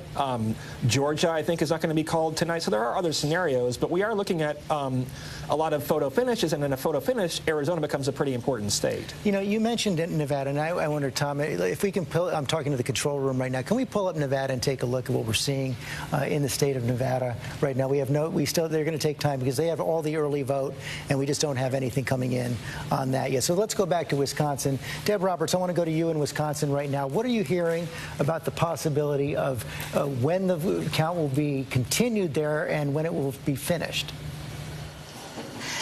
George, I got to tell you, there's good news, bad news. The good news is it seems to be going very well. All of those absentee mail-in ballots, about 2 million of them, they're being processed very well. The Wisconsin Election Commission head, Megan Wolf, said that they're processing very well. But then she said she probably will give another news conference about 11:30 in the morning. So I'll probably be here right on time for Good Morning America. Now, the one thing that is sort of interesting, and you've talked a lot about this tonight, is those ballots probably will reflect a very tight race. Wisconsinites seem to just have this love-hate or like-hate relationship with the president. On the one hand, they just don't like him. More than 50% think that he's not doing a good job. 56% don't like how he's handling the pandemic. I talked to a guy in line today, and he said he would have swum through a lake of alligators to get there to vote because he wanted to support Biden, and he just didn't like where the country is going. But then I spoke with another voter who said, I'm worried about health care, and this is in a state that is dealing dealing with the COVID virus, but then he said, I think I'm going to support the president, or I just supported the president. So Wisconsinites are very mixed here, and I think it's going to be a long night, a long morning. And, you know, the polls show that Biden is up, but it's going to be very, very tight here. I think Wisconsinites just aren't sure what they think. The president's been here 6 times. Joe Biden came here 3 times. He was here in Kenosha last night. He projects strength, and they seem to like that in spite of the fact that they don't like him. Deb Roberts, thanks. Let me go to Eva Pilgrim in Pennsylvania for the same question. What are you hearing about how the count is going, how long it's likely to take? Well, sort of like what Deb just said. Some good news and some bad news. They say that the counting is going smoothly. Originally, they thought that we would have the majority of those mail-in ballots counted by Friday. But we just heard a little bit earlier tonight from the Philadelphia City Commissioners, and they were saying that, you know, they originally thought that they were going to be able to do about 32,000 ballots an hour. That's just not happening. They're saying right now they're doing about 10,000 per hour. They've done about 75,000 votes, mail-in ballots so far tonight. They've estimated they have about 350,000 to count. We're supposed to hear from them again at about midnight to give us an update. That's the next kind of ballot drop number that we're expecting to hear from them. But here's the thing. It's just going to take a long time. I've heard you say this tonight repeatedly, George. People are just going to have to be patient. This is a slow process. Here in Pennsylvania, I mean, there's like 2.5 million mail-in ballots that came in. This is a state that's never done early voting for all voters that wanted to take advantage of it. This is a first-time process, and it's going to take some time. The governor spoke earlier tonight asking everyone to just have their patience. They are doing the best that they can. People are working around the clock, as we're seeing here in Philadelphia, but it is going to take time. They want to make sure this count is accurate, George. Which is the most important thing for them to do right now. Eva Pilgrim, thanks very much. We can project 2 more states right now. The state of New Mexico is going to go to Joe Biden. State of New Mexico, and it's 5 electoral votes. Hillary Clinton won it by 8 points in 2016. Joe Biden will win it tonight. And the state of Idaho, it's 4 electoral votes. No surprise there. Going to go to Donald Trump. He won the state by 32 points in 2016. I want to go to the table right now. And Sarah Fager, let me start with you. We're coming up on midnight now on the East Coast. Is the night going as you expected? What's the surprise? What should we be looking for ahead? I think the night's going better than I expected. For Republicans? For Republicans, yeah. I mean, I was in the camp where I thought Joe Biden was going to win this, and it is far from clear that he's going to win this election. And the president seems to be doing much better in the upper Midwest. Now, again, we don't know exactly what vote is in. It may be heavily election day vote. But, you know, clearly in some of those counties, the president is overperforming, and even overperforming what he did in 2016. So I think this is going to be a nail-biter. Ron? I think the way I look at it is every state to date has performed like they did, not changing. There wasn't really a move in the sense that some people thought there was this tailwind coming, except for Arizona. And the only state that's flipped so far is Arizona. It hasn't flipped yet. It hasn't flipped yet, but it's going to tighten considerably. It's going to tighten, but I'm going to go out on a limb then, given it's midnight, it's way past my bedtime, and say that those are numbers that are hard at this point for the president to break. That said, we have big numbers in Atlanta and Metro Atlanta, big numbers in the metro areas of the upper Midwest that are out. It's going to come down to those 4 states to make the determination, and we are going to be here every night Friday, so I look forward to seeing you every night. I mean, so we're going to be here right through, and I'm going to sit next to you, so we're going to be there. But it's going to be a while here, and I think what the problem is, what was your baseline is going to determine your mood. And instead, if you thought this was going to be a big tailwind, you go, oh boy, that was disappointing. As Nate said, the truth is, it hasn't been. It's actually, the states are doing exactly what they did. It's also looking very good for Republicans to control the Senate. Joni Ernst is ahead. Tom Tillis is ahead. It's not done in North Carolina. The Georgia senators are ahead. If you go to a runoff, especially, you know, if Biden does pull this off, you're likely to keep control of the United States Senate. People like a split power, and we will see at least one runoff in Georgia. You don't want split power. No, we don't. We want to take the whole darn thing, of course. I think a couple of big picture things I'm seeing is that the strategy to flip Republicans to Democrat didn't pan out. And so now we're all hoping that enough Democrats came out, particularly in urban centers and some suburban areas, to really carry the day. And I think that was the big surprise, I think, for a lot of us who were expecting, particularly with what happened at the convention and Lincoln Project, that all these Republicans were going to flip. But we're seeing Donald Trump win in big margins where he won before. So are there enough Democrats, particularly in these areas where we're seeing Joe Biden actually overperform Hillary Clinton in 2016? Will that be enough to carry the day? Donald Trump's overperforming Donald Trump. And that's part of the problem for Democrats right now. And for Rahm to say the evening's gone about as expected, it's not what I was hearing about 6 hours ago. Okay, so what we're seeing is that the president is enormously competitive in Wisconsin, where he was not supposed to be competitive according to the polls. He's competitive in Michigan, where he was not supposed to be competitive according to the polls. And he's winning in Florida and winning in North Carolina. And so, you know, I think it's going to come down to Pennsylvania. At the end of the day, I think if the president wins Pennsylvania, he's going to be reelected. And if he doesn't, he won't. Matt Dowd. Well, I'm going to go along with Rahm on this one, because look at every single state and look at the polls. Really, if you fundamentally look at the polls, they're basically been in alignment, you know, give or take a point or two, been in alignment with what we saw. We will soon find out a divergence from that. And my guess is the first divergence from this is Arizona. And once Arizona diverges, I've looked at the data, it's almost impossible for Donald Trump to come back from where he's behind with what's left in there. And the other thing to look at is Michigan. Michigan is not as close as it looks right now. If you look at all of the numbers, all of those numbers that are in are almost all election day numbers. It's almost no absentee, which the Democrats were supposed to overperform in. And I still think North Carolina, there's a lot left to count, and there's a lot of mail left to count in North Carolina. So that race I don't think is over yet. But the first state that we see that switches is likely to be from Donald Trump to Joe Biden. And that's the most significant thing we're waiting on. Heidi Heitkamp.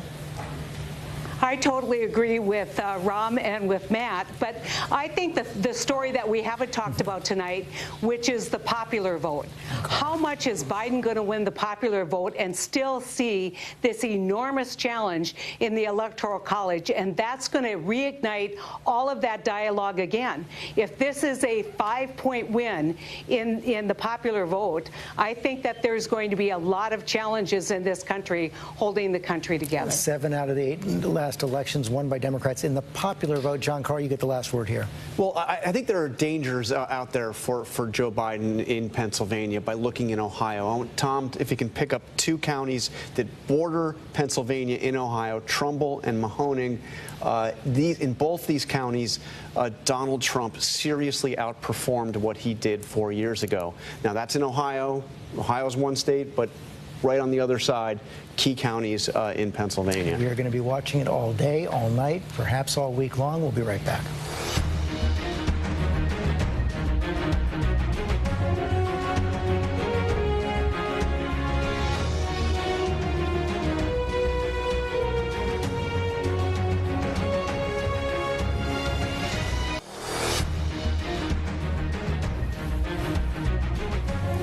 It is coming up on midnight here in the East Coast. Let's take a look at the map right now. Right now, Joe Biden leading in the popular vote. He's got 50%, about 56 million votes, 56 million plus to Donald Trump's 48%. In the Electoral College, he's won 15 states, 192 electoral votes, 18 states for Donald Trump, 118 electoral votes. I want to bring in our political director, Rick Klein, right now, because, Rick, we've been saying it, but now let's put some meat on the bones on this. This is going to be a long night. We are not going to know who the next president is tonight. It might be well into tomorrow or beyond before we do. Tell me everything you know from the key states that are still out there. Michigan, Pennsylvania, Wisconsin, Georgia, North Carolina, about where the vote is, how long it's going to take. Yeah, George, it's overwhelmingly likely that we're well into overtime in those states, particularly Georgia, Michigan, Wisconsin, and Pennsylvania. We know that there's a lot of outstanding vote. In Georgia, it's primarily the urban counties. We've had some counting issues there, and we know that at some point they're going to basically have to resume tomorrow. And in Michigan, Wisconsin, and Pennsylvania, election officials have been telling us for weeks that they're not going to be ready to have a complete vote count. In Wisconsin, we're expecting more information overnight. In Pennsylvania, though, it's going to be several days. I think it is now fair to assume that we're into an overtime scenario with several states on the line. I think North Carolina may be a little bit different, but the other four, they're all big states, George, are now very likely to head into tomorrow or beyond. And we should also explain it generally takes more time, not always, but it generally takes more time to check, verify, count a mail ballot than it does one made at the ballot box. Exactly. You have to go one by one, and it's one of the ironies of this surge in early voting that it may actually force election officials to take a lot longer on the back end. They've been preparing for this for weeks. They have been warning about this possibility, and it is now a probability, or even more than that we're talking about having to wait a while to get this complete and accurate count. We know that at least on the Democratic side, they're starting to talk about lawyers. They're setting up an infrastructure to fight in the courts if necessary. But for now, we're going to wait for quite a while on the vote count. And keep in mind that in those three states, those upper Midwestern states, we're still looking at primarily day of vote, election day vote, which we know from all of the polling and all the indications that heavily favors Donald Trump. So the Biden campaign is hoping to close that. And again, you can't say this enough. I mean, we're also looking deep into where the vote is coming from. But both campaigns always expected the day of vote in those three states to favor Donald Trump. Precisely. We knew that Joe Biden built up a lead in just about every state with any kind of early vote. Going into Election Day, the question was, can Donald Trump overcome that? And he has overperformed his margins in a bunch of states, and he has just about hit the expectations. There's a range of states, George, where it's almost uncanny, where talking to Democrats and Republicans both, they knew there were numbers that Donald Trump had to hit to be competitive, and he's there almost to a 1/10 of a percentage point. Dan Abrams, thank you, Rick. Dan Abrams, we talked about this moments ago. You guys are getting more relevant by the minute. Just walk people through what to expect in the coming hours and days. Well, look, I don't think anything in the coming hours apart from preparation, right? I think that what you're going to see in the next few hours is the legal teams gathering and sort of playing it out as to all the various possibilities that could occur. What happens if there's a fight in Pennsylvania? What happens if there's a fight in Michigan? What are the laws in Wisconsin? What are the recount laws? I mean, that's the first place we got to be looking at right now, which is the automatic recounts. For example, in the state of Pennsylvania, if it's within half a point, there's an automatic recount that will take place in the state. Those are going to be the first round of sort of legal issues. Round two is going to be, okay, now there's been a recount. Let's get down to the very specifics of ballot by ballot. But we're not there yet. So there's no question the lawyers are on hold. The lawyers are preparing. The lawyers are learning the laws, particularly in those three states. I'm sure they already know them, but they're going to be brushing up on the laws in those three states as they prepare for what could be litigation, getting down to the point of ballot by ballot in some of these states. That's the point I wanted to bring to Kate Shaw. Remember back in 2000, it was Justice Scalia on his own who actually stopped the counting in the state of Florida. That's right. And obviously that's a nightmare scenario, that it all comes down to one state, and there's the possibility of the Supreme Court intervening in a state process, right? Remember, elections are typically run at the state and local level, right? That is the sort of design of our system. So it was, I mean, unusual doesn't even begin to capture it for the Supreme Court to essentially halt the state process in Bush versus Gore, and then ultimately, essentially, to hand the victory by, stopping continuing counting to George W. Bush. So I don't think anyone, I think probably most, John Roberts, the Chief Justice, wants to see a replay of that this time. Kate Shaw, thanks very much. We're going to take another break. Some stations are going to leave us now for late local news. For the rest of the country, our coverage continues.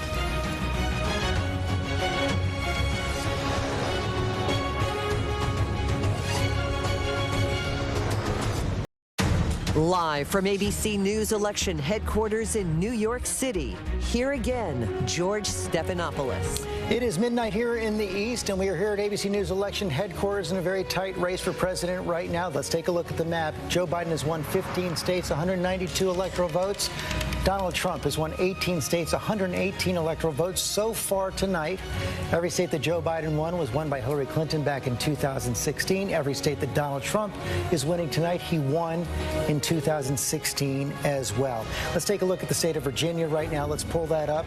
Hillary Clinton won it 4 years ago. Right now, with 75% of the vote, of the expected vote in, Joe Biden is leading is behind Donald Trump there. Actually, you skipped ahead to Texas. Let's stay on Virginia for a second. 75% of the expected vote is in, 52-46, Joe Biden over Donald Trump. Tom Yamas. Yeah, okay, so, George, right now, Virginia, we take a look at the map, and it looks a lot like 2016 looked like, right? Joe Biden, the Democrat, on top. What finally happened here? Because at the beginning of the night, remember, I was telling you about the suburbs around D.C. where a quarter of the vote's going to come in. Well, the vote is now in, and you can see Joe Biden is up with big numbers, 76.7, overperforming in counties like Fairfax. Let's take a look at Alexandria, Prince William County, 63%. So he's winning where he needs to be. That vote has come in, and also other areas that were kind of tight, places like Virginia Beach.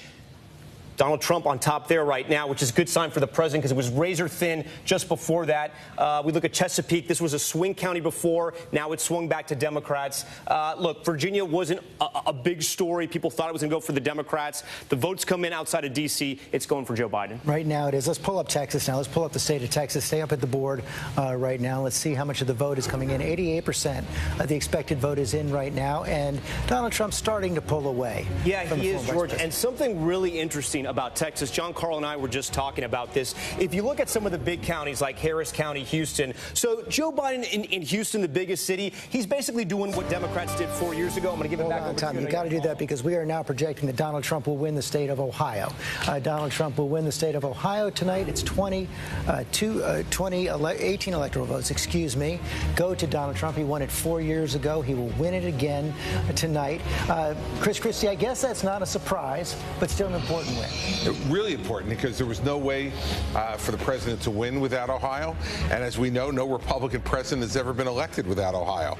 So, you know, when you talk about a must-win state, when you got that much history behind it, it's a must-win state. So he pulled it off. It took a little longer than we all thought, but he pulled that one off, and it allows him to continue in the game. The question of that Simpson now is, what is that going to tell us about what happens in Wisconsin, Michigan, and Pennsylvania? Well, you just don't know. Let's remember that Ohio was the one state in that area that didn't flip in 18. So I don't want to cast aspersions about what might happen. So Ohio was red for Trump, and then it was red again. We lost statewide in Ohio for a lot of reasons. We didn't win any of the congressional races that we were fighting in 18.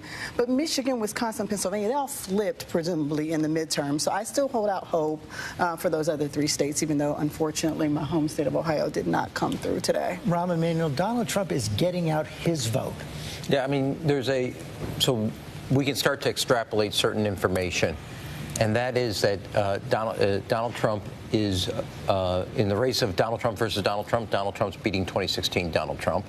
And while the numbers, and we keep showing how Biden is beating Hillary, but the total vote is not showing up at the right now in areas that Democrats need. So when DeKalb County is still out in Georgia and other areas, what is your expectation for that vote? And so far, while he may be winning 65-35, et cetera, the totality of the vote is not matching the totality of Trump's vote in Trump's area in areas, except for, I do want to keep coming back to, we have had a state flip. Only one state has flipped, and it's flipped towards Biden. And so we got to keep that in mind at this area. You keep saying that. I have to keep reminding our viewers that we have not yet projected Arizona going. That is true. We have not projected it, but if you look at the math, it's hard to see how it does it. That is fair, but that is the only state that is so far, and it's up by 9.5 points. What are you learning from Ohio? From Ohio, I mean, obviously the president won by the same margin tonight as he did in 2016. And when you look, to a point John Carl made, which is you look at Western Ohio, now that is a good sign for Donald Trump in Pennsylvania. I'm hearing on the ground in Pennsylvania African-American turnout down in Philadelphia, and that fracking issue did in fact hurt Joe Biden in Pennsylvania, that you see big turnout in those areas for Donald Trump. And what are you seeing, David, in the exit polls from Ohio? A lot of really interesting things coming in on Ohio. First, let's take a look at the suburban vote in Ohio. 52% of it went to Donald Trump, and then you do the breakdown, which really illustrates the gender gap, but it's huge. With women, Joe Biden won with women in the suburbs of Ohio, 53-47. But look at men. The gap is huge. 59% with Donald Trump to 39% in the exit polls for Joe Biden. On handling the economy, 56% with Donald Trump, well over 42% for Joe Biden. 52%. Job performance, 54% approve of the job performance from President Trump. Contain COVID, rebuild the economy, almost evenly split. But look at this. The opinion of Donald Trump, 51% unfavorable, but even higher for Joe Biden, 52%. This was really interesting, George. First-time voters, Donald Trump wins them, 54% to Joe Biden. It's what you said earlier, George. Donald Trump is getting out his voters. And on independents, Joe Biden with an edge, but certainly not enough to make up the room for those. That trine right there, that means that we have another state to project, and it is the state of Virginia.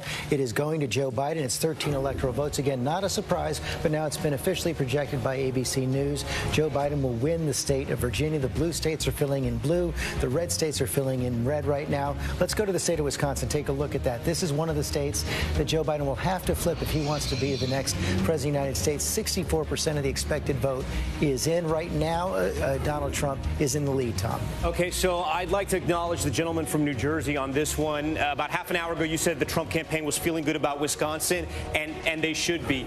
We still only have 64% of the vote in. But, George, there were 23 counties that swung for President Trump 4 years ago. I did some quick math. I was counting them. He's up in almost 20 of those pivot counties. So let's look at Milwaukee, because this is where most of the votes are going to come from right now. Only 36% in. Look at Joe Biden's numbers, though. Underperforming from 4 years ago. He's got to get that number up. And let me bring this up over here, because we're talking about the WOW counties. These are the suburb counties around Milwaukee. And they're called WOW because of their initials. First, Ozaki here. Donald Trump at 53%. We look at what he did 4 years ago. He's slightly under. Let's go over here to Waukesha, 61%. He's holding steady. And over here, Racine. This is a really interesting county. This is a county that went twice for President Bush, twice for Barack Obama. President Trump barely won it 4 years ago. He's on top in a big way. And we have to talk about Kenosha, because it's interesting what's happening here. Half the vote is in, right? But Donald Trump barely won this 4 years ago. There was huge protest because of the shooting of Jacob Blake, social unrest in the streets. It got national attention. Donald Trump right now is up here in a major way. This is not good for Democrats. Like I said, those swing counties aren't going for Democrats right now. One more county I want to talk about, Sauk County. Obama had this. It swung for President Trump 4 years ago. It was very tight. He's up there as well. We also like Sauk County because it's the home of the International Clown Hall of Fame. I have a very important point to make about Wisconsin, and that is this notion of the early vote. What we are told so far in Wisconsin, there's 64% of the vote in statewide. The percentage of early vote that is in Wisconsin right now, we estimate to be 0. They have not begun counting the early vote in Wisconsin. So, yes, it's looking good for Donald Trump right now, but that will change dramatically as they open those envelopes, they do the work, the slow counting of counting the mail-in ballots. I want to bring Terry Moran in for more on that. You have more information on this, Terry? That's right. So Wisconsin has one of the most decentralized systems for counting mail-in ballots in the country, but we are told, ABC News has been told repeatedly by officials throughout the state, that they expect those big counties to be counted in full by early tomorrow morning, 4 or 5 in the morning Central Time. And so we should have a better picture of those votes that John Carl is talking about by early tomorrow morning. Forgive me, I might have missed you say the percentage. How many of those by 4:35 tomorrow morning? 100%, according to what officials are in Wisconsin are telling ABC News. They should have Milwaukee County, they're telling us, by 5 a.m. Central Time. Brown County, which is Green Bay, sometime around the same time, before dawn tomorrow morning. So Wisconsin should be known, at least as far as the count is concerned, by tomorrow morning. That could be one of the first of those blue wall states to come in. Deborah Roberts, what more are you hearing on that from Wisconsin? Well, you know, George, very much what Terry was just saying. The one thing that still has to be done here is that those absentee and those mail-in ballots still have to be counted. And all the elections officials around the state are saying that they just have not gotten to them yet. We're hearing, as Terry said, 5 a.m. for Milwaukee, 4 a.m. There's a state law that these officials cannot go home until those absentee and mail-in ballots are counted. So they fully expect to have them counted. They say they're deliberately working on these overnight, could very well be into the wee hours of the morning. And to John Carl's point, 2 million of those ballots around the state. So they could make a significant impact on the numbers that you're seeing right now. And again, Wisconsin is always very, very tight. But it is interesting that President Trump won Kenosha by just 200-plus votes last time. And at this point, he seems to be doing very, very well here, the site of those protests and so forth. Apparently, his message of strength, he was here a lot in Wisconsin. Apparently, that message seems to be resonating. But those absentee and mail-in ballots, I think, are going to tell us a lot. And we won't know that until the wee hours of the morning, if not maybe late tomorrow. Sarah Fagan. Well, you know, we know the absentee and early vote in Wisconsin is about 57% of the vote. And there is a lot out. But looking at modeled data, it looks like Trump would lose that vote as it's on its own by only 5 points. That is going to make, I mean, that to me means Wisconsin's going to either be very close or it's going to move to Trump. Mary Bruce, what are you hearing from the Biden campaign on that? Well, George, they continue to stress, as they have in the days leading up to this, that they believe that the early vote has gone overwhelmingly to Biden. And that means that they still are optimistic, still are confident. In fact, a Biden campaign official just tweeted that we are going to win. They still are confident, even though, of course, we are at this waiting period, this intense waiting period, constantly urging everyone to be patient here. But we have to remember that the early vote we still don't have a good sense on in so many of these critical states. That blue wall, yes. Would they have liked to win Ohio? Yes. But they still said that what they saw there were glimmers of encouraging news, especially when you look at the margin by which Biden was doing in suburban women. They see that as a good sign for Joe Biden, especially when it comes to Michigan, Wisconsin, potentially Pennsylvania.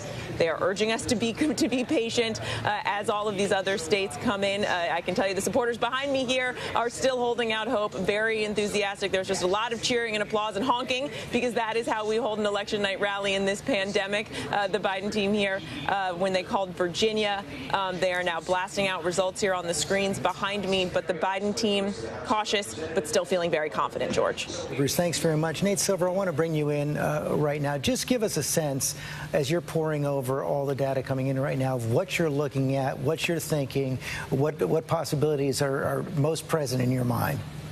I mean, the easiest way for Biden to win is to hold Pennsylvania. We won't know that for a while, and also flip back Wisconsin and Michigan when you have more early votes counted, more mail vote counted. But there are other states in play. The New York Times has a model that has Georgia being very competitive once all votes are counted there.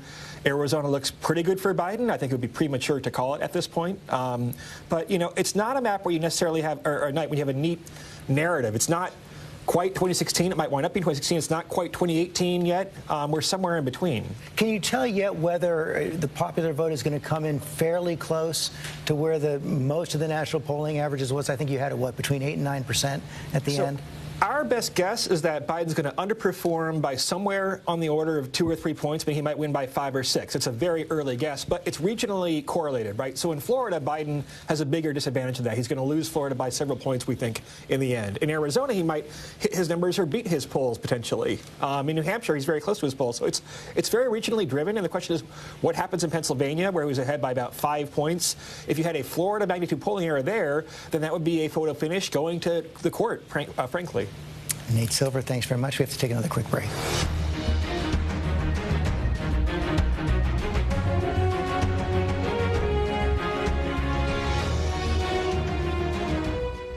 At 12:15 here on the East Coast, that's where the map stands right now. Joe Biden has won 16 states, 205 electoral votes.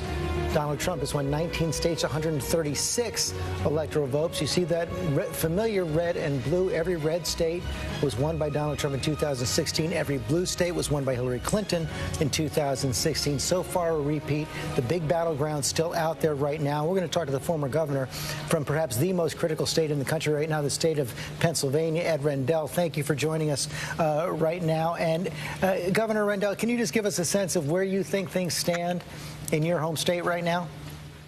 Well, I still think Joe Biden's going to carry Pennsylvania, George. The vote in the 5-county area, which is about 40% of the vote in the state, is astounding. In Philadelphia, this is just the same day voting. it's 254 to 36. In Delaware County, 46,000 to 7,000. In Montgomery County, 110 to 36.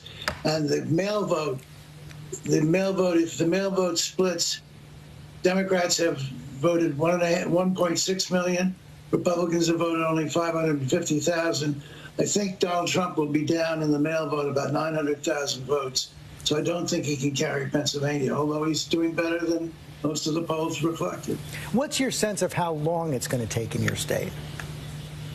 Well, they're going to start counting the mail vote right after midnight. I guess they just started. And they're going to go for a few hours, then they're going to pick up in the morning. My guess is it could be done by Thursday night, but it could carry on into Friday morning. Right. You took some time during the primaries. It took an awful long time for Pennsylvania to finish counting. Well, that was our first experience with mail voting. We've only had absentee voting, and you have to either be disabled or out of the county to vote absentee. So this was our first experience with mail voting. We weren't well prepared. We're better prepared this time, but it's just too many, 2.4 million votes can't be counted because in Pennsylvania, the law is, unlike Florida and North Carolina, the law is that you can only count absentee votes starting at 7 o'clock on the day of the election. We've heard some reports from the Republican side that Democrats are underperforming in Philadelphia and that they believe, at least, that the president is overperforming, doing quite well in western Pennsylvania, in part because of that fracking issue. You seeing any danger spots for your side in Pennsylvania? No, the Republicans made a mistake. They said that by 3 o'clock there weren't very many people voting. Well, that's because the early voting was so great in Philadelphia, and there were lines around the block twice at 7 in the morning. Okay, so you're still confident. You believe Joe Biden will win, and you think we'll know by Friday or before? Probably either late Thursday night or early Friday morning. And I think he'll win by about 3.5 points. Ed Rendell, thanks very much. Tara Moran, you have some more information on this as well? I do. So the count in Pennsylvania, as Governor Rendell just said, goes county by county, and they do anticipate not wrapping up tonight, but it could take a couple of days. On the issue of fracking, George, I spent some time in western Pennsylvania, both the last election and this one, around Beaver County, just outside of Pittsburgh, where Shell is building a gigantic plant because fracking has just transformed that whole part of the state. As you know, as anybody who's been there, those towns which were really beaten down after the disappearance of the steel industry have lifted up. It was hard for us to broadcast from there because the trucks were rumbling by so much. You can feel the economic activity that fracking has brought to that part of Pennsylvania, and in talking to people, how much it means to them. And they were genuinely concerned about what a Joe Biden administration So they didn't buy his denial that he would ban fracking? They did not. I don't think they like the sense that he dipped his toe in the water at all. Because it has lifted up communities that have been ground down almost into despair, and now it's a boom land right now. Okay, John Carl, what else are you picking up right now? Well, I'm looking at Georgia. I mean, Georgia, I think, we're still showing a lead for Donald Trump, but looking at where the vote is still yet to come in, all those areas around Atlanta, DeKalb County, not much of the vote in at all. So I think that Georgia could get a lot more interesting. So Georgia could take some more time. North Carolina, she could take some more time as well. Matthew Dowd? I think we're headed to a map that I agreed with Nate that looks a lot like a marriage between 2016 and 2018. And the early part of the evening went to the Republicans in 2018, and the latter part of the evening went to the Democrats. And one of the things, I know we keep coming back to this, is Arizona. Remember, late in 2018, it took days till we found out there was a United States senator a Democratic senator from Arizona. So I think we're in that. I think I'd also caution people to examine counties that are only half reported as if it matters to what it was before. That's a great point, but I just want to put one more question. Do you say basically emerging, and Nate said the same thing, of 2016 and 2018. Since 2018, we've had an impeachment, a pandemic, 20 million Americans unemployed, the president getting COVID, a second surge, and nothing changes? That's what, I mean, George, that's exactly what it looks like. And you take a look at Donald Trump's job approval number over that entire expanse of his presidency. It's been at the same almost exact number for 4 years.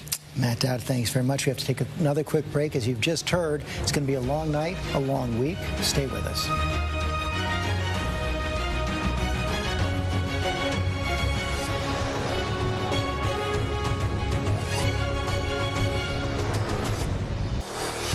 Election Night 2020 on ABC continues. Here again, George Stephanopoulos. 12:30 here in the East, and let's take a look at that map. 16 states won by Joe Biden, 205 electoral votes, 19 for Donald Trump, 136 electoral votes. We're calling it election night. We are going to be more honest with you in the coming hours and start calling it election week. As you've heard in the last several hours, we're going to take some time now to count Pennsylvania, Wisconsin, and Michigan. We don't know how long that's going to take. A lot of early mail vote is out there yet to be counted. That's what it looks like right now in those three states. Only 53% of the expected vote in Michigan, 70% in Wisconsin, 61% in Pennsylvania. But there's a lot of counting left that we expect coming in at varying times, starting in the next several hours, but could spread out over the next several days. So, of course, we're going to keep an eye on those three states. But right now we want to take a look also at the state of Arizona. The state of Arizona right now, you've got about 76% now of the expected vote, and it's creeping up slowly. Right now, Joe Biden is leading 54 to 45. So, Tom Yamas, not a lot of new information coming in just yet, but a bit. No, but a big number here. George, 4 years ago, President Trump wins Arizona by 100,000 votes. Tonight, right now, with 76% of the vote in, he's behind by 200,000. The big story is Maricopa County. This has the city of Phoenix, city of Scottsdale, 54 to 44. He's up by 10 points, overperforming from Hillary Clinton here. The biggest county. You know, Democrats thought Arizona was in play for several reasons, one of them being President Trump underperformed from Mitt Romney, but also the changing demographics. You have a lot of Californians coming in, also a growing Latino population as well. In places like Yuma County, if we see where the race stands right now, President Trump doing pretty well there. They have large agricultural families that are more conservative, so he's overperforming in that area. But when we go to Tucson, Pima County, this is the Democratic stronghold. Joe Biden exactly where he needs to be, overperforming and driving up the vote there. And John Carl, let's talk a little bit more about the importance of Arizona. The reason Arizona is so important, if Joe Biden is able to flip the state of Arizona, it's not enough for Donald Trump to win the state of Pennsylvania or win the state of Michigan. He's got to find something else. He needs Pennsylvania or Michigan plus. He could win Pennsylvania and Wisconsin. He could win Michigan and Wisconsin, but it's not going to be enough. Nevada's still hanging out there in some way? Nevada, I mean, they count so slowly. We just have no idea what's happening in Nevada, but possibly. But really what they were going to need is Nevada plus New Hampshire they were targeting, and New Hampshire we've called for Joe Biden. So really what it would mean is that he's going to have to win, that Donald Trump would have to win 2 of those 3 blue wall states. Rahm Emanuel, the Joe Biden campaign, did they think it would be coming down?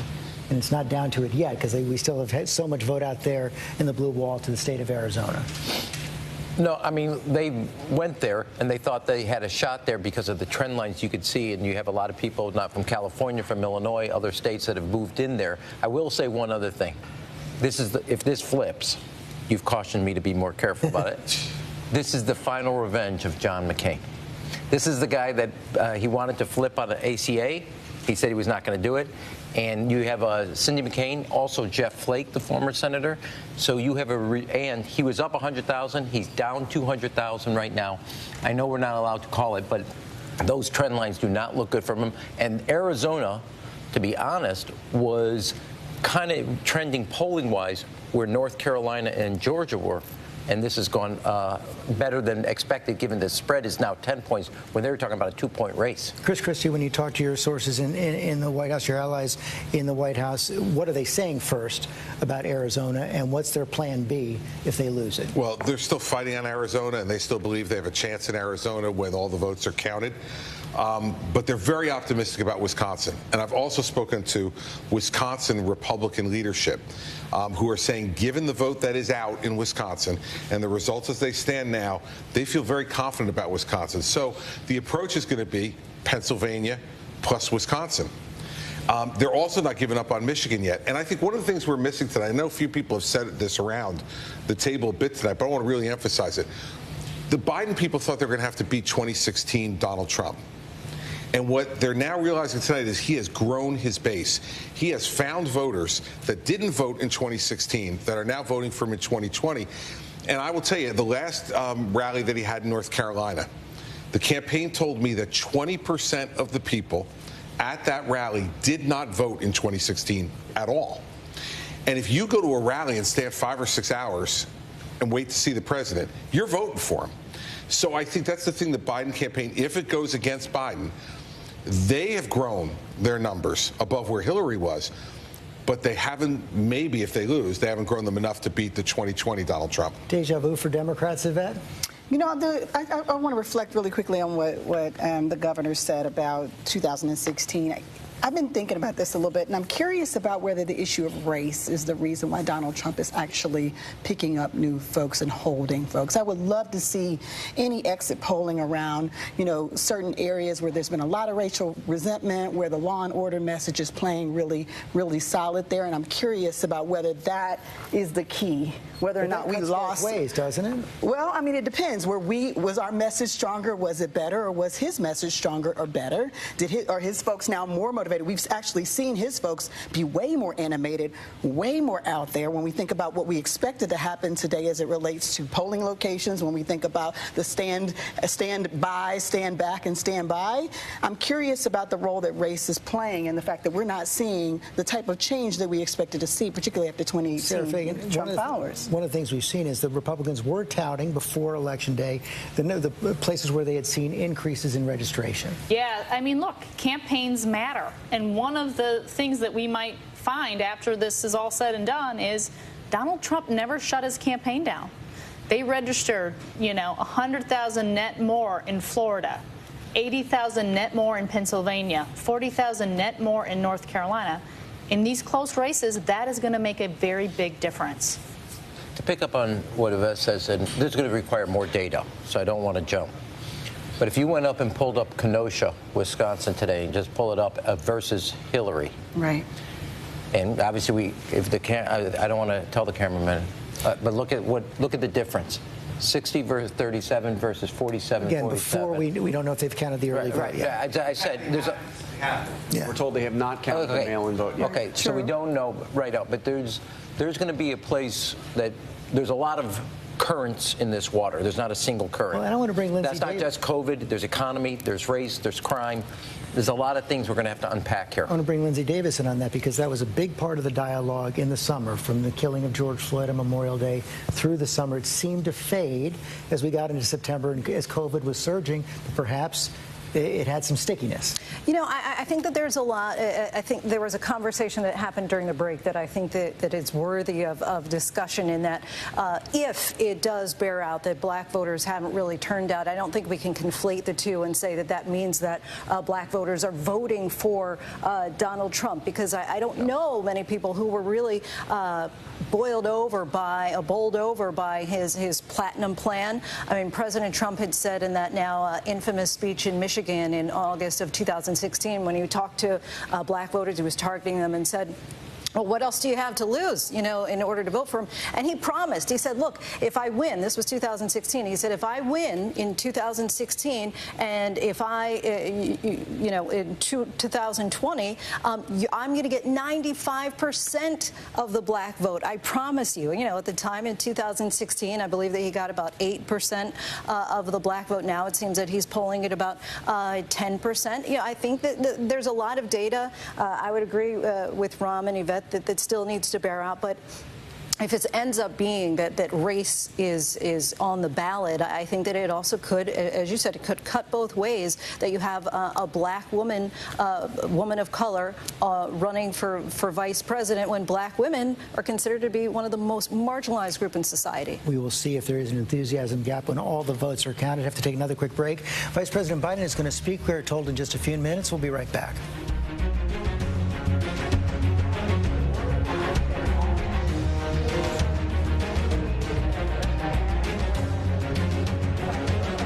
We're going to go into maybe tomorrow morning, maybe even longer.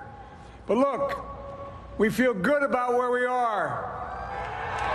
We really do. I'm here to tell you tonight, we believe we're on track to win this election. Yes.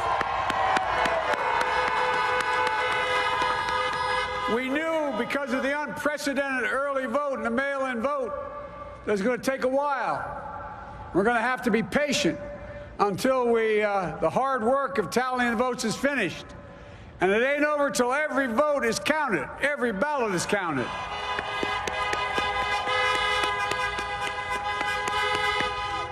But we're feeling good. We're feeling good about where we are. We believe one of the nets has suggested we've already won Arizona, but we're confident about Arizona. That's a turnaround. We also just called it for Minnesota, and we're still in the game in Georgia, although that's not one we expected. And we're feeling real good about Wisconsin and Michigan. And by the way, it's going to take time to count the votes. We're going to win Pennsylvania. Yes. I've been talking to folks in Philly, Allegheny County, Scranton, and they're really encouraged by the turnout and what they see.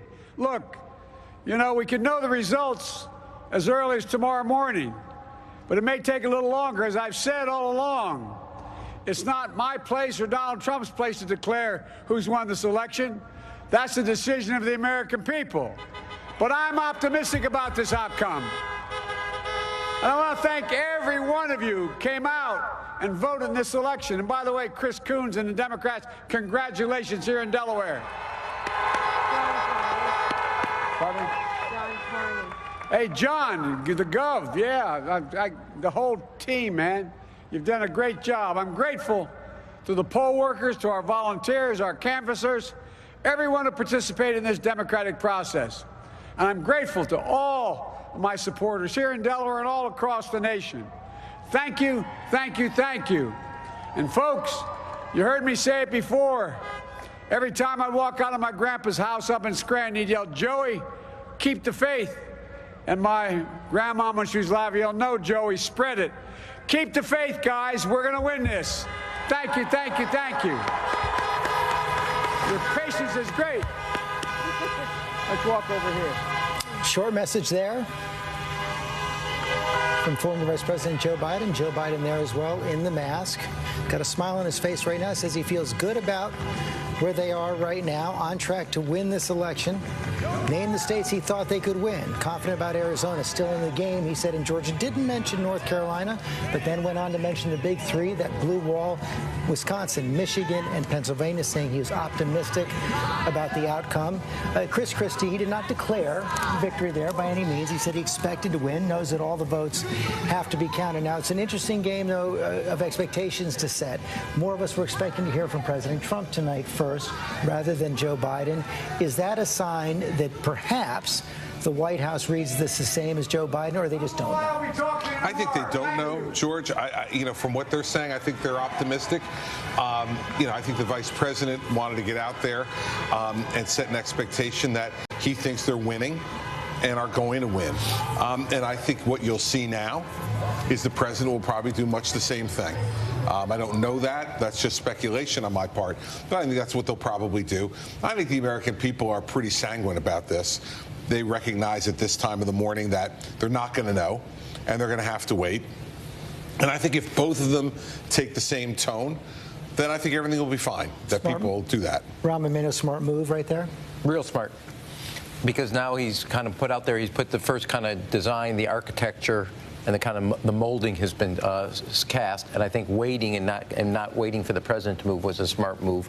And also to give people some sense that there's going to take a while, but that he sees light here at the tunnel. I've been in communication with the campaign, and they do see Arizona going that way. Lift the veil for everybody a little bit. You've worked in campaigns. I'll bring Matt Dowd on this as well. When he comes out and does that, how much is spin? How much is what they know? Tell us what they know, what they're seeing, what they're looking at that all of us may not know. At about 10:30, it's a little less spin and a little more direction. At about midnight, it's a little more spin. I mean, it switches. So it depends on the time. Look, he's also being clear because it is going to be. Look, we're all going to be here for a minimum of a week, all the way through. counting all these ballots, and he is making sure that there's an energy level among his supporters, the legal teams, and also that at no point do people kind of shift off and that, you know, this is not going to happen or whatever. He's got to keep them on the prize. What is the expectation? How long is a journey going to take us? And keep their energy level and focus. And I will tell you, you can look at this glass half full, glass half empty. We still, I know we're not doing this. Arizona's there. There is enough votes on what is in Wisconsin. Keep plugging, baby.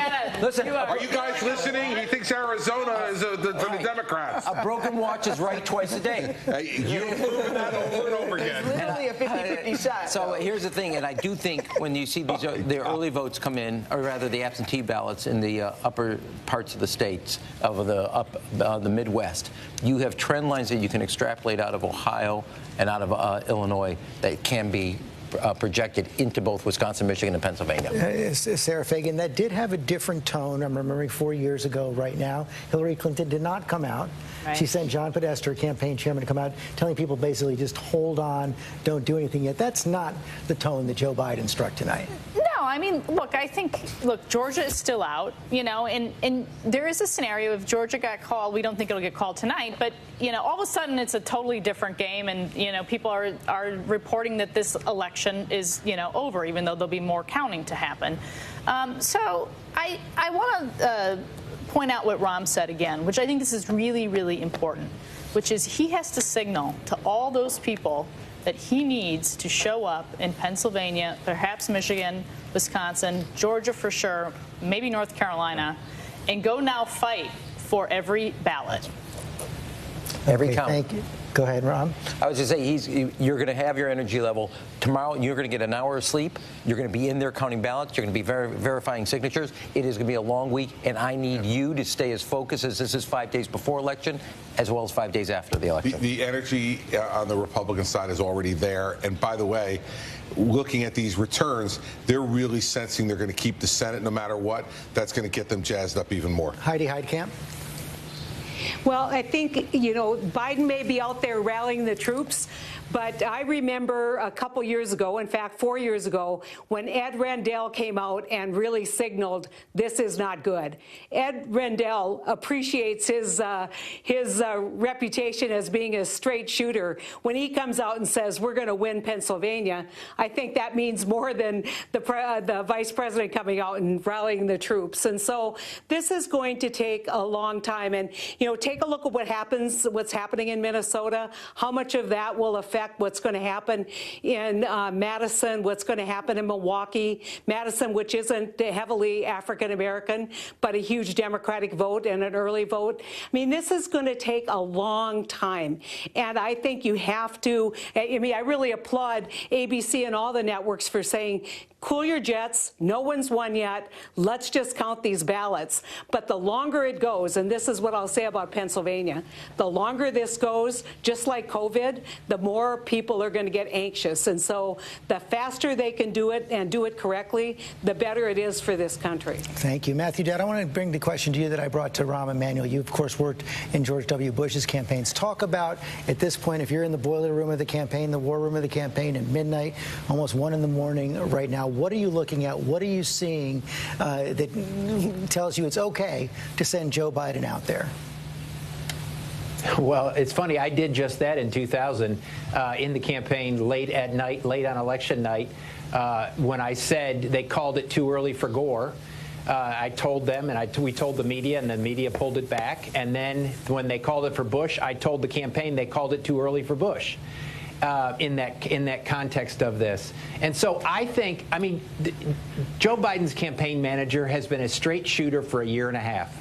She told everybody the polls were not right. She told everybody this was going to be closer than it was. She told everybody they were worried about Florida. She told everybody they had multiple paths that they knew they had to keep intact. I think they're actually telling the truth. And if you look at the numbers, I looked at the numbers outstanding in Wisconsin, outstanding in Michigan, outstanding in Pennsylvania, and what's left in Arizona, is you would much prefer to be in Joe Biden's position right now than in Donald Trump's positions right now. That's a fact. When you look at all the ballots out there, you'd much prefer to be Joe Biden right now than Donald Trump. Except right now we are calling 2 more states, projecting 2 more states for Donald Trump. First one is the state of Iowa. The state of Iowa and its 6 electoral votes are going to go to Donald Trump. Also the state of Florida and its 29 electoral votes will go to Donald Trump. So again, the red states are filling in red. Blue states are filling in blue. John, I want to bring you in on something else.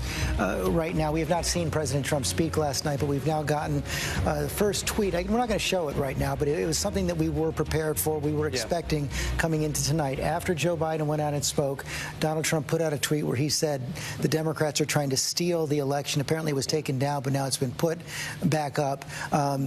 Just break that down and let's talk about what that means and what it doesn't mean. He's also saying he's going to come out and speak, and I imagine he'll say very much the same thing when he comes out and speak. But look, the votes have not been counted yet. Nobody is stealing anything. As I mentioned, in the state of Wisconsin, they haven't even begun counting the mail-in vote. In the state of Michigan, they've only counted about 16% of the early vote. In the state of Pennsylvania, they've only counted 24% of the mail-in vote. There are major urban centers in Georgia and in Michigan and in Pennsylvania where only a small fraction of the vote is in. So the vote has not been counted. Nobody is stealing anything. But this has been a theme for Donald Trump. He has been invoking the idea that the election would be stolen for months and months. And rigged election was something we heard consistently on the campaign trail. Really, it was something he said in 2016 as well. It's usually not something that you hear a candidate who thinks they're going to win say, by the way.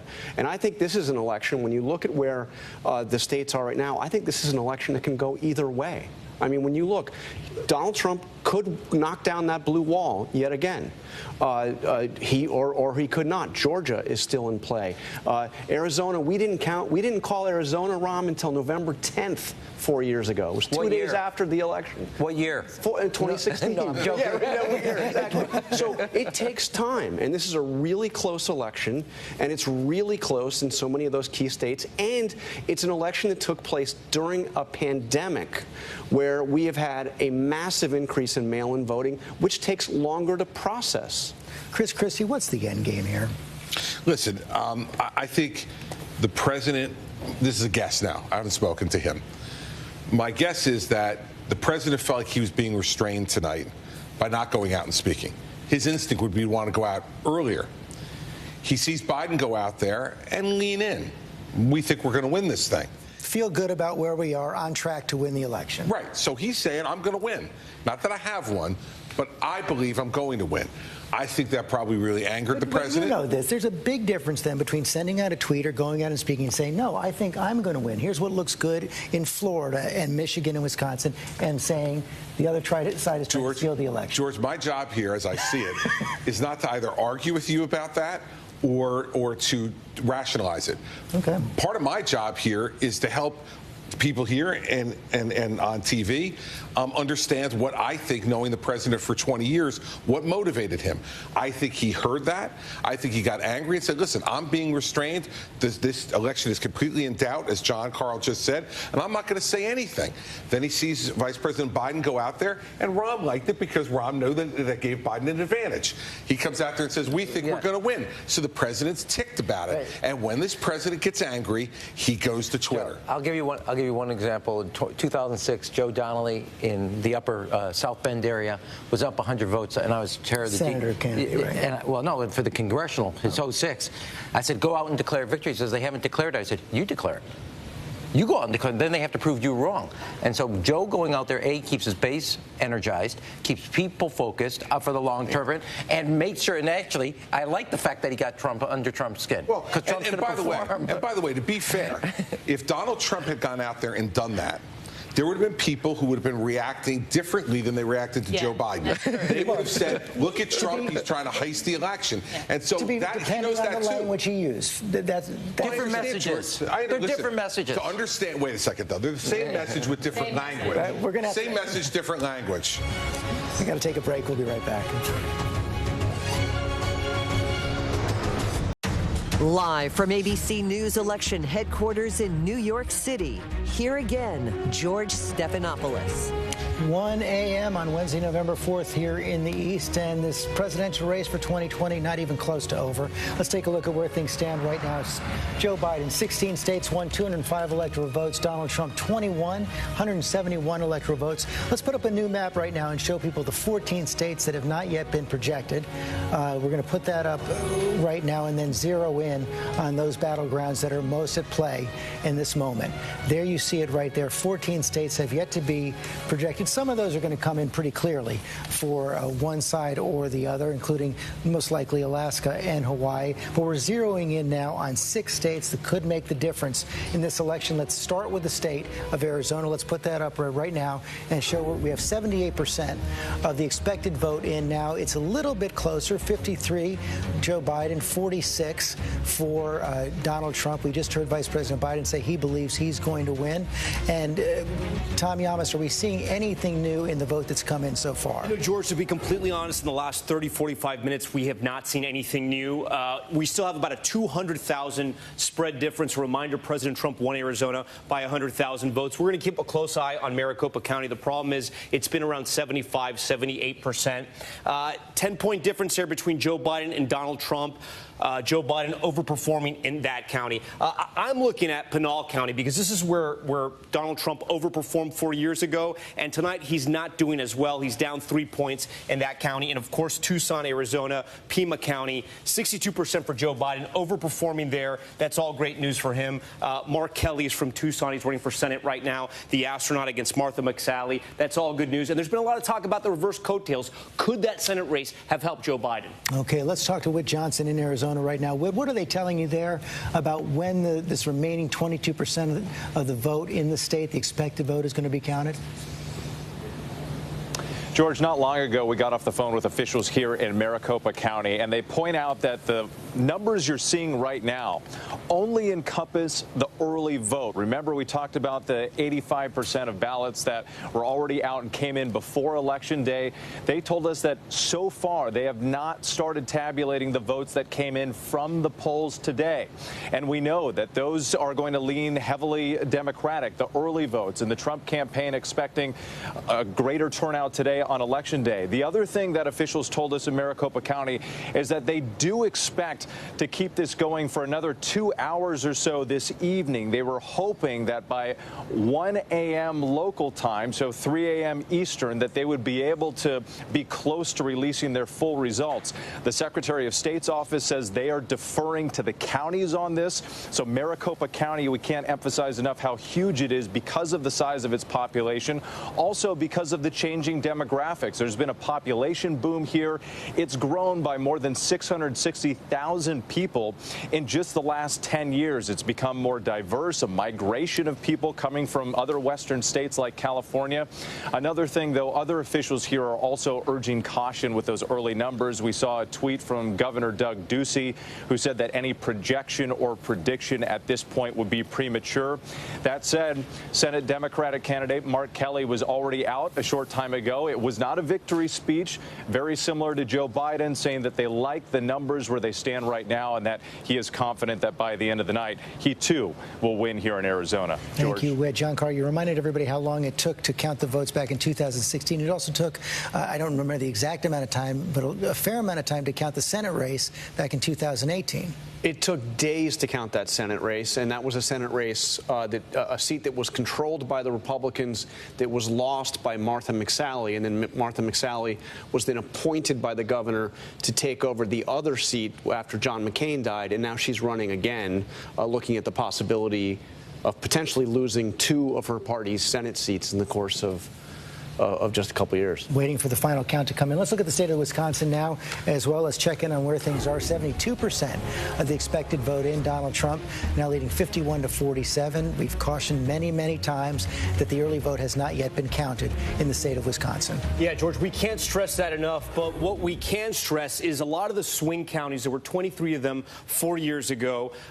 Right now, in a lot of those counties, from the ones we've counted so far, Donald Trump is on top, especially in this area right here. We know know, the president did well in Iowa. Those are the counties that kiss rural Iowa. That's rural Wisconsin right there. President Trump is on top. Let's look at Milwaukee, because this is going to be a very large part of the story once the vote is in. We only have 36% of the vote, and that's part of the problem with Wisconsin. That's why we can't declare a winner. We're very far from that.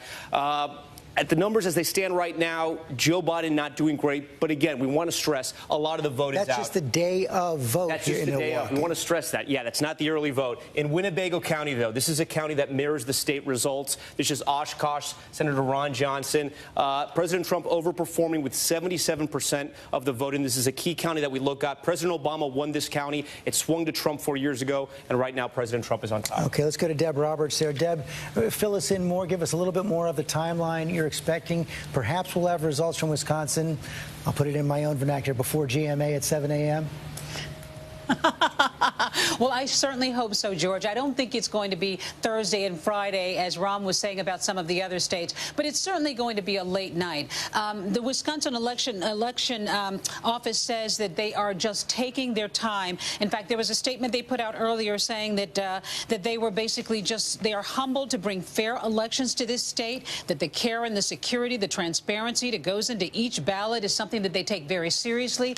They expect maybe in Milwaukee, the largest city in this state, maybe by 4 a.m. is what they're saying. But they've had a few hiccups, too, George. In one of the counties here, they had 13,000 misprinted absentee ballots in Outagamie County. They had to kind of repair those. Nobody seemed to think that was a major issue, but it certainly was something to slow the process down a little bit.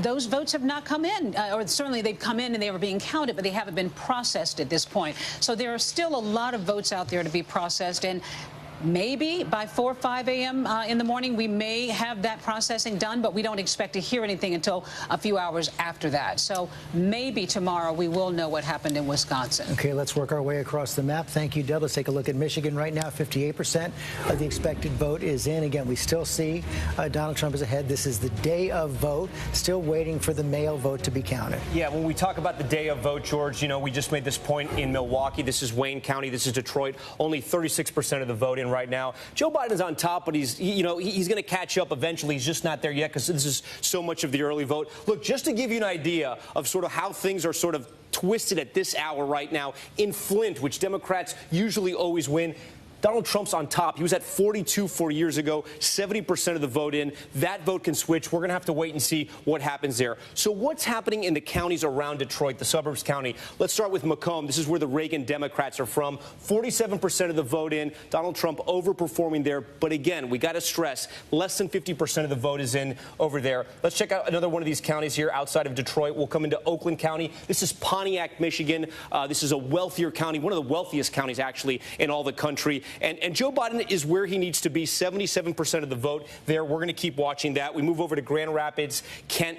This is one of those kind of swing counties. We want to make sure we always take a look at this to see how the rest of the state is going. 66% of the vote in. Donald Trump doing a little bit better. But again, every time we hit these counties, we just want to stress a lot of the vote is still out. If you look at the swing counties in Michigan, George, the president at this hour looks like he's doing well, but there's just so much of the vote left to count. Okay, thank you. Juju Chang, you've been speaking with officials there as well. What do we think about how the vote count is going there, when we can expect to learn more?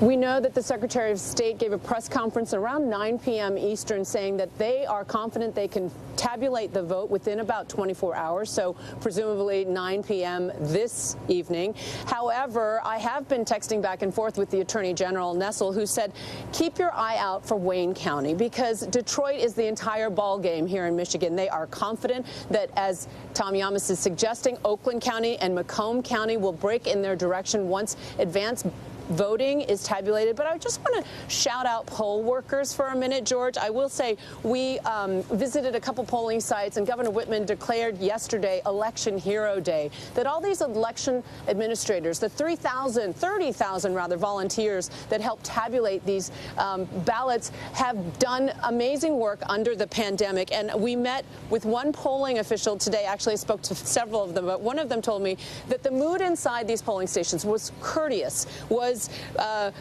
waxing poetic about democracy in action. And yet this one poll worker was also the elusive swing voter. We look at Macomb County, the Reagan Democrats who swing back and forth. This was a voter who voted for President Obama in 2012, then voted for the maverick, he said, candidate Trump in 2016, and today switched again to Biden, saying that he had failed to bring manufacturing jobs. And that dovetails with the exit polling that we're seeing. He was really upset at the pandemic handling by President Trump, and that dovetails with Michigan exit polling, where 55% disapprove of President Trump's handling of the pandemic. And he told me, quote, "It's like touching a stove. I got burned the last time. I'm not going to make that same mistake." Is this swing voter a unicorn, George? I don't know. Or does he reflect something that's happening here? It's a very good question, Juju. Thanks very much. I want to keep going on the map, but first I want to go to Pierre Thomas. You just saw him pop up there, our senior justice correspondent. Pierre, we just heard from Juju right there saying it was a peaceful, orderly day for the most part of Michigan, where there had actually been so much concern about potential violence, especially after that plot against the governor several weeks ago. But this is one of the dogs that didn't bark, at least so far on Election Day, at least as we got through Election Day, November 3rd. It seemed like for the most part this process was peaceful. It was orderly, no significant violence. Peaceful, orderly, and the fact that, you didn't have to come to me to ask a bunch of questions tells you the way the day went. Law enforcement officials breathing a sigh of relief. But the concern going forward, George, is just what we're seeing unfold. We're going to have days possibly before we know the actual result. We now are hearing the president talk about the election being stolen. So law enforcement officials and intelligence officials are bracing to see, will foreign actors attempt to play on this notion of uncertainty? Law enforcement officials also, as you can see, have been concerned about the cities, Washington, New York City, boarding up stores, that kind of thing. So far, there's been calm. The question is, will people continue to be patient? That's what people are hoping for. But again, the longer there's uncertainty, there will be concern. Yeah, and just to follow up on that, we know from the last election that Russia interfered in a fairly heavy way, putting their thumb on the scale for President Trump. But their big goal, even more than that, was simply disrupting our election, causing Americans to lose confidence in their entire system. Exactly. And here's what the concern is. If you have time between when we know the results, the concern is that they will put out conspiracy theories. Oh, the American system is broken. They are trying to steal the election from Donald Trump. Those things are concerns. Also, you have domestic groups doing the same kind of thing. The good news is that the social media companies like Google and others, Facebook, have done a better job this time, they say, of identifying fake information so they can block it. Facebook telling us that they have over 35,000 people working in the last few months to make sure that the disinformation does not get spread, George. Pierre Thomas, thanks very much. We now know that Joe Biden, we can project, is going to win the state of Rhode Island again. That's not a surprise right there. The blue map is filling in for Joe Biden. The red map is filling in for Donald Trump. We want to focus on that critical state of Pennsylvania right now. So, Tom Yamas, why don't we get back up there now? 65% of the expected vote in. I'm going to say the caveat again. We're counting mostly day of voting right now. The early vote, not yet in, not yet processed. George, from your lips to the magic big screen. So here it is right here. 26% of the early vote. That's all we have right now. And Joe Biden way on top when it comes to the early vote. But the headline, again, only a quarter of that early vote is in right now. So let's take a deeper dive into Pennsylvania. And George, as I blow this map up, I got to tell you, this looks almost exactly right now like 2016 looked. And 2016 was decided by 44,000 votes. Still a lot of vote left to come in, especially in the area of Philadelphia. We have not called that yet. It's the biggest county there so far. It's going to be more than 10% of the vote. Joe Biden's on top. He's got a comfortable lead. It can still build as the vote comes in, and we're going to be watching that. We're also watching the suburbs around Pennsylvania. Bucks County, this was razor thin 4 years ago. Donald Trump on top right now, but again, a lot of that vote has to come in. We're going to take a look at Chester County as well. A similar story, neck and neck 4 years ago. There was a bigger spread. We're still waiting for some of the vote to come in there. One county that's looking really close, Joe Biden's hometown where he was born, Lackawanna, 99% expected in. Looks like Joe Biden is going to run away with that one. Not a huge county in Pennsylvania, but he's where he's from. He likely wants to win it. Just south, though, an important swing county, Lucerne. Right now, President Trump is on top. He's overperforming. We still have a quarter of the vote out, so we're going to have to wait and see what happens there. But, George, again, just looking at the map right now, As it is right now, it looks a lot like 2016. Pittsburgh, Joe Biden is on top, but we still have a lot of the vote that hasn't come in there. Okay, Tom, thanks very much. Let's go to Eva Pilgrim in Pennsylvania. What more do we know now about where the count is? Well, we don't know too much more about where the county is, to be quite honest, George. At this point, we're still waiting for an update from election officials. The last we heard from the Secretary of State, they were hopeful that they would have the majority of these votes counted by Friday. But, I mean, as we all know, some of these counties aren't even starting to count these early ballots until tomorrow. So those votes haven't even started to be tabulated. We were just told a short time ago that those Bucks County early mail-in ballots have not been counted yet. That's a huge portion of votes that would potentially go to Biden. So we are waiting to see how those votes come in as well. And here in Philadelphia County, they are counting around the clock. They originally thought they were going to be able to count some 32,000 votes an hour. It looks like they're really only going to be able to count about 10,000 votes an hour is what we last heard from them. So it's going to take some time. People are going to have to be patient. But I do think we should look at some of the counties where we are seeing a majority of the votes already in, and specifically those counties that were expected, and they have gone predominantly for Donald Trump. The Biden campaign has said they didn't need to win those counties, but they needed to get some extra votes in those counties. Pike County, Lycoming County, Wayne County. Biden has seen small gains in those counties. This was a tight race. Is that going to be enough? We'll have to wait and see. That is the question we do have. You hear the chime right there. Another call. Projection now for Donald Trump. It is the state of Texas, turning to be more of a battleground than people expected this year, but Donald Trump will win again. 38 electoral votes in the state of Texas.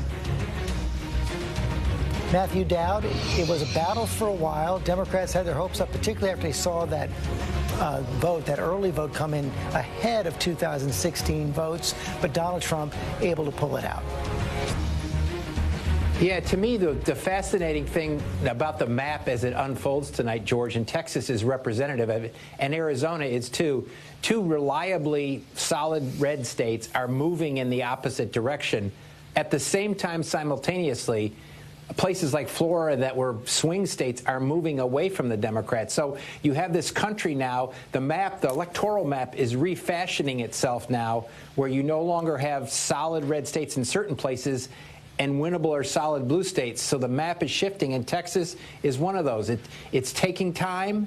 It's probably not going to catch up for another year or two, but soon it's going to be a state that is heavily competitive, just like Pennsylvania, Michigan, and Wisconsin. Matthew Dowd, thanks very much. We have to take another quick break. We'll be right back.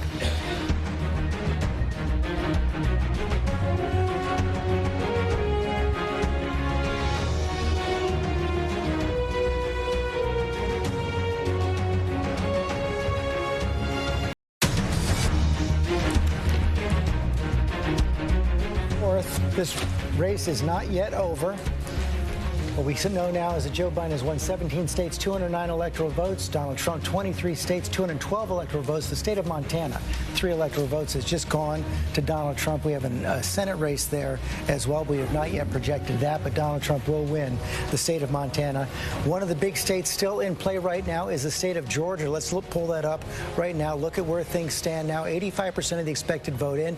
Donald Trump still ahead. A lot of vote out, Tom Yamas. Yeah, still a lot of vote out, and we've been talking about the state of Georgia and the state of Atlanta because 50% of the vote is going to come from the Atlanta metro region and the surrounding suburbs. So the big question tonight is, does Joe Biden still have about 250,000 votes? Can he pull those 250,000 votes from this area? Let's take a quick look. Cobb County, early on, Joe Biden took a commanding lead there. There's 80% of the vote in, and you can see he's overperforming in Cobb. In Gwinnett, it's the same story. Overperforming from Hillary Clinton, 80% of the vote in. But when you add all these up together, you're going to get a lot of votes. And DeKalb, which is, a Democratic stronghold right now, only 40%. And this is the number I want to point to when we're talking about the percentage of voted in. We want to get that closer to 90, 99% when you have a firm idea of what's happening. He's overperforming, excuse me. So if the trend is your friend, George, for Joe Biden right now in the Atlanta metro region, it's going well. But the question is there 250,000 votes out there for him to catch up? That is the big question. Let's go to TJ Holmes in Atlanta. What more do we know about the process right now? How long it's going to take, what's still out there, when they're going to get to it?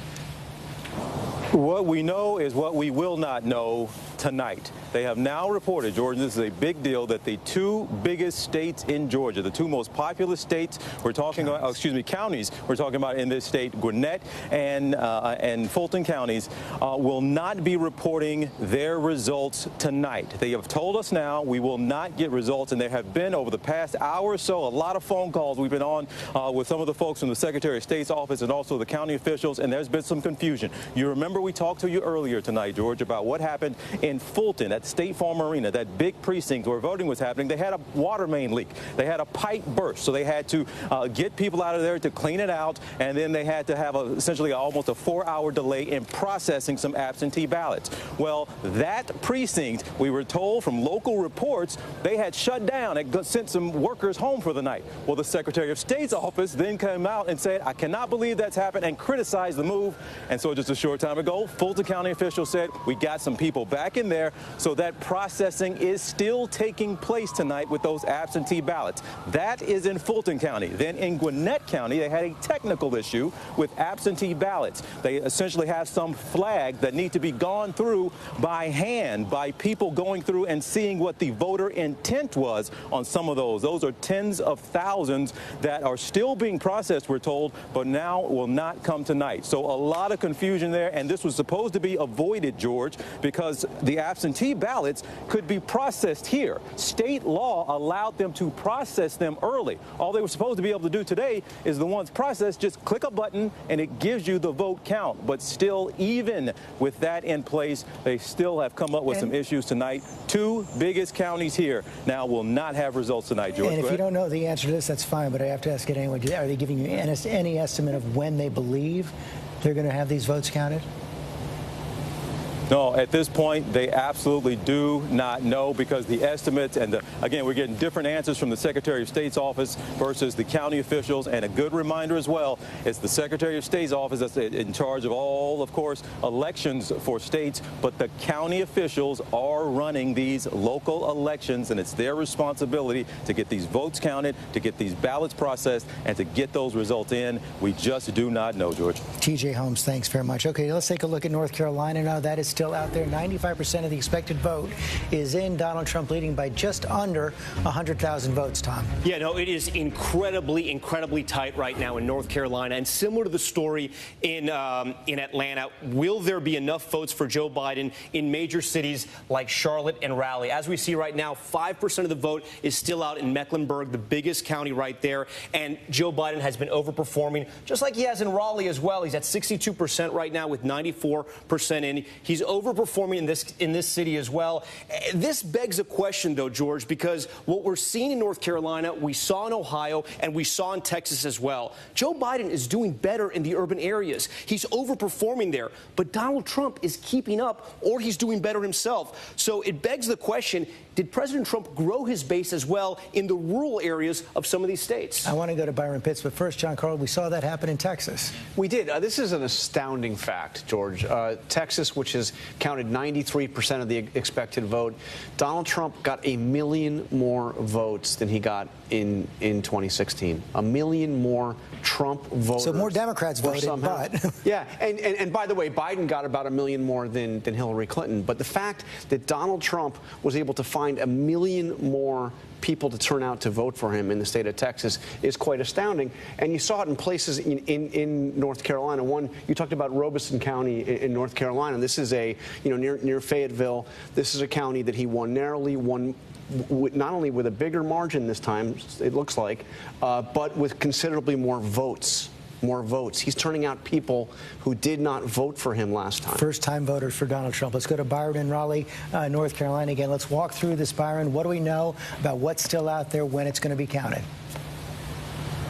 Well, George, at this point, we know there are about 117,000 absentee ballots still to be counted, and that may take up to 9 days. And right now, President Trump is up by about 75,000 votes. So he won North Carolina by 175,000 votes 4 years ago. He has a 75,000 vote thereabout lead right now. So I think the Republican Party is feeling like it isn't over yet, but they can probably start putting the sweet tea on ice at this point. And George, I think Anything can still happen, though. It feels like it's favoring President Trump at this hour. One of the early headlines, if things stay on the track is going right now, was that in North Carolina, the Democratic Party brought their wallet and the Republican Party brought their friends. That in this state, Democrats have outspent the Republican Party 2-1 in the Senate race by close to $10–15 million on TV and radio ads. When the pandemic hit North Carolina hard, the Democratic Party made the decision to shut down their ground game for the most part, and the Republican Party did the exact opposite. They doubled down, became much more aggressive in going door to door to their voters. And, George, consider in North Carolina, evangelicals make up about 30% of the electorate here. They strongly support President Trump.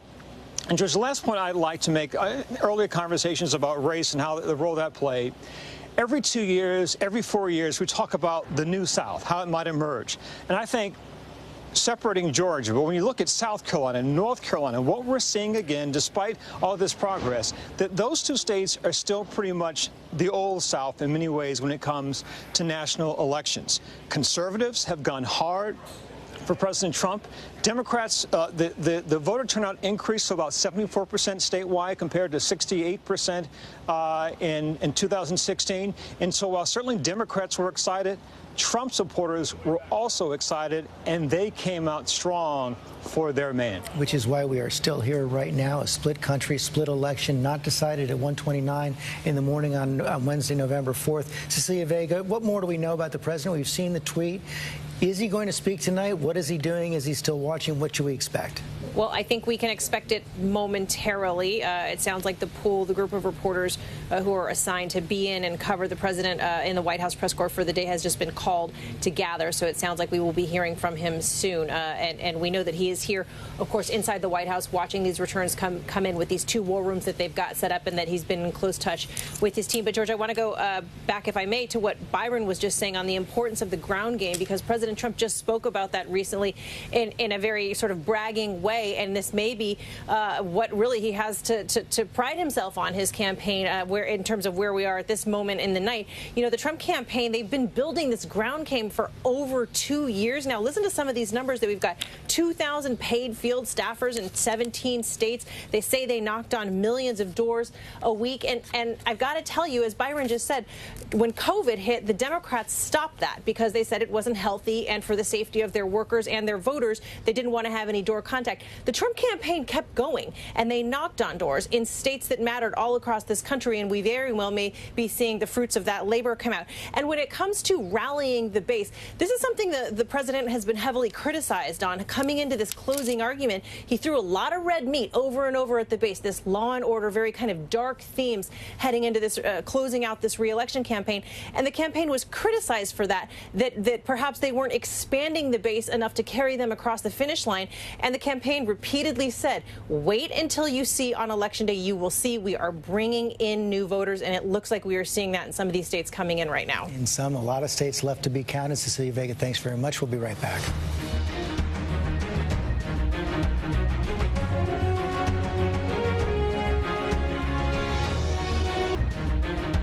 Live from New York City and across the country, here again, George Stephanopoulos. And it's 1:35 here in the East on Wednesday morning, November 4th. And I think this is the first time in a presidential election that I've covered where I'm actually projecting a single congressional district and that it may matter. This is in the state of Nebraska. We've now projected that Donald Trump will win the first congressional district in the state of Nebraska, but Joe Biden will win the second congressional district in the state of Nebraska, picking up 1 electoral vote in that red state. Nate Silver, explain to everybody why this is important. So this is very important because if Joe Biden wins Arizona but loses Pennsylvania, he'd be at 269 electoral votes. He needs 1 more to break the tie, and that is 1 electoral vote. So if you look at our map here, showing what ABC News has called so far, before we projected Nebraska 2, we had Biden with a 69% chance of winning. If you add that to Biden's tally, he goes up by quite a bit here. It's going to recalculate for a second. But he goes up to 84%. And he's at Arizona now. For 1 congressional district, that is a pretty significant increase. Because it's that plus Arizona. I mean, maybe Biden's easiest path right now, he is ahead in Arizona. There's some question about how much more Election Day vote there is to be counted. But Arizona, Minnesota, Wisconsin, Michigan, then he doesn't have to worry about Pennsylvania. And that gives him a lot more options. And so those two together, we have not called Arizona yet, but Arizona plus Nebraska. That's the simplest way to explain it, right? That Arizona plus Nebraska means you can sacrifice Pennsylvania and still have a path to 270. Exactly. And what more can we say? Can we pull up the popular vote right now? What more can we say about how what we're seeing tonight is tracking what we saw in the polls coming into tonight? So there certainly seems to have been a miss in the polls, not as big a miss or as consequential as, well, actually, let me take that back. There may be a miss on the scale of 2016, but because Biden had a bigger lead, he can afford to have that miss. It's also more regionally driven. He's doing fine, for example, in New Hampshire, we think, and probably in Maine. Okay in like the suburban Midwest, like Omaha, where the district is. Maybe not very well, obviously, in Florida or Texas, where polls overrated him a bit. So we're going to have, I think, questions for pollsters. But, you know, the reason to have a bigger lead is because things can go wrong, and you can wind up with quirky, frankly, ways to win like this. Okay. There's a chime. We have another state to now project for Joe Biden. It is going to be the state of Minnesota for Joe Biden. Joe Biden will win the state of Minnesota, and it's 10 electoral votes. It's good timing there. Picking up on what Nate was just saying, I want to bring this to John Carl. We know that President Trump had some hope in Minnesota. He spent a fair amount of time there, spent a fair amount of money there, because he wanted an insurance policy against a loss in Wisconsin or Michigan and Pennsylvania. It's not to be tonight. You combine that with Nebraska, and we're getting a much clearer picture of what each side has to do in these final hours. Absolutely. I mean, he went there in the last week. He barely lost. Minnesota was the closest state that he could have flipped, and it's one of those blue wall states that he didn't get that he thought he had a chance. So now, you know, you're looking at a situation where he really has to pick off at least Pennsylvania and maybe Pennsylvania plus Michigan or Wisconsin, depending on what happens in Arizona. Right. And Chris Christie, this goes back to something you were saying before. It's putting even more focus on that state of Pennsylvania pretty much now. If Joe Biden, assuming Rahm is right about Arizona, if Joe Biden wins the state of Pennsylvania, he's going to win this election. Yes, the Rahm meter projection makes Pennsylvania. But listen, you and I have been talking about this since July. I have consistently thought that whoever wins Pennsylvania is going to be the next president of the United States, and I think it's shaping up that way. Now, you know, I do think that there's continued encouragement for the president in Wisconsin.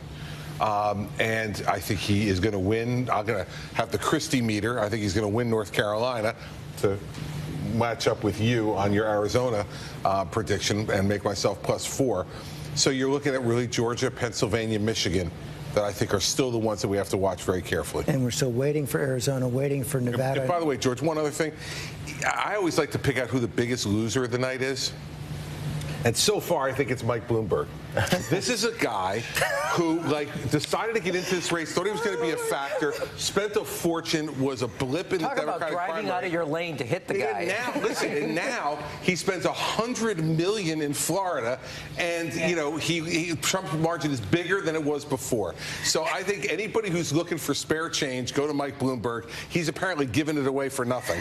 Because what is it about Florida? Democrats always seem to be lured down to that state, and it never comes through at the end. You know, I think the changing demographics, we expect it to look more like what we're seeing in Arizona and Florida. I mean, Arizona and Texas, and it's just not trending that way when you think about black and brown voters, in part because of the heavy conservative vote among Latino voters down there, the growing number of conservative seniors who are moving down and retiring there. I know Biden got a lot more of those than before, but we're just not seeing the trend lines demographically shifting with the party the way we're seeing in places like Arizona and Texas, unfortunately. Victor Kendo, you're in Miami.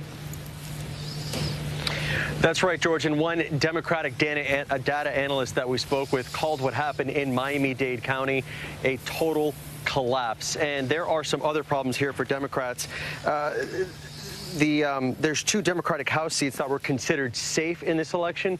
Well, not so much anymore. And one of those belonged to Donna Shalala. And speaking to all the money spent on those television ads, well, they were brutal, just relentless. President Trump hammering Joe Biden, labeling him as a socialist. Well, Republicans only spent, according to the latest numbers that we've seen, about $80 million on those ads, while Democrats spent closer to $130 million, and those ads for Republicans really seem to resonate with those Latino groups, not just Cuban Americans, but it's clear that they also reach the Nicaraguans, the Venezuelans, the Colombians.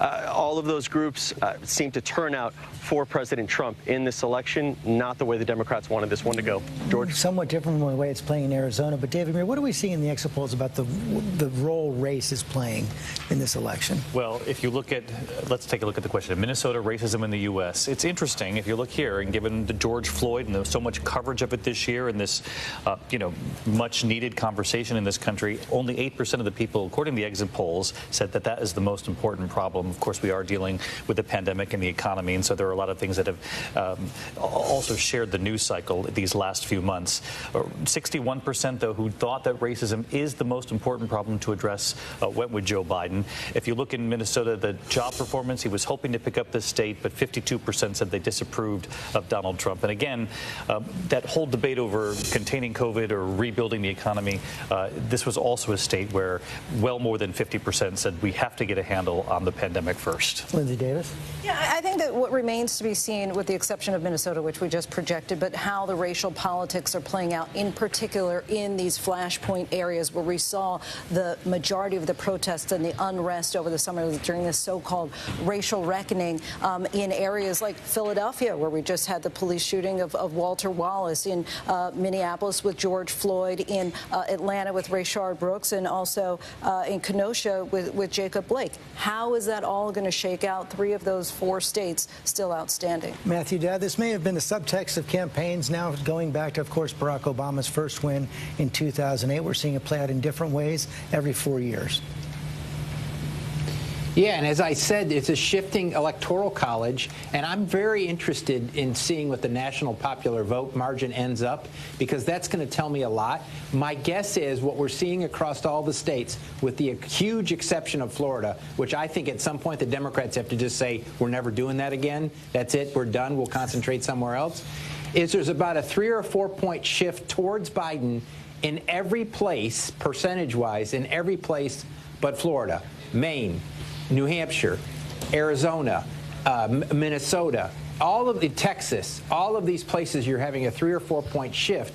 And my guess is that is exactly what the national popular vote ends up, that there was a 3 or 4 point shift, and it gave Joe Biden we'll see, a bare win in the electoral college. And that's why everything broke the way it did. Thank you, Matt. Byron Pitts, I know you want to weigh in on this. Yeah, George, this issue of how the George Floyd dynamic play, I'm thinking of the famous New York Broadway play, A Bronx Tale. Would you rather be loved or feared, right? What we saw with President Obama, there was so much pride and love for his candidacy in 2008. Black voters came out in large numbers. We're not seeing that this time in the South. We were at an evangelical Christian church on Sunday. Good and decent people.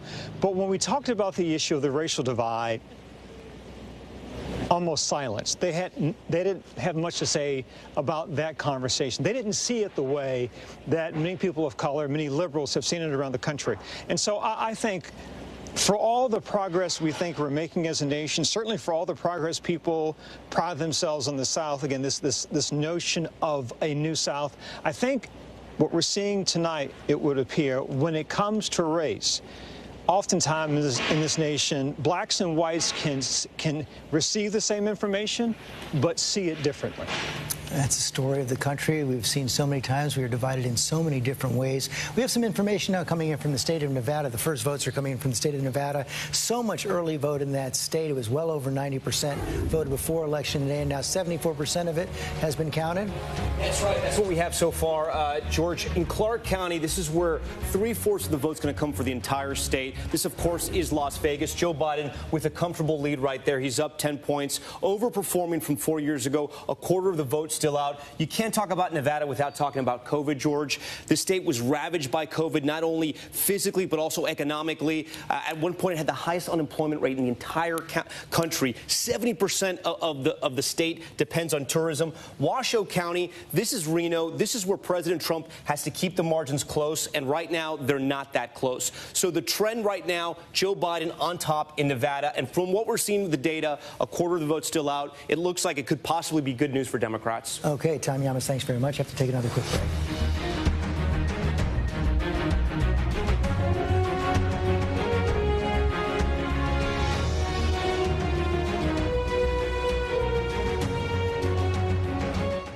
Of election night continues.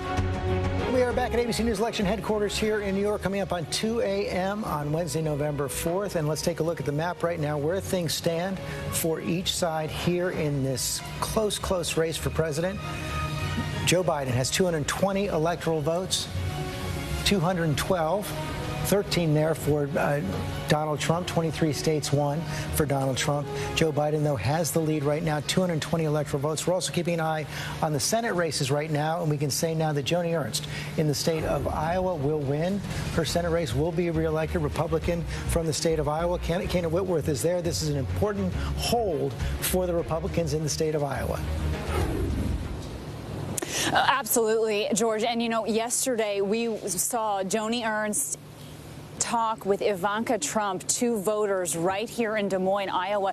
Now, Joni Ernst really aligned herself with President Donald Trump, and that became incredibly important as they came up to the end of this race. Now, Joni Ernst initially was a little bit behind in some of these September polls, but as we inched toward Election Day, she started to make up some of that vote, and we really saw that, George, in these independent voters.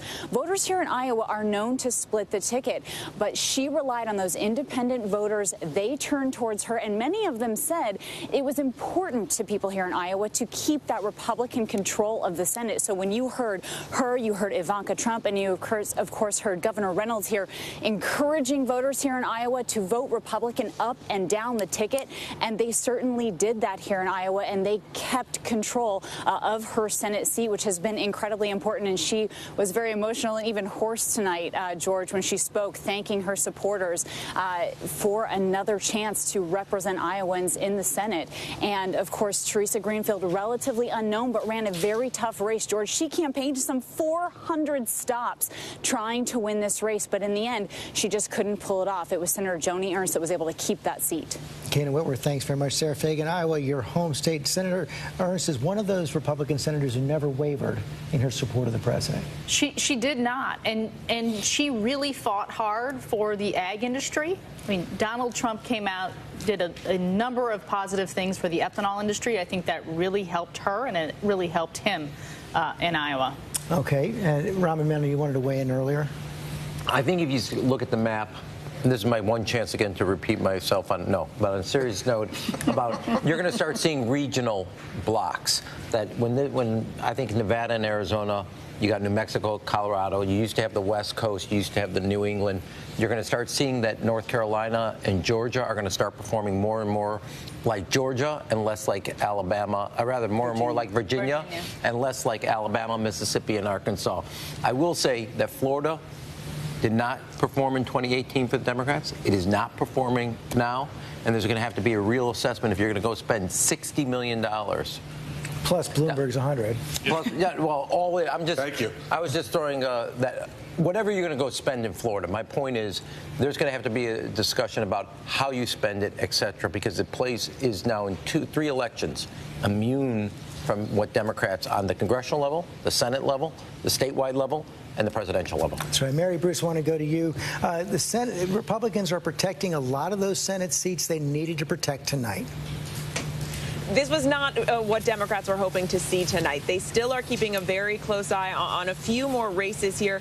Arizona, of course, Maine, North Carolina, that runoff in Georgia. But given the optimism the Democrats had coming into this night that they were going to be able to flip the Senate and hold on to the majority, that narrative certainly appears to be changing as the night goes on. That is becoming much, much, much, much harder, George. Mary Bruce, thanks very much. To see you, Vega, any updates on the president? George, I wish I could tell you more. I can't. We're approaching 2 a.m. We're wondering if the lights are going to stay on out here at the White House because the clock is ticking for the hour that they told us that they were going to shut these off. It's crickets from everyone on our team, from me reaching out to sources. We're not hearing anything, and that pool that was gathered to go in to see the president is now not standing outside of the White House. So, George, we wait. Sorry. Come back to me. I'll tell you more soon, I hope. We will find out more. I'll take that to John Carl. And John, let's talk a little bit more about the Senate right now. You're now looking at North Carolina, 2 seats still in play right now, at least, in Georgia, and, of course, that Senate seat up in Maine. Yeah, and the Senate seat in Maine is Susan Collins. She was considered one of the most vulnerable. She's in a very close race, but they have something called ranked choice voting in Maine, which means you vote for who you're going to vote for, and then you have a second choice. So all those people voting and there's for 4 candidates in Maine. There's 4 right candidates. So if you're voting for one of those third or fourth party candidates, you might put as your second choice. Chances are that second choice is not going to be the incumbent senator if you're voting for a third party candidate. So that one we probably won't know for some time. I think the bottom line is, especially if what Governor Christie is hearing out of North Carolina is true, it's looking more and more likely that the Republicans will hang on to control of the Senate pending the expected runoffs in Georgia. We could have 2 Senate runoff races in Georgia. We should follow up on that. And if we have anything on the board, we know that there's at least 1 runoff in the state of Georgia. We're still waiting to find out. Chris Christie, I knew you were in contact with Senator Perdue in Georgia. The question is whether he's going to break 50. Well, listen, George, there's 90% of the vote in now. He's at 51%. And, you know, the Perdue campaign has been telling me that it's going to be very close and that they are hopeful that they'll avoid a runoff. They're not predicting it yet, but at 90% of the vote now, he's inching closer and closer, and we may be without a runoff. And I think if you look at it that way, Perdue looks like he may avoid it today. Okay. He's running ahead of Trump, too, we should point out, right now. Right. Georgia's still hanging out there. We're going to take another quick break. Some stations are going to leave us now for their late local news, but our coverage is going to continue through the night.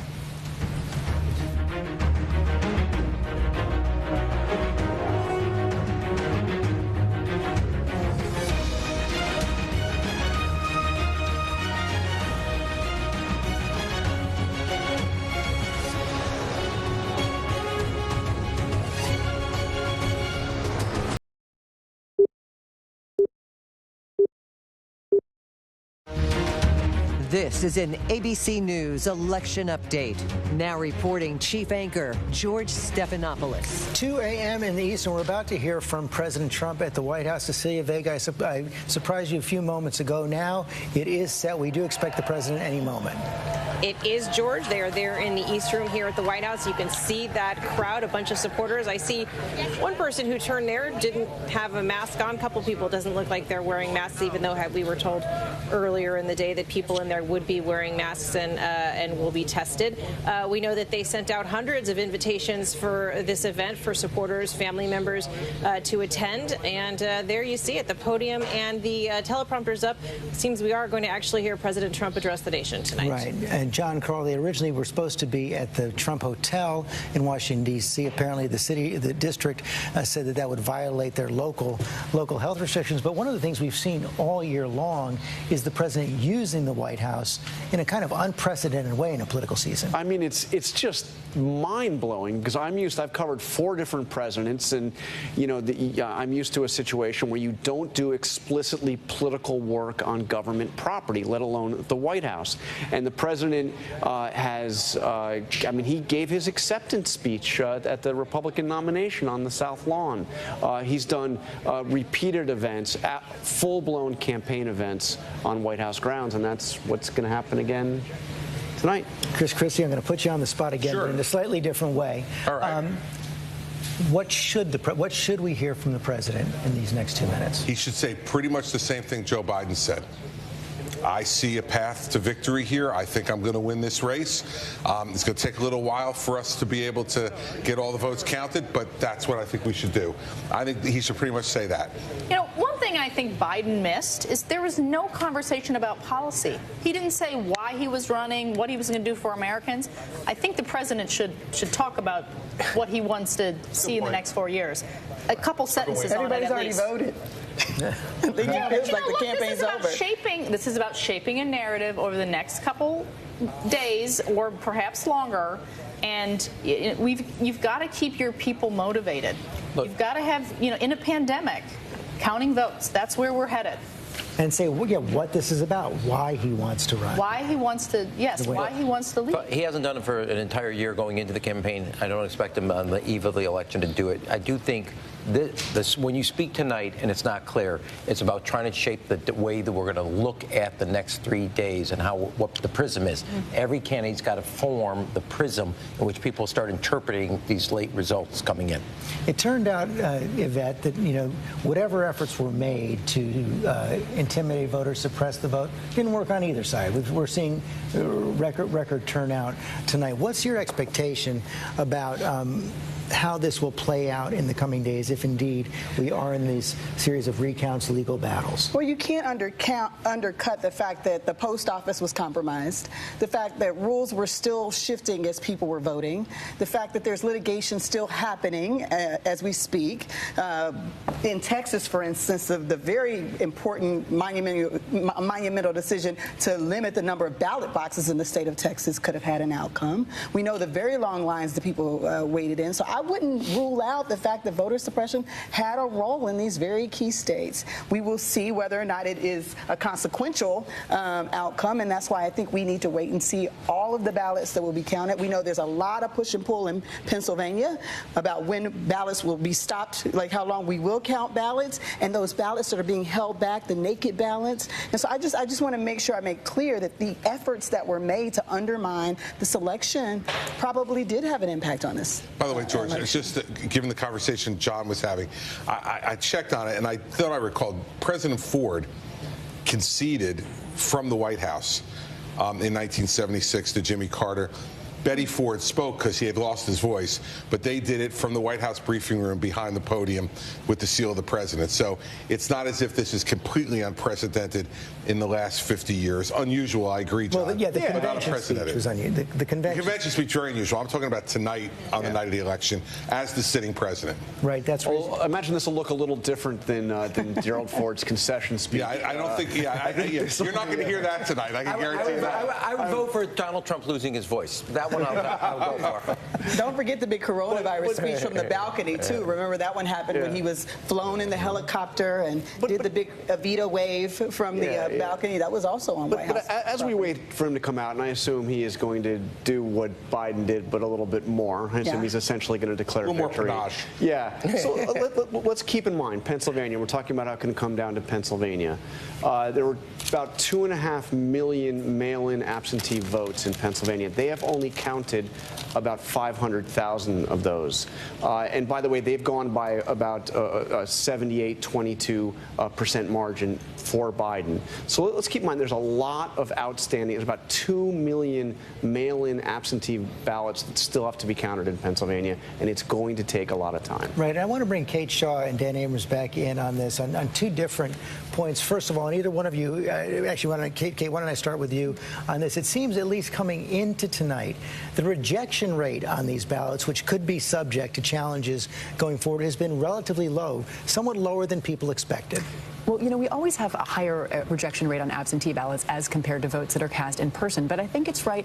It's another sort of example, I think, of something we all feared, which was some kind of election meltdown that hasn't really materialized. We haven't seen huge swaths of absentee ballots disqualified so far, although I think we do need to say many of them haven't even been opened, although, as of now, probably yes. But it's all happening in real time. But I think it's right. We at least, there have been efforts to disqualify certain categories of votes, but as to errors, so far it does not seem to be a huge issue. But if the margins are close enough, we may still see litigation around those that have been rejected. Right, and even though the Supreme Court has waited and allowed the county to go on in Pennsylvania through at least Friday, Dan Abrams, that doesn't necessarily signal how the Supreme Court is going to deal with these questions going forward. Correct, not necessarily.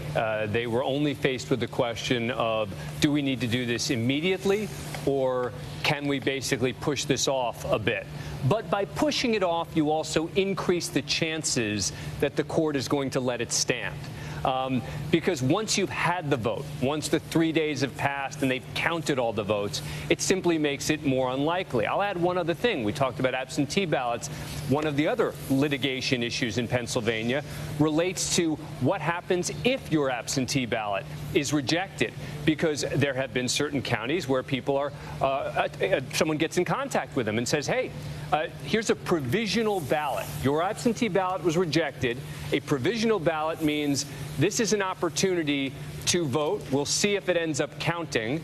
But that's another area where it's not just going to be absentee ballots, it's going to be provisional ballots. I mean, these are going to be the sorts of details that we're going to have to get into if this gets that close in Pennsylvania. And we are not there yet. But Terry Moran, John Roberts, the Chief Justice, has been so protective of the reputation of the court. I can't imagine he wants to be anywhere near this. I think you're absolutely right. He's having a bad night, George, because he does not want the Supreme Court to be in the middle of this, in part because if and as this election moves into the courts, these are not like antitrust suits. This is going to be a political fight. At the same time, it's a legal fight. Some of the actors will be politicians. Remember Katherine Harris, the Secretary of State in Florida in 2000, who was one of the main officials deciding how that recount would go.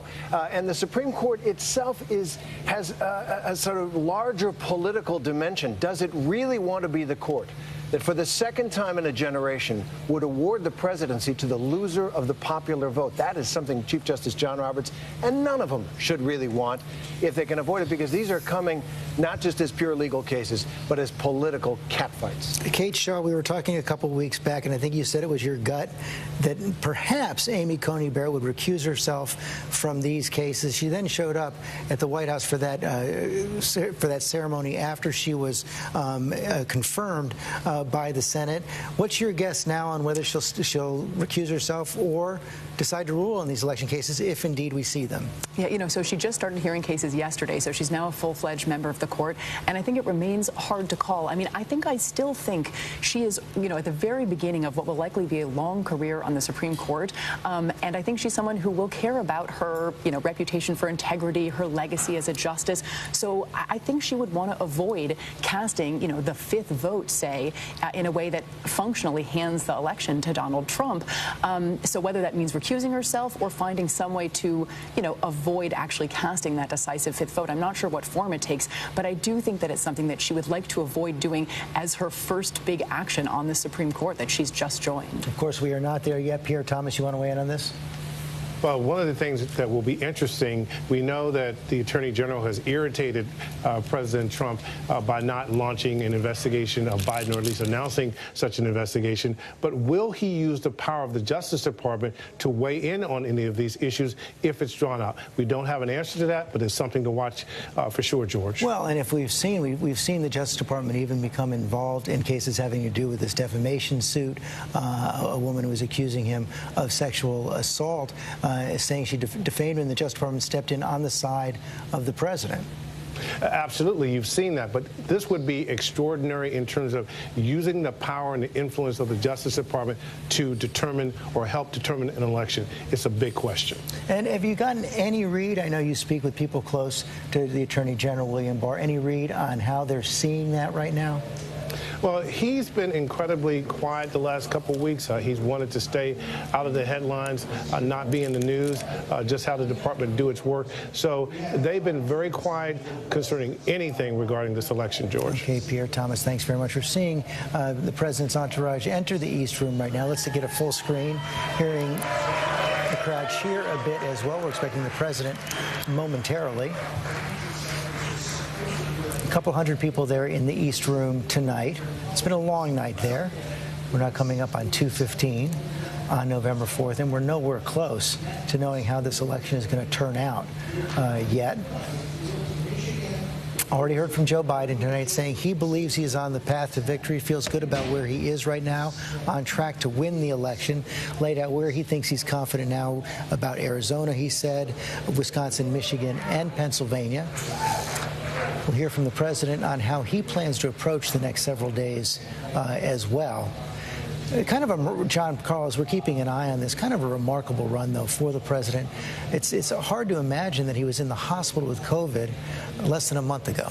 It's mind-blowing. He was in the hospital. He was on supplemental oxygen, and it was less than a month ago. He's gone out and he's been to 9 different states over the last week, some 27 stops. The last 2 days he was doing 5 rallies a day in multiple states.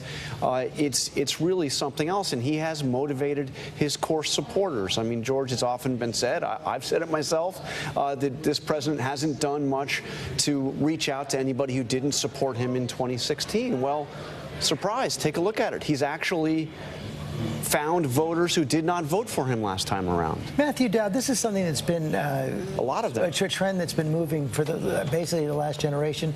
When Rob and I worked in the Clinton campaign in 1992, it was all about reaching out to people in the middle. Increasingly, after Bush v. Gore in 2000, you've seen each presidential election after that focus far more on turning out their own bases. Yeah, George, I think this is a huge concern that for the American experiment of democracy, actually, because we are creating more and more enclaves of people that not only don't communicate with other people, they don't live around other people that aren't like them. And so these sort of totally political tribes that we used to have, and then there'd be this large group of people in the middle, and you'd persuade them, and everybody would pursue the middle. Now, I think tonight is really proof to the Donald Trump sort of playbook that there is a tribe that he could appeal to that is much bigger than anybody imagined. I mean, he's going to end up tonight with more votes than he got in 2016. And he turned out, and he's going to have bigger margins in some places than he had in 2016 when he barely won electoral college victory. I think it's a big problem, George. It's a huge problem. And each tribe consumes totally different kinds of information. And one of the things we're seeing, Chris Christie, as this division takes hold in the country, is your former governor now in the Northeast, Republican, but Charlie Baker in Massachusetts, Larry Hogan in Maryland, Republican governors of blue states have to figure out a way to govern their state without supporting the president of their party. Yeah, and listen, I think it's really relatively straightforward.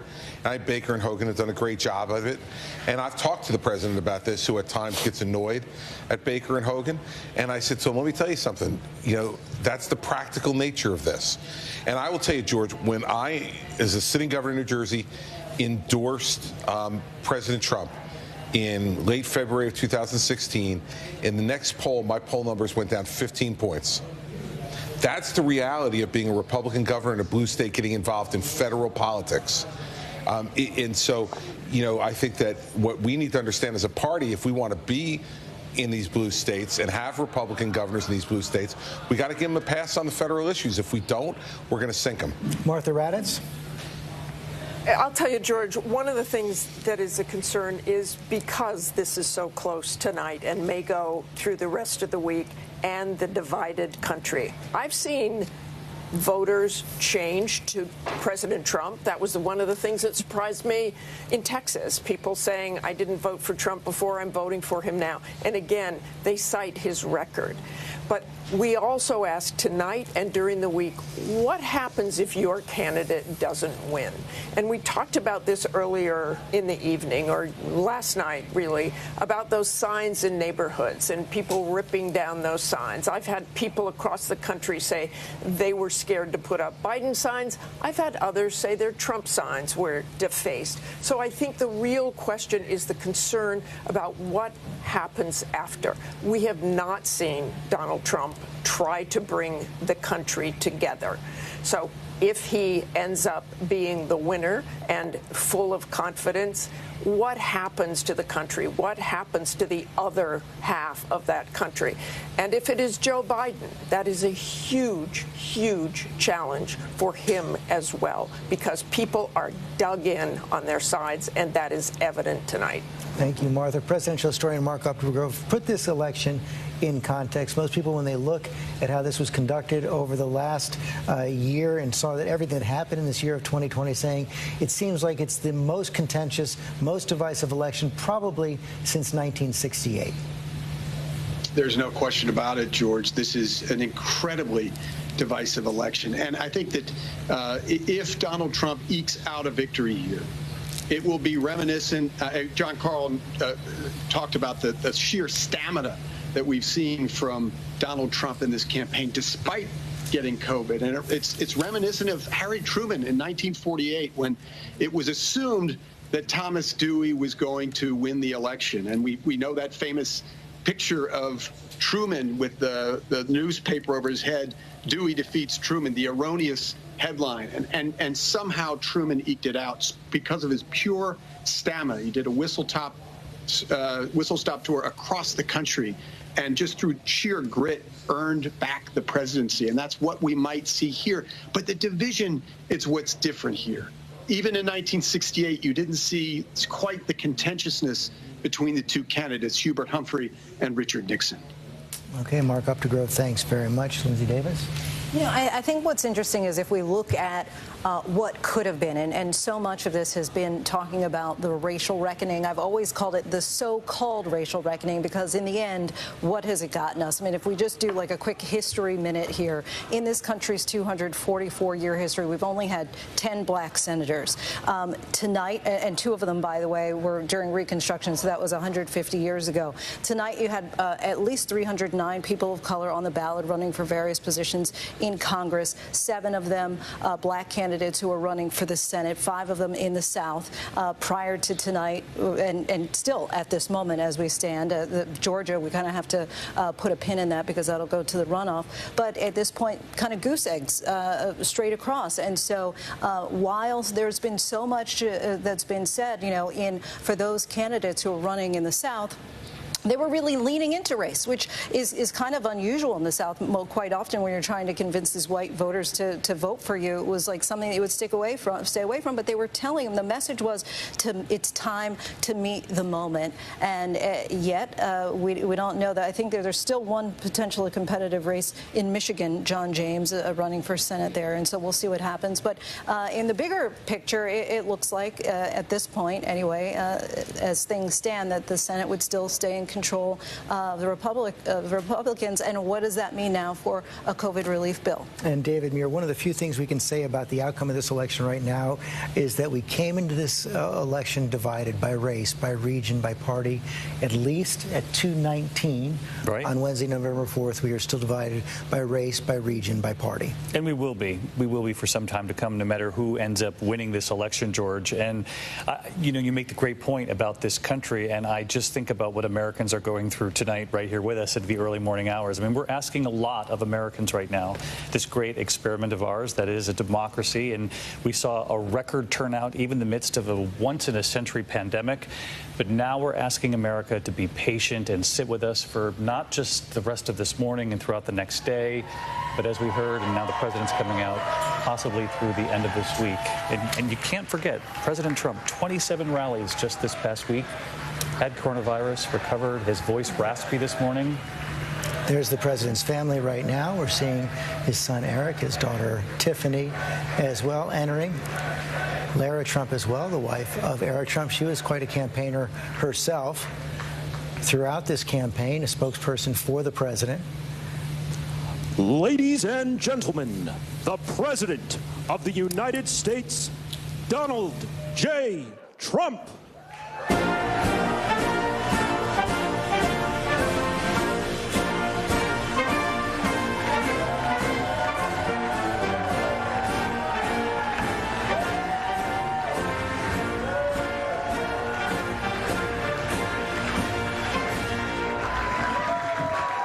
Thank you very much. Thank you. Thank you very much. Please sit. Thank you. This is without question the latest news conference I've ever had. Thank you. I appreciate it very much. And I want to thank the American people for their tremendous support. Millions and millions of people voted for us tonight. And a very sad group of people is trying to disenfranchise that group of people. And we won't stand for it. We will not stand for it.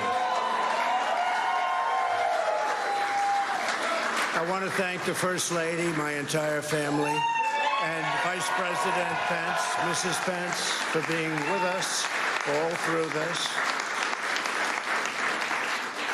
And we were getting ready for a big celebration. We were winning everything, and all of a sudden it was just called off. The results tonight have been phenomenal, and we are getting ready. I mean, literally, we were just all set to get outside and just celebrate something that was so beautiful, so good, such a vote, such a success. The citizens of this country have come out in record numbers. This is a record. There's never been anything like it. To support our incredible movement, we won states that we weren't expected to win. Florida, we didn't win it. We won it by a lot. And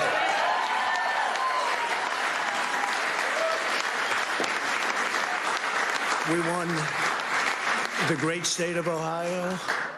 We won Texas. We won Texas.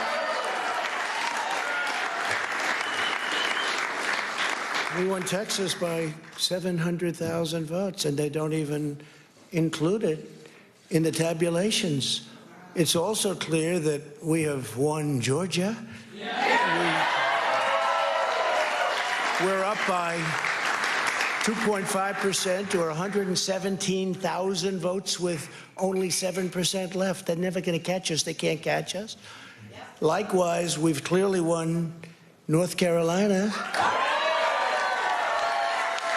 where we're up 1.4% or 77,000 votes with only approximately 5% left. They can't catch us.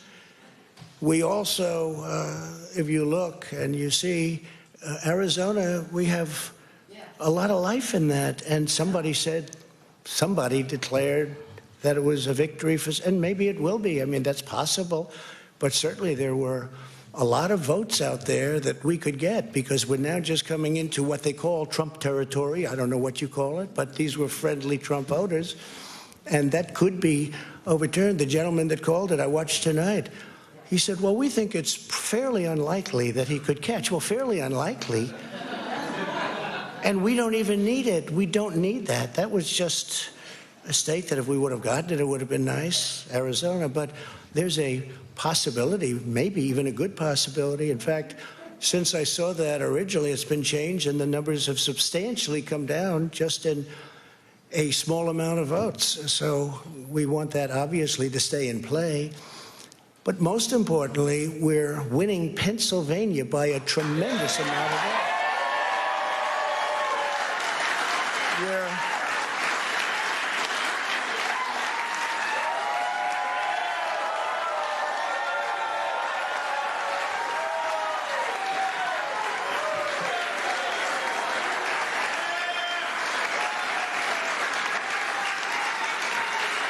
We're up 600. Think of this. Think of this. Think of this. We're up 690,000 votes in Pennsylvania. 690,000. These aren't even close. It's not like, oh, it's close. With 64% of the vote in, it's going to be almost impossible to catch. And we're coming into good Pennsylvania areas where they happen to like your president. I mean, it's like very good. So we'll probably expand that. We're winning Michigan, but I'll tell you, I looked at the numbers. I said, whoa. I said, wow, that's a lot. By almost 300,000 votes, and 65% of the vote is in. And we're winning Wisconsin. So we're winning. We don't need all of them. We need, because when you add Texas in, which wasn't added, I spoke with the really wonderful governor of Texas just a little while ago, and Greg Abbott, he said, congratulations. He called me to congratulate me on winning Texas. I mean, we won Texas. I don't think they finished quite the tabulation, but there's no way. And it was almost complete, but he congratulated me. Then he said, by the way, what's going on? I've never seen anything like this. Can I tell you what? Nobody has. So we won by 107,000 votes with 81% of the vote. That's Michigan. So when you take those three states in particular, And you take all of the others. I mean, we have so many. We had such a big night. You just take a look at all of these states that we've won tonight, and then you take a look at the kind of margins that we've won them by. And all of a sudden, it's not like we're up 12 votes and we have 60% left. We won states, and all of a sudden, I said, what happened to the election? It's off. And we have all these announcers saying, what happened? And then they said, oh, because you know what happened? They knew they couldn't win, so they said, let's go to court. And did I predict this, Newt? Did I say this? I've been saying this from the day I heard they were going to send out tens of millions of ballots. I said exactly, because either they were going to win, or if they didn't win, they'll take us to court. So Florida was a tremendous victory, 377,000. Texas, as we said. Ohio, think of this. Ohio, a tremendous state, a big state. I love Ohio. We won by 8.1%, 461. Think of it. Almost 500,000 votes. North Carolina, big victory with North Carolina. And so we won there. We lead by 76,000 votes with almost nothing left. And all of a sudden, everything just stopped. This is a fraud on the American public. This is an embarrassment to our country. We were getting ready to win this election. Frankly, we did win this election.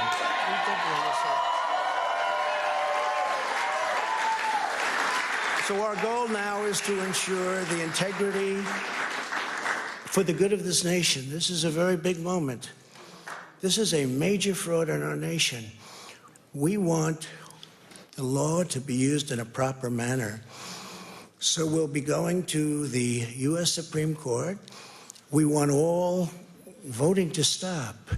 We don't want them to find any ballots at 4 o'clock in the morning and add them to the list, okay? It's a very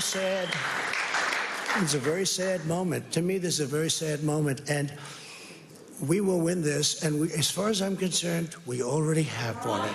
So I just want to thank you, and I want to thank all of our support. I want to thank all of the people that worked with us, and Mr. Vice President, say a few words, please. Please.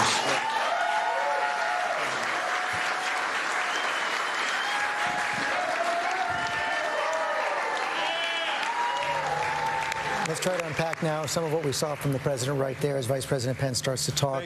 It is true that President Trump has won the states of Ohio and Texas and Florida according to our projections.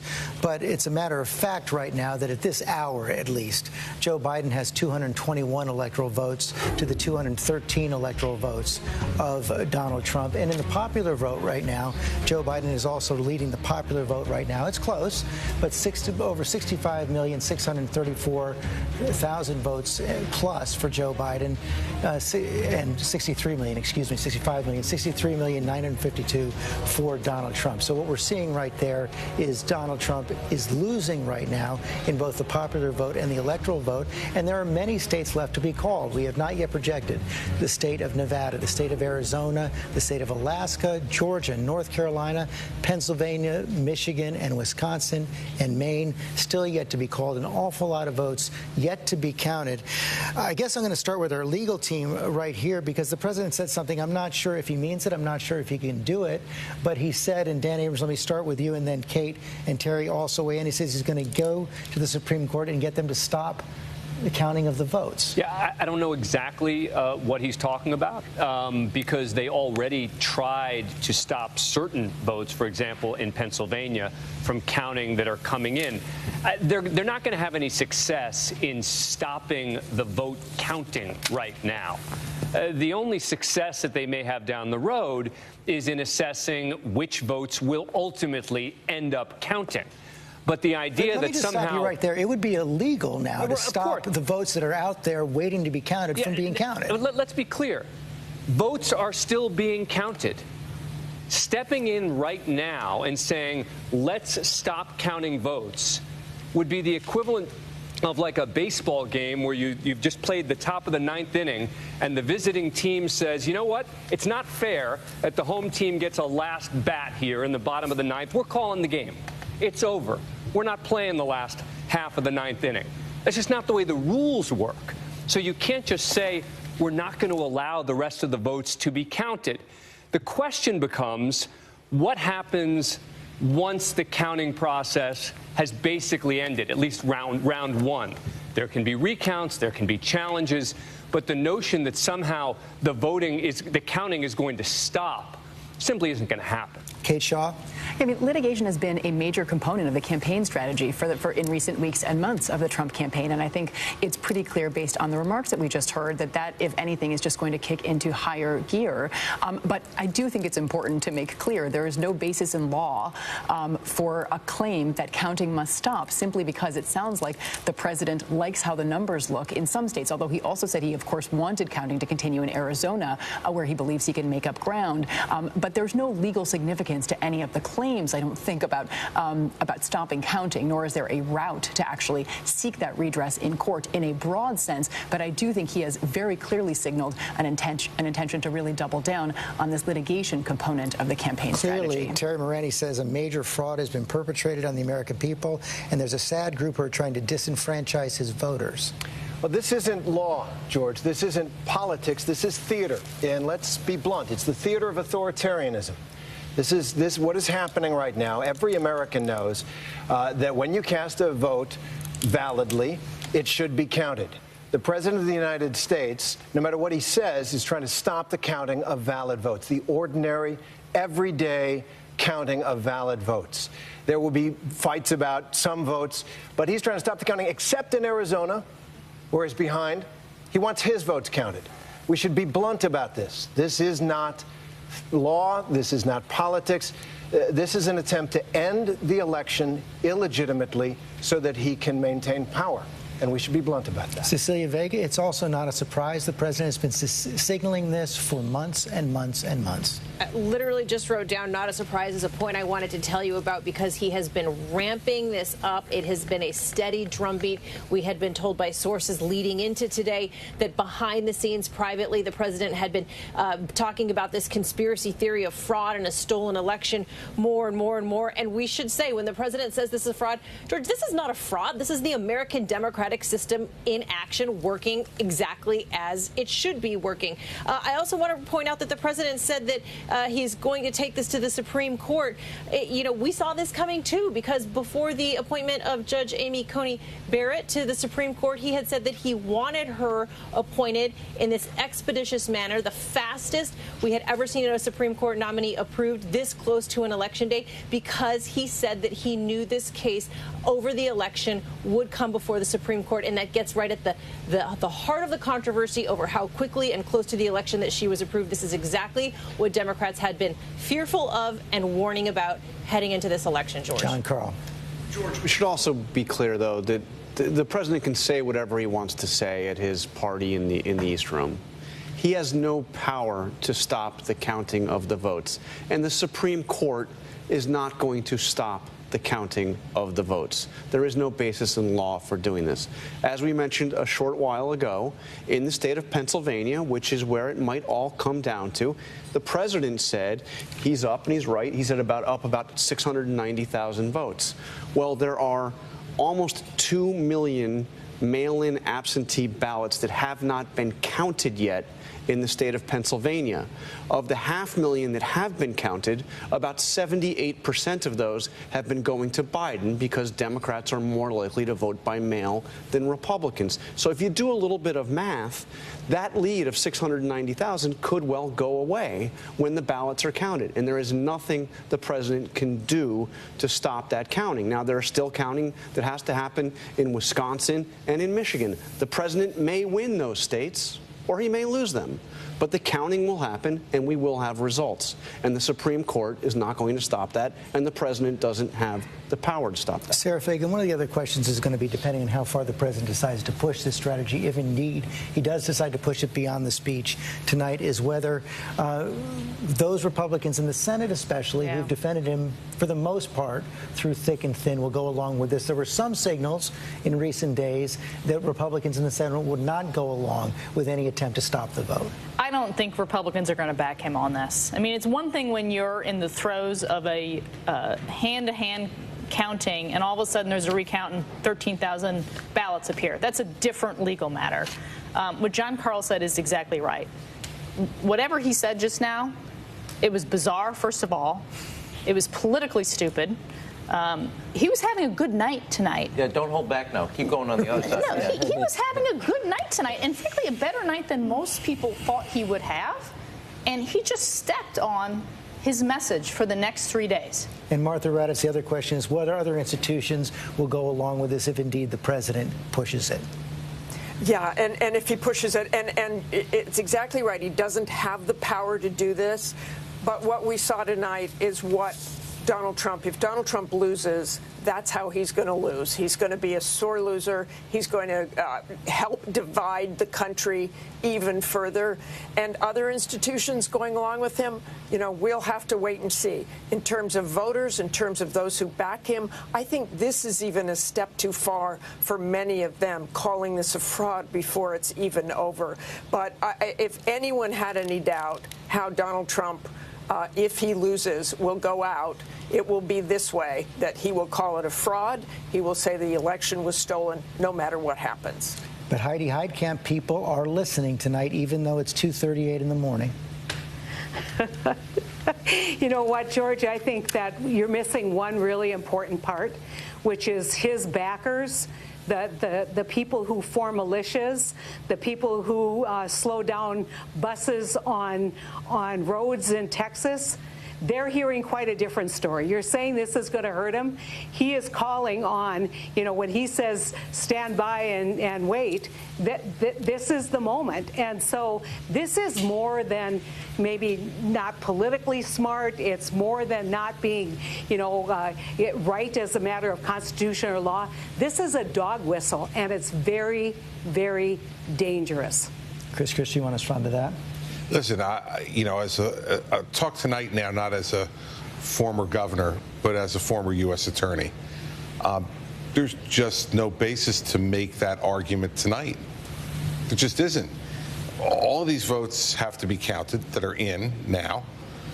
In Pennsylvania, the argument won't even start in Pennsylvania until tomorrow or Thursday or Friday, because the Pennsylvania Supreme Court extended for 3 days when you could accept ballots. Now, I understand there could be an argument on that based upon Pennsylvania law, but that argument's for later. Tonight, this was not the time to make this argument. And you know, it's not about law, it's about politics, right? He's preparing the battlefield. Well, listen, it is, but it's got to be bigger than that. And I disagree with what he did tonight. And I think Sarah's right that, you know, there comes a point where you have to let the process play itself out before you judge it to have been flawed. And I think by prematurely doing this, if there is a flaw in it later, he has undercut his own credibility in calling attention to that flaw. So I think it's a bad strategic decision. It's a bad political decision. And it's not the kind of decision you would expect someone to make tonight who holds the position he holds. Rahm Emanuel. This is Donald Trump. If he's going to lose, I actually think he indicated that he's going to lose, and he's going to be the victim of unfair play. That is always how it happens for him. This is actually in his wheelhouse. He either is a victim of something unfair. Now, we can say all about the legal, This has nothing to do with the law. I appreciate the legal team we've assembled. This is all about politics, and he is now going to be the victim of unfair play, and he is now casting a delegitimacy to Biden in the way that he think he was done on the Russia investigation. That's Now what we he's have to doing. take a break. You get the last word.